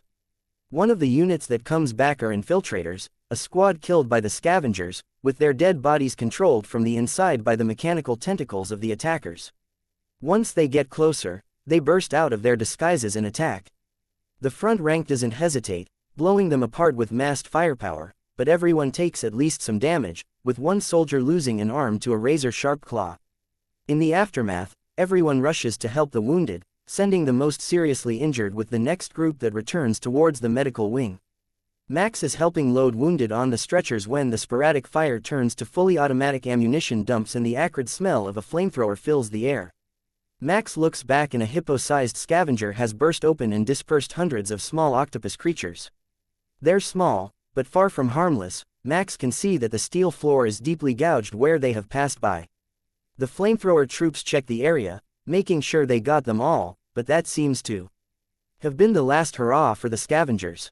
A few minutes later the orders are given to clear their zones and assemble back at the armory for casualty checks. Scavengers are drawn to Kepler ships because of the system. They can sense it and want it for their own, but as far as we know, the nanobots won't cooperate. Sergeant Enns explains, checking everyone's suits. Under half of them are still sealed, and the entire front row has had theirs shredded after the infiltrators attacked. Nico in particular looks like she was painted black and red with the combined blood of the two species, both the scavengers and the dead soldiers they were using as disguises. Sensors detect all clear, comes the announcement, and a cheer goes up all through the assembled soldiers. Good work everyone, fall out and hit the showers.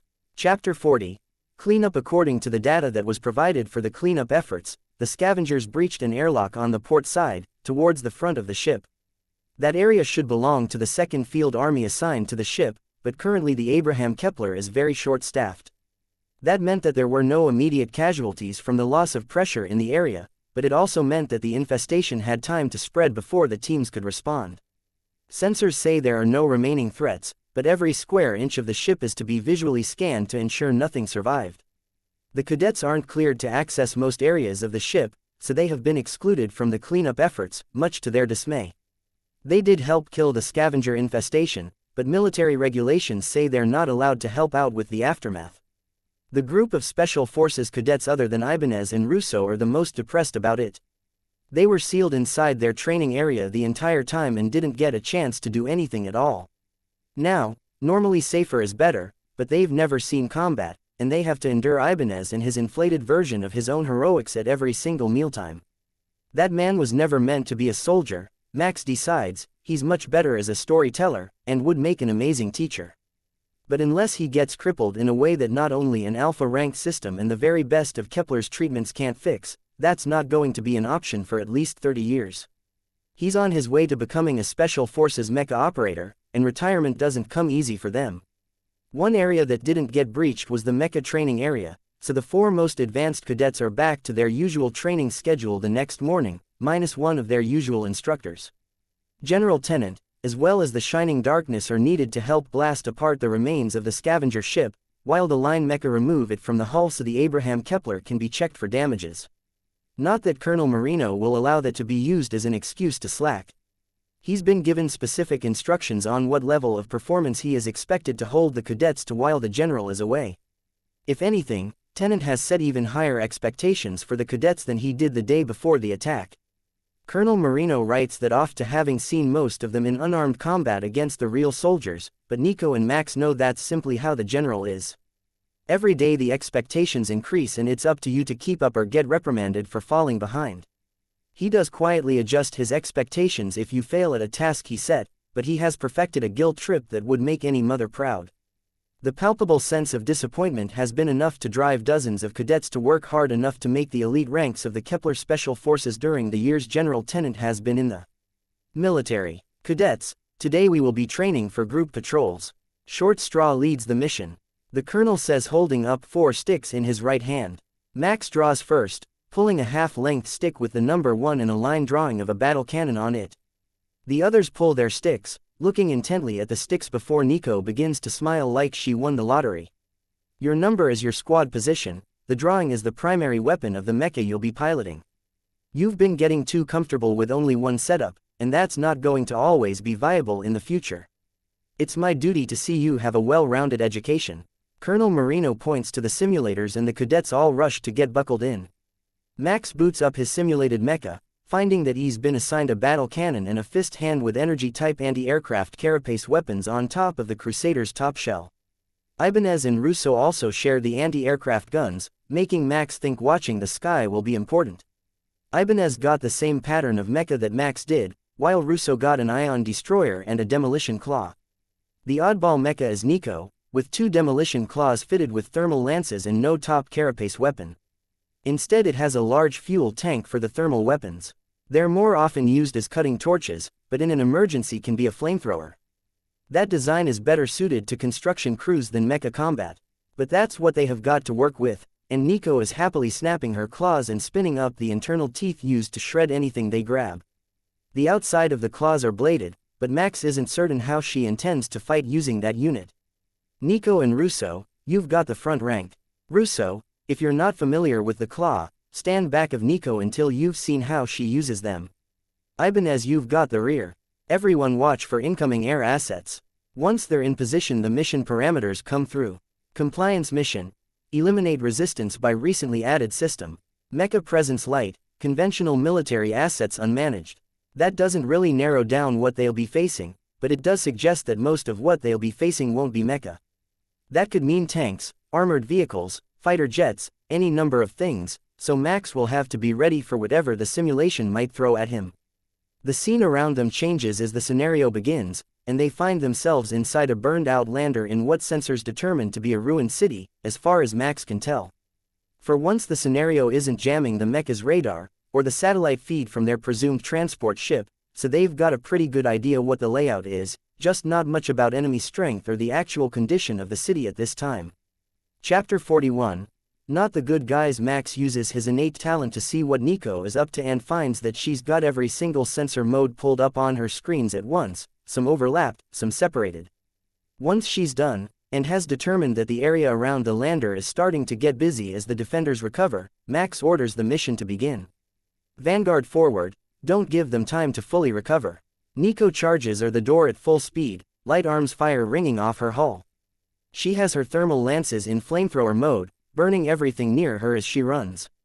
The first vehicle she reaches is a personnel carrier, which she grabs in a claw and hurls down the street into a tracked vehicle, causing a large explosion and a lot of screaming. Russo, get in position. You're a close combat mecha today. Max calls, firing into a dilapidated brick building, collapsing it across the street on his right to show the advance of enemy armor. His next 2 battle cannon rounds hit buildings that his thermal sensors indicate have a lot of moving targets inside, while Nico has made close combat with the enemy tanks. They seem to have misjudged the speed of a Kepler mecha, and her twin claws are flipping and crushing armor assets one after another. Incoming mecha, Nico calls, which seems to wake up Ibanez, but Russo is still just standing at the door to the lander. A wing of line mecha in a pattern Max doesn't know climb the rubble of the destroyed buildings and are met with the firepower of 2 battle cannons. A direct hit from the mighty main weapon wielded by either of the 2 Crusaders instantly destroys the light mecha, sending shrapnel flying. That makes Max realize why Nico is throwing ruined tanks everywhere. The thermal lances set the interior on fire and detonate the magazine. Throwing them gets them well away from her mecha when they inevitably blow up. Plus, the psychological factor of a sea of flames and tanks being thrown about like toys can't be discounted. A metallic object flies past Max, who easily sidesteps, but it slams straight into Russo. "Turn your external audio off and get to work, you fething halfwit." Nico yells at him over the intercom. Max keeps his on minimum volume instead of muted, but turns it up a little to see what she means. The screams of crushed and burning infantry are sporadically drowned out by the booming of battle cannons and the crackle pop of stored munitions exploding. Russo has a hearing-enhancing system ability. He must have had it activated and had gotten himself overwhelmed by the realism of the simulation. Whatever the case, he's in action now, moving into position and firing his ion destroyer. Nico is using her mecha's claws for their original purpose now, tearing down buildings and burning the contents to create a ring of rubble around their location at such a rapid rate that it only takes a few minutes until she's got a nice rubble wall built. The burning of the city almost hides the signature of the incoming aircraft from Max, since they're not showing up on radar. But the same is true for his team. The smoke and heat will hide the mecha. "Incoming aircraft, get your top guns ready. Nico, the satellite feed shows a military unit to the south, head there and try to draw the bombers away." Max instructs. Nico grabs the burning husk of a tank and throws it down the main street in front of her to absorb any heavy weapons fire that might be directed her way. It makes it most of a block before exploding from impact with an incoming shell. But Nico is right behind it and the reinforcements are soon engulfed in a sea of fire. The residual burning won't hurt a Crusader-class mecha, but the heat signature should draw the attention of the incoming aircraft and the smoke will make it hard to visually target the close combat mecha. Those heat lances are a horrific weapon against infantry, with a range of over 70 meters and fuel that spits globs of burning liquid and sticks to the target when it makes contact while incompletely burned like that. Max recalls that in his past life such things were prohibited, but in this life they're simply a niche technique of war. Suddenly a targeting square flashes in Max's vision, indicating a battle cannon target. He doesn't hesitate and a second later a low-flying troop transport comes over the horizon and straight into the battle cannon round, which punches into the engine and explodes, taking the rotors off the helicopter and sending it plummeting to the ground. It's not alone though, a wing of bombers are right behind it and moving much faster. The anti-aircraft guns of all three mecha engage at once, filing the sky with plasma explosions as the jets begin evasive maneuvers.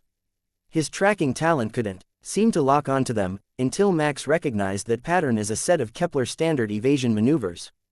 That lets him predict a little better, and he fires the battle cannon, knowing the flight time will be over a second, then herds a bomber to the desired location with his top guns. The round makes its way to the target with a thunderous explosion as the bomber's cargo is detonated, the unstable design of the local ordnance lighting up the sky in a greenish burning, low-hanging star. Fusion bombs are nothing new to Kepler, but they are normally not deployed against populated areas, and certainly not in the sort of numbers needed to create a blast like that. The damage sends warning runes flashing all over his display as the entire section of the city is leveled. Fortunately, they were still kilometers away from the mecha, so it didn't cost Max anyone in his patrol, but he suspects that hitting the plane with a battle cannon isn't found anywhere in the standard procedures. That has dampened the defenders' will to fight, and moments later the notification of the end of scenario brings them back to the simulation staging screen. "You're a madman, you know that right? Even using ion-based anti-aircraft against a nuclear bomber is risky, but you actually managed to hit one with a high-explosive artillery shell." Russo laughs as the simulators calculate their scores. Chapter 42. Minor miscalculation, but forget that. Where did you learn to fight like that, Nico? Russo continues and her laughter fills the speakers. Did you ever play Chomp Man, the video game? The kids' game where you eat rocks and spit them at your enemies? Of course. Oh, seriously. Well, it worked out pretty decently. The stocky cadet laughs, then goes silent as memories of the simulated battle fill his mind. Max looks into his memories and sees what caused him to freeze. Extra sensitive hearing coupled with the sounds of hundreds of soldiers burning alive, all at once. Having seen that, Max totally understands, and wishes he'd never looked in on the other man's thoughts. Cadet Max, targeting effectiveness 82%, 104,823 confirmed kills. Civilian casualties exceeds threshold, command officer notified. Max thinks that's a bit unfair, it's not like he fired the nukes. But the colonel should understand the situation. The others must have gotten their results as well, since they're all logging out of the simulation already. Welcome back, cadets. Very impressive results in today's mission, that is record time to bring a city into compliance in this scenario. The odds of a cascading reaction from a damaged warhead might be infinitesimal, but success against minuscule odds is still success. Colonel Marino greets them once Max exits his simulator. Ibanez, you need to be more aggressive on the attack. A Crusader-class mecha has more offensive than defensive power. Russo, we will talk later about you freezing, and you will be taking additional lessons in the proper combat techniques for close combat mecha. Russo winces at that. Their days are already long. With extra lessons he won't be getting much sleep this week. Nico, the flamethrower into the munitions bunker was a nice touch, but at least try not to get shot constantly. The repair crew would hate you for what you did to that mecha, no matter how effective it was. Yes, sir. Nico doesn't even try to hide her smile, and Ibanez makes chomping motions with his hands in her direction. Cadet Max, overall, decent strategy. However, as team lead, it was your duty to get Russo back to reality. Don't wait for anyone else, demand full capability at all times. You will have leadership practice while Ibanez and Russo take piloting supplements. Cadet Nico, follow Corporal Fritz to the repair bays. You can return to piloting classes when they say you've learned your lesson. Corporal Fritz, it's a pleasure to meet you. Given my history with damaged mecha, I expect to see you again in the future. Nico gives the fist to the chest Kepler salute and follows the mechanic to the repair bays. For Max, what comes next is a virtual reality set of leadership drills. Ineptitude, insubordination, going off mission, personal misconduct, there is no form of disciplinary issue that he doesn't face during the missions that afternoon and through the next day. When he gets to breakfast the third day, only Cadet Nico is there, already eating. It's the first time he's seen her in days, so Max grabs the seat next to her and realizes she smells like burnt welding rods and grease, despite still being damp from the shower and carrying a gentle overtone of citrus body lotion. Having fun with leadership training, Nico laughs, seeing the bags under his eyes and the way he barely dragged himself to the dining hall. You have no idea, it's like leading first-year cadets into battle. Anything that can go wrong does, and it is all I can do to attempt to correct their mistakes. Max sighs, but Nico smirks at him. Don't wait to correct their mistakes. Does the general wait? No, he tells you off in advance, because he expects you to screw up. Do the same with your missions and I think you'll have an easier time of it. Nico suggests. Max is thinking that over when Corporal Fritz comes to get her again, looking as rough as Max feels. Nico, let's get a move on. One more day of double shifts and we should be through the worst of the repairs. You sure you're up to it, Fritz? Didn't you pass out in the middle of second shift yesterday? Nico teases with a laugh. That wasn't my fault, the sensors failed to detect the compressed gas leak. Fritz complains as Nico gets up to join him, clapping Max on the shoulder, still having to reach up a little, despite Max being seated. Good luck, Max. Don't forget what I told you, I'm sure it will work out better. The first simulation of the day is to lead a group of fresh university cadets in line mecha through a parade drill. One of the simulations that Max hates the most, as they're so unforgiving. Good morning, cadets. Today we are having a parade drill. Now, I'm a reasonable and understanding man, so I will go easy on you.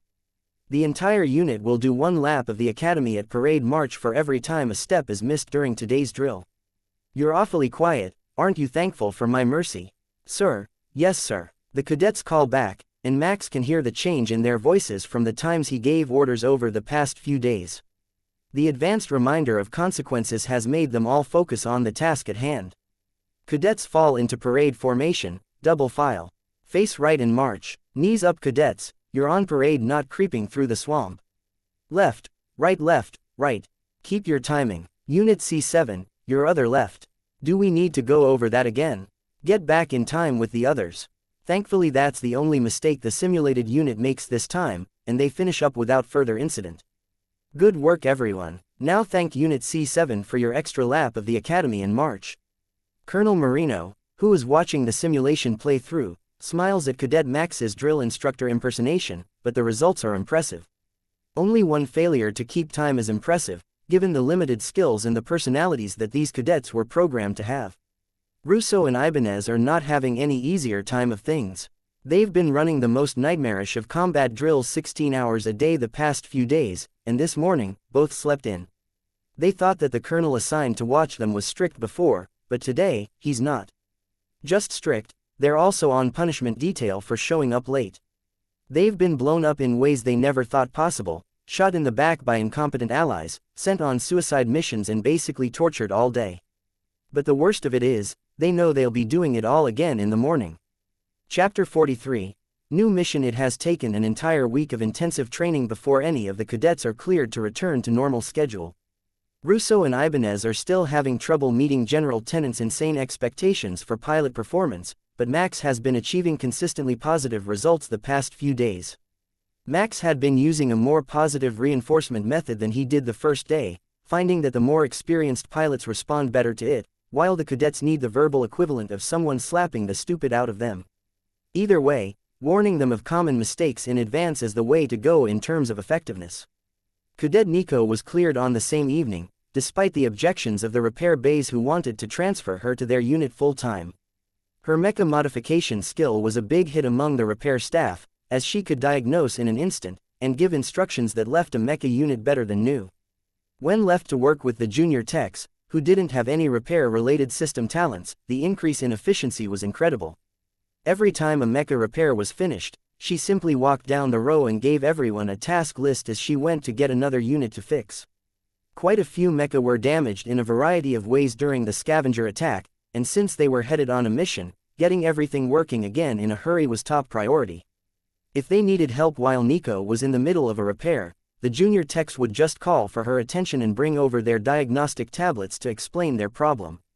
It saved their supervisors a lot of trouble and headaches, as well as allowing less talented mechanics to take on more complex repairs without needing an extra set of more skilled hands.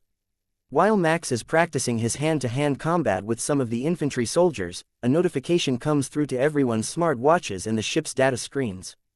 They have been assigned an emergency change of mission and will be making a stop at a nearby space station to restock. Over the course of their deployment, not only the infantry numbers, but also the spare mecha parts and ammunition storage for the 42nd have been depleted. The Abraham Kepler is capable of manufacturing additional munitions if it had the raw materials, but they're almost out.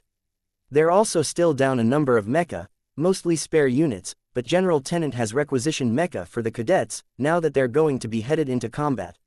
He might not be satisfied with the preparation of the cadets, but 4 of them can pass the Crusader class qualifications, and the others have formed 2 reliable wings, each with a Corvette class certified operator.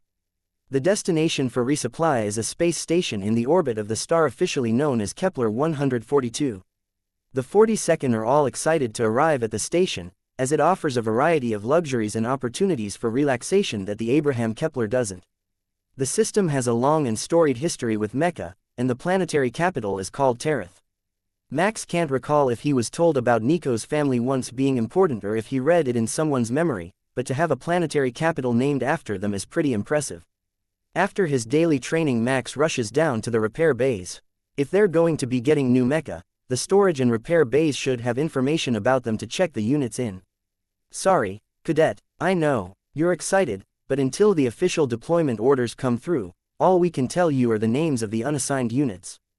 3 of them are fairly generic, though strong names: Scimitar, Bulldog, and Stalwart.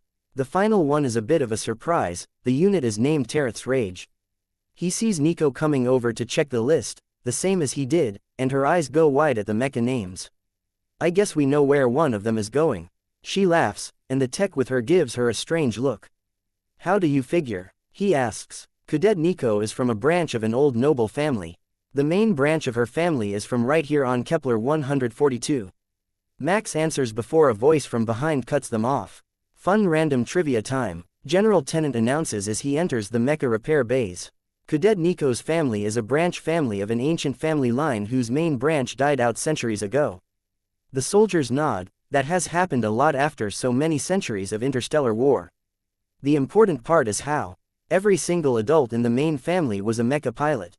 They died to the very last, all 900-odd adults, defending their planet against attack. Wait, you're saying that Pilot Nico is Nico Tarith? Corporal Fritz, of the repair department, says a bit too loudly, drawing attention. Indeed she is, from the branch of the family that settled on Kepler Terminus. General Tennant smiles at the small form of Nico. Get used to being a celebrity now, it makes it easier later. Has anyone ever told you you're a mean person, General? Nico asks. It was 1,000 years ago on a different planet than I was born on. But it was still your family that held a planet for an entire year and a day.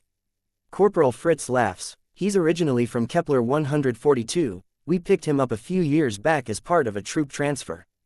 The department sergeant explains. Don't mind him, it's a local legend on this planet. Another tells them, raining on his parade. You guys have no sense of history. That battle kept our planet safe for generations. It's a good thing you go by Nico. Who knows how the locals might react to having a living legend return to the planet, especially to claim one of the heirloom mecha from the station. It's been in stasis field storage since before there was a Kepler Empire. So you're saying there's a lot of work to be done to bring the unit back into active duty commission? Nico asks, taking off her tool belt in preparation to end her shift. Not only the Tereth's rage. All 4 unassigned units are veteran units that have been sitting in storage for at least a century. Crusader-class chassis don't come easy these days, too many manufacturing planets have been attacked.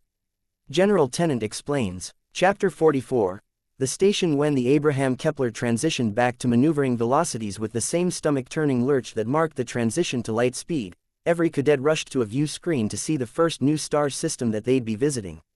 Kepler 142 station was an enormous military hub, built nearly a millennia ago as an orbital defense station by the planet's inhabitants. Once, it was said to shine in the night sky like a third moon, but now, with all the black-hulled military ships docked and generations of continual repairs, most of the shine was lost. Still, the sheer size of the station was incredible to Max, and he scrolled through his smartwatch to bring up the specs. Over 1 million inhabitants, advanced mecha and munitions processing facilities, asteroid processing bays, every imaginable type of retail shop. For a kid from the slums, this place was heaven. In fact, he had never in his life had the chance to visit such a variety of stores. The best they had at home were the Goodwill shop or the Black Market, and even then the selection was limited. All cadets, meet at Training Room 3C for mission briefing and clearance passes. That's not too far from the repair bays, and it's the training area that the majority of the Special Forces cadets have been using since they got on board the Abraham Kepler. Max jogs to the large open area, meeting most of the other cadets along the way, and finds that General Tennant, as well as Colonel Marino are waiting there for them, along with a stout and hairy colonel that reminds Max of Cadet Russo. By his uniform, he's Colonel Romano of the 42nd Armored. The cadets who have been fine-tuning their line mecha and Corvette-class mecha skills all recognize him, so he must be their assigned instructor, like Colonel Marino does for the Crusader-class cadets. Welcome, cadets. I know you're all eager to get off the ship and onto the station, so we will keep this short. Your passes have been uploaded to your wrist devices along with a map of the station. Your Academy credits will also be converted into proper Kepler credits once the pass arrives. You have 12 hours to explore the station before resupply is finished. Anyone not back on board at that time will be written up. Anyone who misses departure entirely will be charged with desertion. Once we are fully stocked and back underway, you will be fully commissioned and briefed on the next mission. Now go, enjoy your day off and meet back here by 0300 ship time. General Tennant instructs. For some cadets this is great news, a little spending cash and a trip to explore a massive space station. For others, they'd spent almost everything the Academy gave them, so at best they'll be able to get a lunch that isn't on the ship menu. Even the prospect of commission isn't quite as exciting for some, who were on the cusp of Corvette-class qualification. They'll be starting out as line mecha operators, in a standard mecha wing, a few years earlier than planned, but not as Special Forces trainees.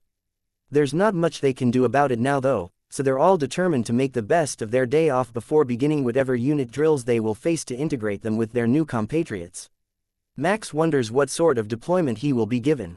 4 Crusaders is an odd number for a wing, and sending 4 rookies together is highly unlikely to happen. More likely they will all be broken up to go with other mecha wings and bolster their numbers. That makes him wonder how often he will see any of these people again after the mission. If they're all assigned to the 42nd Armored, it's great, they'll be seeing each other for many years. But that doesn't often happen in Kepler. Crusader-class pilots that are freshly assigned get moved around between units that have taken heavy casualties, and the 42nd is near full strength. Let's go. There's a place you really need to see. Nico whispers to Max once they're all dismissed, pulling him towards the airlock. The place he simply must see turns out to be a cafe of some sort.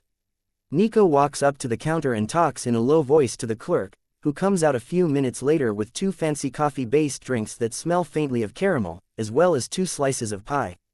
He winks at Nico and then returns to his counter, taking more orders while his coworker runs them out to the tables. I really had to see a coffee shop. I'll admit, the coffee and food are amazing, but how did that make the top of the list? Max asks, as he finishes his snack. Nico subtly drops an item in his hand and points at her head, indicating that Max should read her thoughts. The thing that's on her mind now is that she found a fellow hacker while exploring the base's computer systems, and they had a hookup for a gray market local specialty. What she found is a biotech drug that enhances the nanomachines that make up the system, making them more effective. It's not approved for use, since the locals don't want the military knowing about their advantages, but with the name Tareth, she managed to convince the hacker to get her 2 doses, 1 for each of them.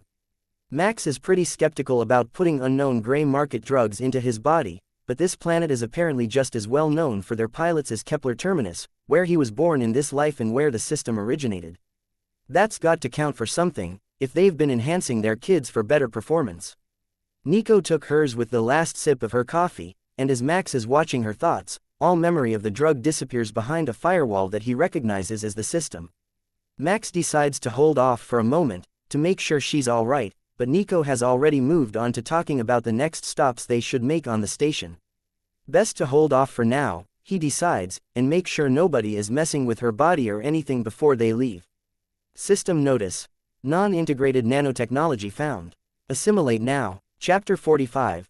Bonus granted. If the system itself is going to assimilate whatever Nico has given him, it should be reasonably safe. At least that's what Max tells himself before he agrees to let the system assimilate the pill. System talent. Unit optimization active. Optimizing effects. The pill triggers his system talents. It must be more than a simple drug, perhaps a local form of nanotechnology. If it is, no wonder it's gray market. The Empire wouldn't just allow competing technology to float around or risk altering the system. Optimization complete. Rate of return scaling nullified. Base modifier increased. Max isn't completely sure what all changed, but he feels incredible. A half-second later, all memories relating to the upgrade fade from his mind, but the memories of Nico forgetting about it remain, giving Max enough insight into what happened to check his system status. Compatibility determined. Rank of primary attribute STR 2.5x modifier. Secondary bonuses Dex 2x, SPD 2x STR 3 plus 80% Dex 3 plus 44% SPD 3 plus 44% innate talent mind reading. Additional function unit optimization. Even as he looks at the system status, the memories gleaned from Nico's mind fade, leaving no trace, mental or physical, of tampering, but giving him a greatly improved system. The change has also pushed him past 150 total bonus points, and Max can feel a new ability beginning to form, but it seems to be waiting on something to fully activate. The increase in his base stats was an enormous change though, and the increased strength is almost pushing Max off balance with every step he takes. Alright Nico, where are we off to next? Max sighs at his enthusiastic friend. It's only a minor stopover for me, but I think you'll appreciate this one even more than a good cup of coffee. She leads him through the winding hallways of the base as if she grew up here, never needing to slow or check directions, until eventually she stops in front of a plain-looking kiosk with a grand gesture. This, my good friend, is the Imperial Registrar.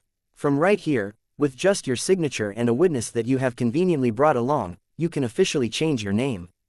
Today is the gift that just keeps on giving. Max has thought a long time about this change, and has a name in mind.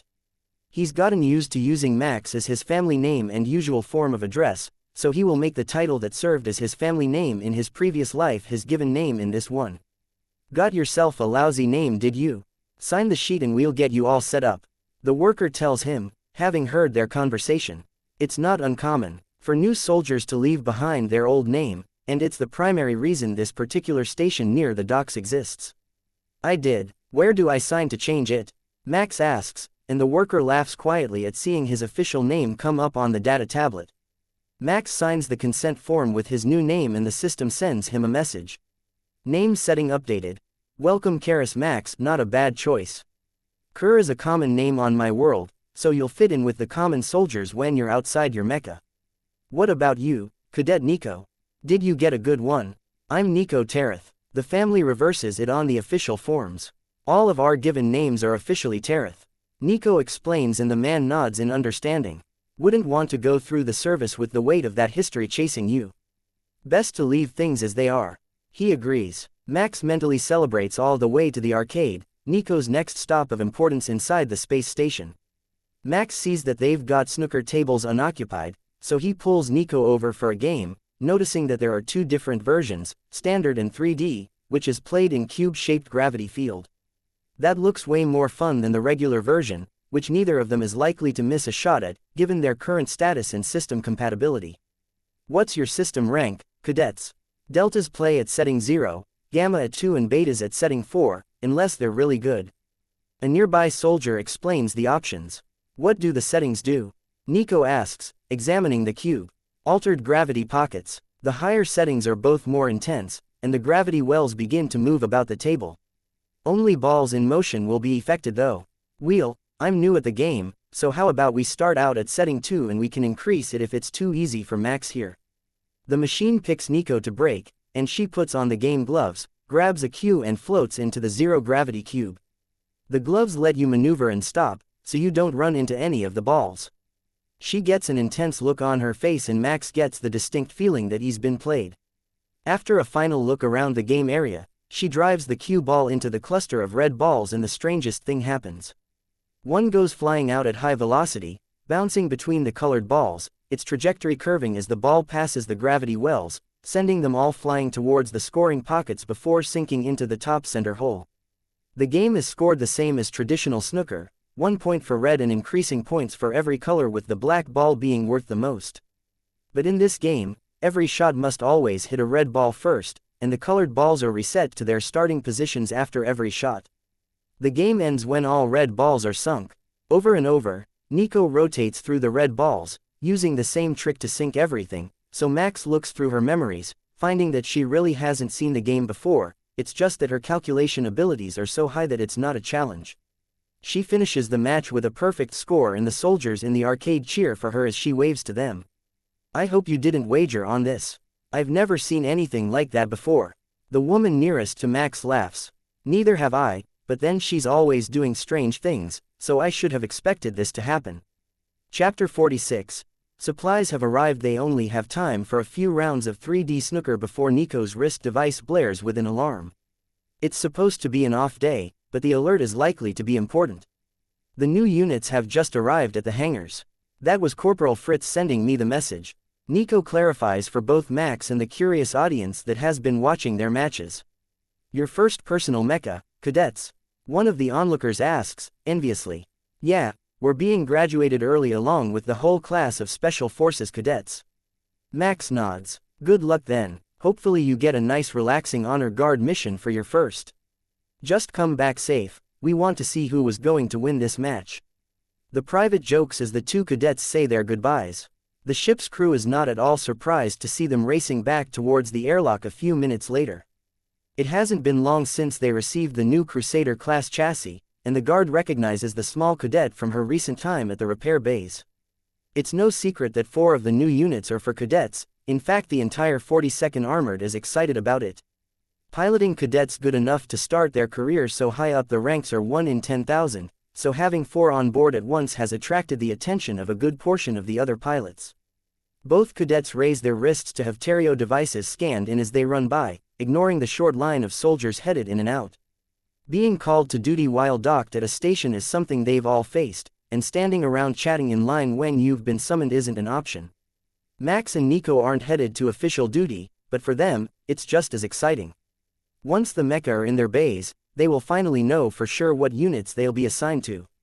Neither of them knows quite how Tereth's Rage is equipped, but if they can get the spare parts, the crew will do some customization for the new pilot, to suit Nico's tastes. Max doesn't have any clues as to what he will be assigned as a mecha, but he's hoping for maximum firepower to suit his system skills. The initial assignment recommendations are actually done by the system. If they were regular graduates, they'd also put in a request for a specific armament, and then command would finalize it. But with an emergency requisition, they'll simply take what they get and like it, or try to get a change of equipment later. That can be more difficult though, as commanders build patrols around what their mecha are equipped for, and a drastic change to even one unit can throw out the balance. Cadets, I've been expecting you. Over this way, we've just confirmed your units into the system and you're in time to help with the check-in procedure. Corporal Fritz calls as they enter the aft mecha bays. This place has always been relaxing to Max. Something about the smell of mecha, or the forest of drab green and brown mechanical bodies waiting for action, their camouflage only broken by the yellow and black iconography of the 42nd Mechanized. Fritz leads them to the back, by the cargo airlock where all newly received items are quarantined and checked for count, quality and possible contamination. Among the rows and rows of supplies, munitions and replacement light mecha, 4 giants stand. 3 are liveried in blue armor over a silver chassis, while 1 is crimson-red over bronze. Max reads the chest-mounted nameplate of the Crimson Mecha, finding that it is indeed Tereth's Rage. It carries an antique pattern ion destroyer on the right arm, and a gauntlet hand is equipped on the left, with a vicious-looking serrated sword. The gauntlet had been modified to have 2 light rail guns above the knuckles, and the coaxial weapon mounted in the left side of the chest is the same. Atop the gracefully curving turtle shell of its upper armor sits an ion-based quad anti-aircraft battery. It looks simple, and nearly obsolete with age, but between that ion destroyer and the rail guns, that mecha is capable of putting an incredible amount of hurt on a light to medium armored ranged target. Nico is grinning at it like a love-struck groupie meeting. They're idle, but Fritz leads the pair to another mecha first. Stalwart, the nameplate on the chest armor reads. It's a fully long-range spec mecha, with a battle cannon on the right and a Gatling battery on the left. Each arm has a flamethrower mounted under the gun, and the coaxial weapon on the chest is a smaller Gatling gun. That is perfect for Max, who can effectively use every weapon at the same time. Unlike the Tereth's Rage and every other Crusader-class chassis he's seen with a single centrally mounted carapace weapon, Stalwart has rocket pods on each shoulder, each half the capacity of a standard unit. The overall firepower is unchanged, but in theory, it could still be mounted with an anti-aircraft weapon or additional rocket pod. Again, the elegant turtle shell top armor plate is antiquated compared to the sleek curve of the modern units, but it is a beautiful mecha nonetheless. Pilot Max, welcome to your new home. She's been cleared for pathogens and invasive species, so you can begin the receiving checklist and system operations tests. Be sure to enter everything into the tablet step by step, since the unit needs to be double-checked by a senior tech before we can fully clear it. Any mistakes in the list will hold up the process. Fritz says, handing Max a data tablet and pointing to the steps that lead up to the gantry and the walkway near the top of the mecha. That's all the encouragement that Max needs, and he takes off at a run towards his new mecha, the crew in the receiving area cursing when he pushes by, then laughing when they realize the who and why of the situation. A new Crusader-class mecha is a big thing for pilots, a once-in-a-lifetime event for many and a dream for many more. They're not about to spoil the young pilot's moment by reprimanding him about decorum and receiving area safety regulations. Chapter 47. First inspection. Max climbs the gantry at a full-out run, swinging off the yellow and black hazard-striped safety trails to make the corner. He only slows down when he gets to the more precarious footing of the mecha's curved upper armor. The top and side hatches are both already open, so Max drops in from above, sliding gracefully into the pilot's seat thanks to his enhanced physical abilities and only narrowly avoiding snagging his head off of the top hatch as he fails past it. Max taps the activation code indicated on the new equipment checklist, and the mecha's system flickers to life. Welcome, Pilot Max. Command codes recognized. The mecha's large front internal display screen reads, showing the default view of the outside world in the visible light spectrum. System ability active. Optimizing unit. While system does its thing, Max starts verifying the items on the checklist. Quality and condition of the seat and brackets, then the harness, the neural link headset. As he makes his way through the itemized list of cockpit components, the system optimization completes. Unit optimized, no errors detected. That's reassuring, but Max continues through the list carefully, one item at a time, then exits the cockpit to begin the external checks. After being in storage so long, Max is more worried about age-deteriorated seals that will blow once the unit starts working than he is about stress fractures from its last tour of duty. Still, he doesn't have any information about the mecha's history to indicate how or if it was maintained, so leftover combat damage is a possibility. Many seals and hoses are visibly aged, but all the mechanical joints and bushings are solid, showing no signs of wear, and look freshly greased. It takes Max 2 hours to check every part and fitting, leaving him with over 100 points that he recommends for maintenance or upgrades before putting the unit in service. Compared to the total, that's not too bad, and functionally the unit did pass inspection, with every system and joint properly operational. By the time he's finished, Ibanez and Russo have both arrived and begun their inspections. They're both just as excited about their new units as he is, stopping every so often to simply admire their new mecha. The blue over silver color scheme is a beautiful look, and Max is a bit sad to realize that it will have to change to match whatever unit he ends up being assigned to, the same as the other units will. The camouflage of the 42nd looks reasonably good, but unless you're flying by at high altitude, you're not going to mistake a unit of Crusader-class mecha in the open for a stand of trees or anything else. Nico's mecha seems to have gone to the extreme opposite end of the visual spectrum, being blood-red with lengths of chain hung from the shoulders like sinister wind chimes. They end in hooks, making Max wonder if the previous occupant wore trophies from them. Razor wire loops ring the upper carapace armor and the waist joint, and the shin plates are spiked. It must have spent a lot of time in close combat if the pilot saw a need to prevent infantry climbing the mecha.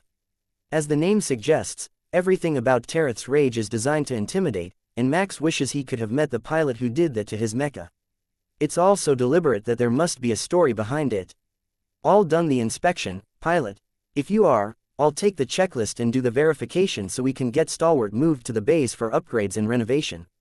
A voice calls from the catwalk behind him. Just checking my work, I'm sure it's all finished, but I've never done it before. Max tells him, walking over to the tech. Max jumps the 3 meters from the mecha to the walkway, and the tech sighs. Must be nice to be alpha ranked, those physical skills are barely human. They'd grown so smoothly through training that Max had never really noticed.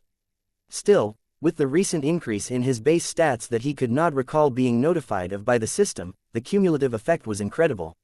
Living with it every day, you forget it's not normal. I'd think the F-ranked who never activated their systems feel the same way about deltas and gammas, who are easily twice as capable. Max shrugs. The two stop talking and turn to look and laugh as a string of curses and death threats come from the direction of Tareth's rage.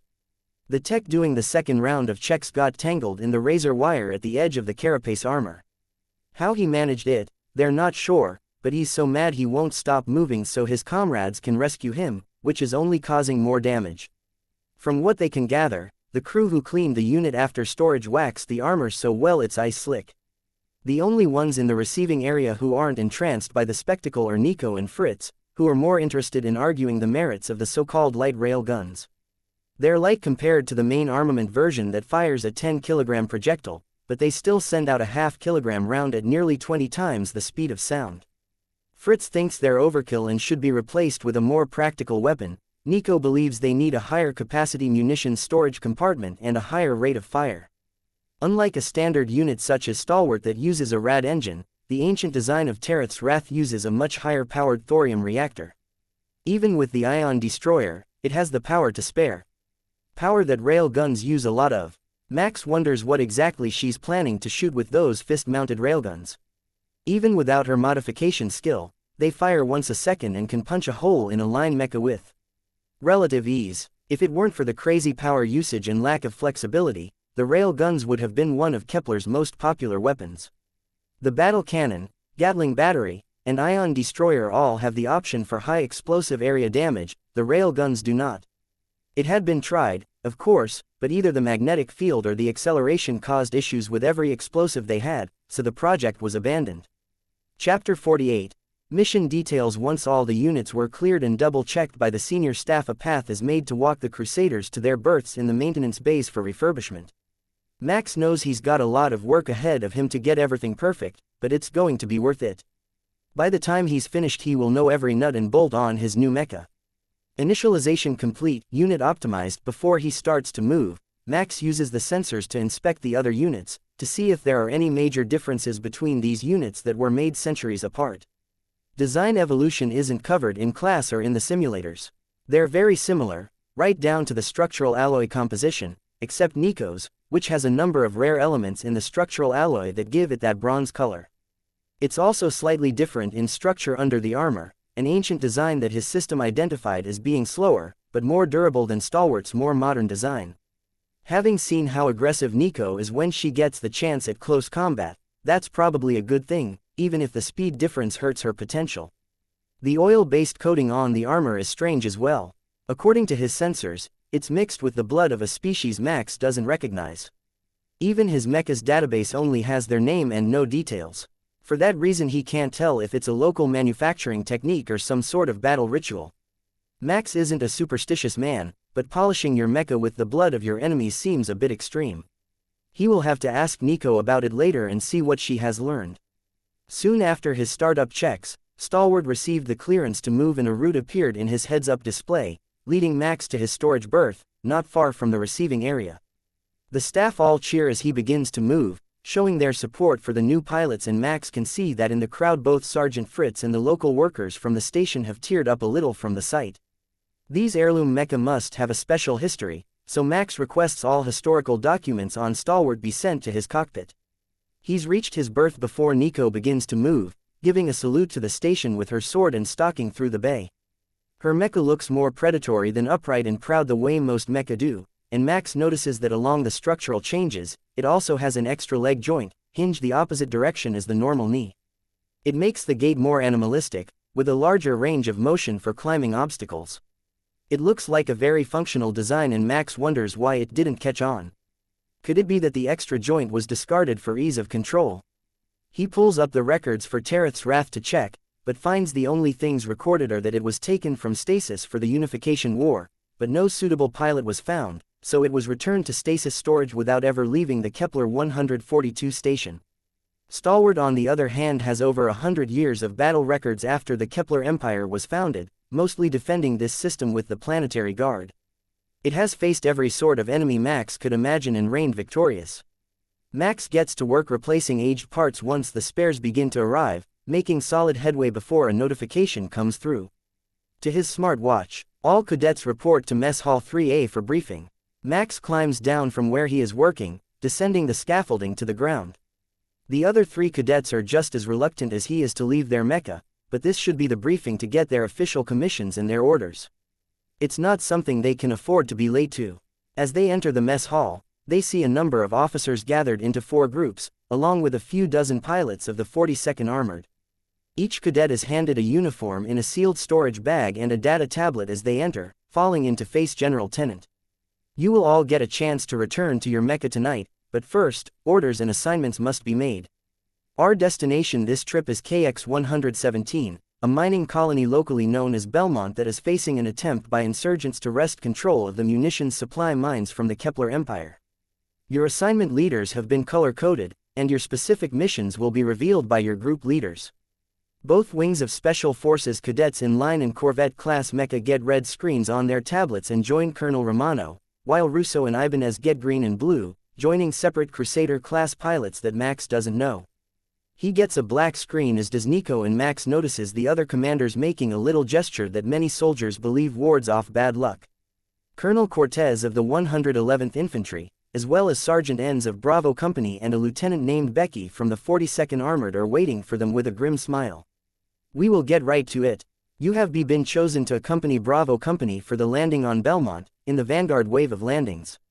We are expecting heavy artillery bombardment, but light to no mecha presence. Bravo Company is 100 men strong, under the command of Captain Catan. I believe you already know Sergeant Enns, who is representing your infantry support today. Lieutenant Becky will lead your light mecha support.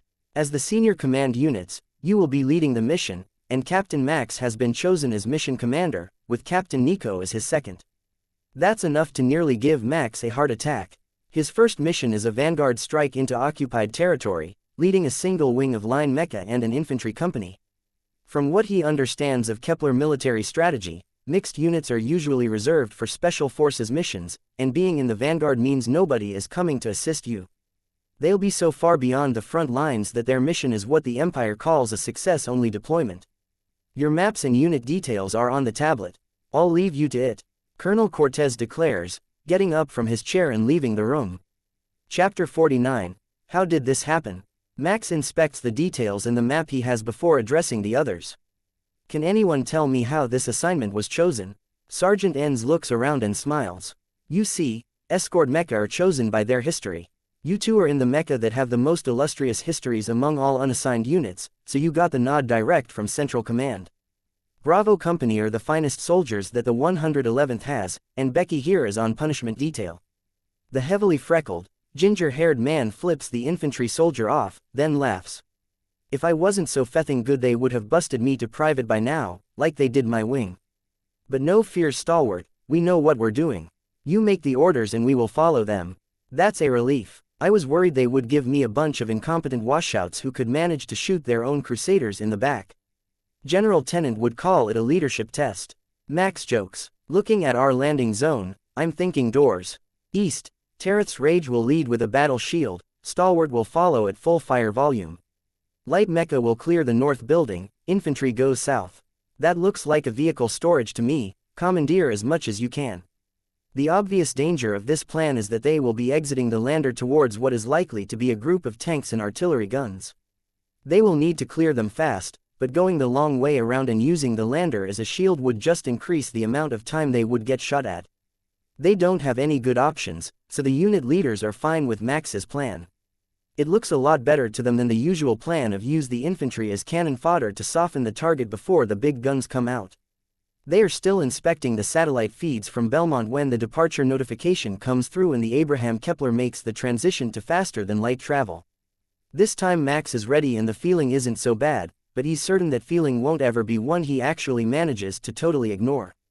All they can do is wait for the ship to arrive, so Max returns to Stalwart to finish his upgrades. He will be dropping into Belmont for his first mission in under 48 hours and he wants to be ready and well rested, if that's even possible for a first drop. By the end of the first day, Max has everything on the checklist finished, but he's still not happy with the way the Gatling battery loads. It's optimized as well as it can be by his skill, but it still feels clunky, despite being within tolerances. Nico, want to come give me a hand with this? I just can't get the belt feeder quite right. He calls over to where Nico is painting smiley faces on the bottom of her mecha's feet. He really doesn't want to know. Nico easily climbs the mecha to sit on top of the Gatling battery, pulling the inspection covers open. Just as Max did, she measures everything, but then she releases the feed belt and starts measuring the actual rounds. They're all within tolerances, but on the other end of the range from the Gatling battery. A few quick tweaks followed by something Max can't understand, that she does with her system ability, and Nico closes the unit back up. I polished and honed the chamber mouths for poor quality ammunition. Try the feeds now. Optimizing unit. Now the feed is textbook smooth. No hints of delays, barrel push, dragging or anything but perfection. Thanks Nico. Mind double checking the battle cannon as well. It is pretty good, but you have got the magic touch. Nico obliges without hesitation and Max's system optimizes again, adjusting to her changes. That's as good as it is going to get. Good thing they didn't want us to sneak in anywhere. Between Stalwart and my rail guns, everyone within kilometers will know we are coming. Max can see Nico is still using her system talent on Stalwart for a few more minutes, looking to anyone observing like she is doing an inspection of the battle cannon she just modified. It doesn't seem to be doing much until Max gets a notification, legacy equipment online. Repulsion shield. That's a technology Max didn't think he would ever get his hands on. New mecha aren't equipped with it, because multiple direct hits can overload the power plant, but the shielding makes an invisible energy film over the Crusader's armor, reducing damage from energy weapons and projectiles to nearly nothing. This shield is the reason rail guns are still in service. The incredible velocity carries a lot of kinetic energy, which overloads the shield, even though the projectile would deform on modern armor and do minimal damage. A higher output version of this shield is standard issue in Phalanx class mecha, which have more available power, and that's the only reason. Max is even familiar with them. Nobody ever removes them, they just disable them when they can't get the parts to fix them anymore. But now you know why Stalwart has such a storied history, and why it was really put into storage. Nico explains. Like so many other non-standard items, after centuries of war, the parts became obsolete, the plants were retooled to make more common items and the loss was deemed acceptable in the grand scheme of things. With the ability to absorb a direct hit or two, this mission becomes a lot less risky in the early stages, at least for Max. Having Stalwart in such good condition helps Max relax as he watches the ongoing Battle of Belmont through the next afternoon, double-checking for changes in the situation near their proposed landing zone. Max feels like he has just fallen asleep to get ready for tomorrow's mission when the ship-wide intercom blares. All combat units to stations. Launches will begin 30 seconds after transition from faster than light travel in exactly 4 hours. They're well ahead of schedule, so it's time to start loading up the mecha into their assigned landers. The faster they can get done, the more time they have to make final adjustments to the plan. Chapter 50. First drop. Max orders the infantry to load first, as they will be the last ones out, and all 100 members of Bravo Company file into the lander. They're now 9 years into their 10-year-long term of service, and combat drops are nothing new to them. The idea that the Crusader-class mecha escorting them will be their shield during the critical moments of the landing is a new one, though. Few commanders have given them that much consideration, especially at the risk of a high-value asset, so they're not going to let down the expectations of these new pilots.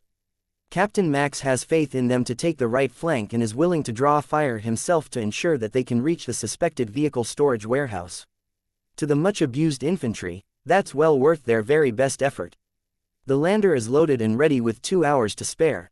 The infantry starts getting comfortable, and Max is reminded of the day his system activated during the obstacle course at the academy. Just like Nico did, they stretch out and fall asleep right where they are, expecting the alarm before transitioning to waking them up in time to secure their belongings and get ready to launch. Max is about to share the amusing memory with her, so he checks her thoughts to see what she's currently doing, only to find that she is already asleep on the small fold-down cot inside her cockpit.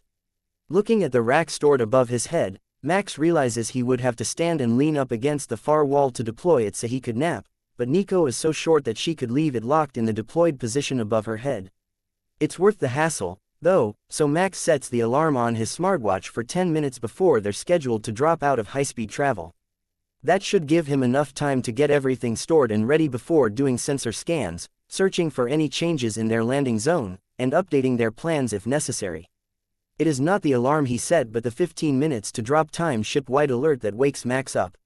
All the soldiers are getting into position, the light mecha pilots are getting strapped into their mecha, and disciplined readiness replaces the sleepy silence in the lander. Final equipment ready check. We already know it will be ugly when we land, and no changes in enemy deployment from the last update are visible in our landing zone. Max informs the unit as they double-check their kit and weapons. Max does the same himself, finding that he has 30 days of rations and water, all systems check out, and ammunition. Storage is at 100%. Very few additional munitions are sent with missions like theirs to avoid arming the enemy, so Max will have to go easy with the Gatling battery unless they find a lot of infantry and light vehicles. The Gatling battery is an amazing weapon, but it does chew through ammunition at a rather spectacular rate. At the 5-minute mark, the final locks are set on the lander in preparation to launch. From this point on, success is the only option, there is no way to back out. With 1 minute to go, they are moved to the bay doors, then the stomach-turning lurch of a rapid shift out of faster-than-light travel is followed almost immediately by the thrusters on their lander firing. So much for 30 seconds after translation, Nico jokes over the intercom as the friction of atmospheric entry begins to make their lander creak. With that short of a delay between launch and atmospheric entry, the Abraham Kepler must have dropped them from a very shallow orbit. That's good news for them, as it doesn't give time for orbital defenses to attack and very little time for ground-based defenses to scramble, even though they were already expecting imminent retaliation by the military. 3 minutes to landing, the ship intercom announces in its familiar mechanical voice. Max double-checks the satellite feed, seeing that more infantry has surfaced in their zone, and several tanks have been uncovered to the east, where the doors of the lander will open. Let Tereth's wrath clear the door. I expect high explosive artillery fire from the moment we land, and I don't want anyone getting caught in the blast radius. Max reminds the infantry, who respond with their usual grunting affirmation. With 30 seconds to descend, anti-aircraft fire becomes audible in their vicinity, and the shaking increases. Damage exceeds threshold. Automated navigation offline, comes the automated announcement after a cluster of nearby explosions tore tiny holes in the lander's hull. I've got this. Adjusting landing zone for close combat insertion. Stand clear of the doors. Nico calls out, and the lander regains some stability. Manual override entered. Touchdown in 3, 2. Just as the one is announced, the sound of crushing bricks in a sudden lurch jar the occupants of the lander, which digs in and screeches to a halt. Before it has stopped moving, the doors are blown off their hinges, and Nico drops her battle shield, grabbing the much larger structure of a door instead and charging straight forward. She rotates the wrist of her mecha, and the door turns sideways, blocking the entire lower half of the entrance to the lander from the hail of incoming bullets and tank shells but allowing Max to fire over the top. All thought of saving ammunition is temporarily suspended. There are over 100 previously hidden gun emplacements barricaded with sandbags in front of and beside him. Nico dropped the lander almost to the tanks at the far eastern side of their landing zone after it bounced off the roof of a building on approach. The light mecha run left, making for the shelter of the buildings and lighting up the defenders with their ion rifles and grenade launchers. Bravo Company will manage to head for the facilities on the right, mostly under cover of rubble and debris from their landing, so Max focuses on the gun emplacements while Nico charges the tanks. Battle cannon rounds make short work of scattering the sandbag defenses, and .75 caliber rounds from the Gatling battery tear through both the bags and the soldiers behind them with equal efficiency.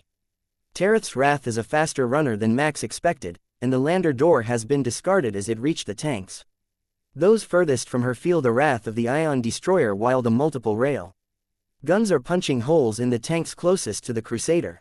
Max now has a targeting lock on all of the remaining gun emplacements, as well as several infantry clusters, and his system skill says he's ready to fire. The shoulder-mounted missile launchers can independently target 25 points each, and Max's entire display is full of targeting boxes when he lets loose. Half a second later, bright fire fills the air as the missiles find their marks, and the lightest armored assets of the defense force are obliterated.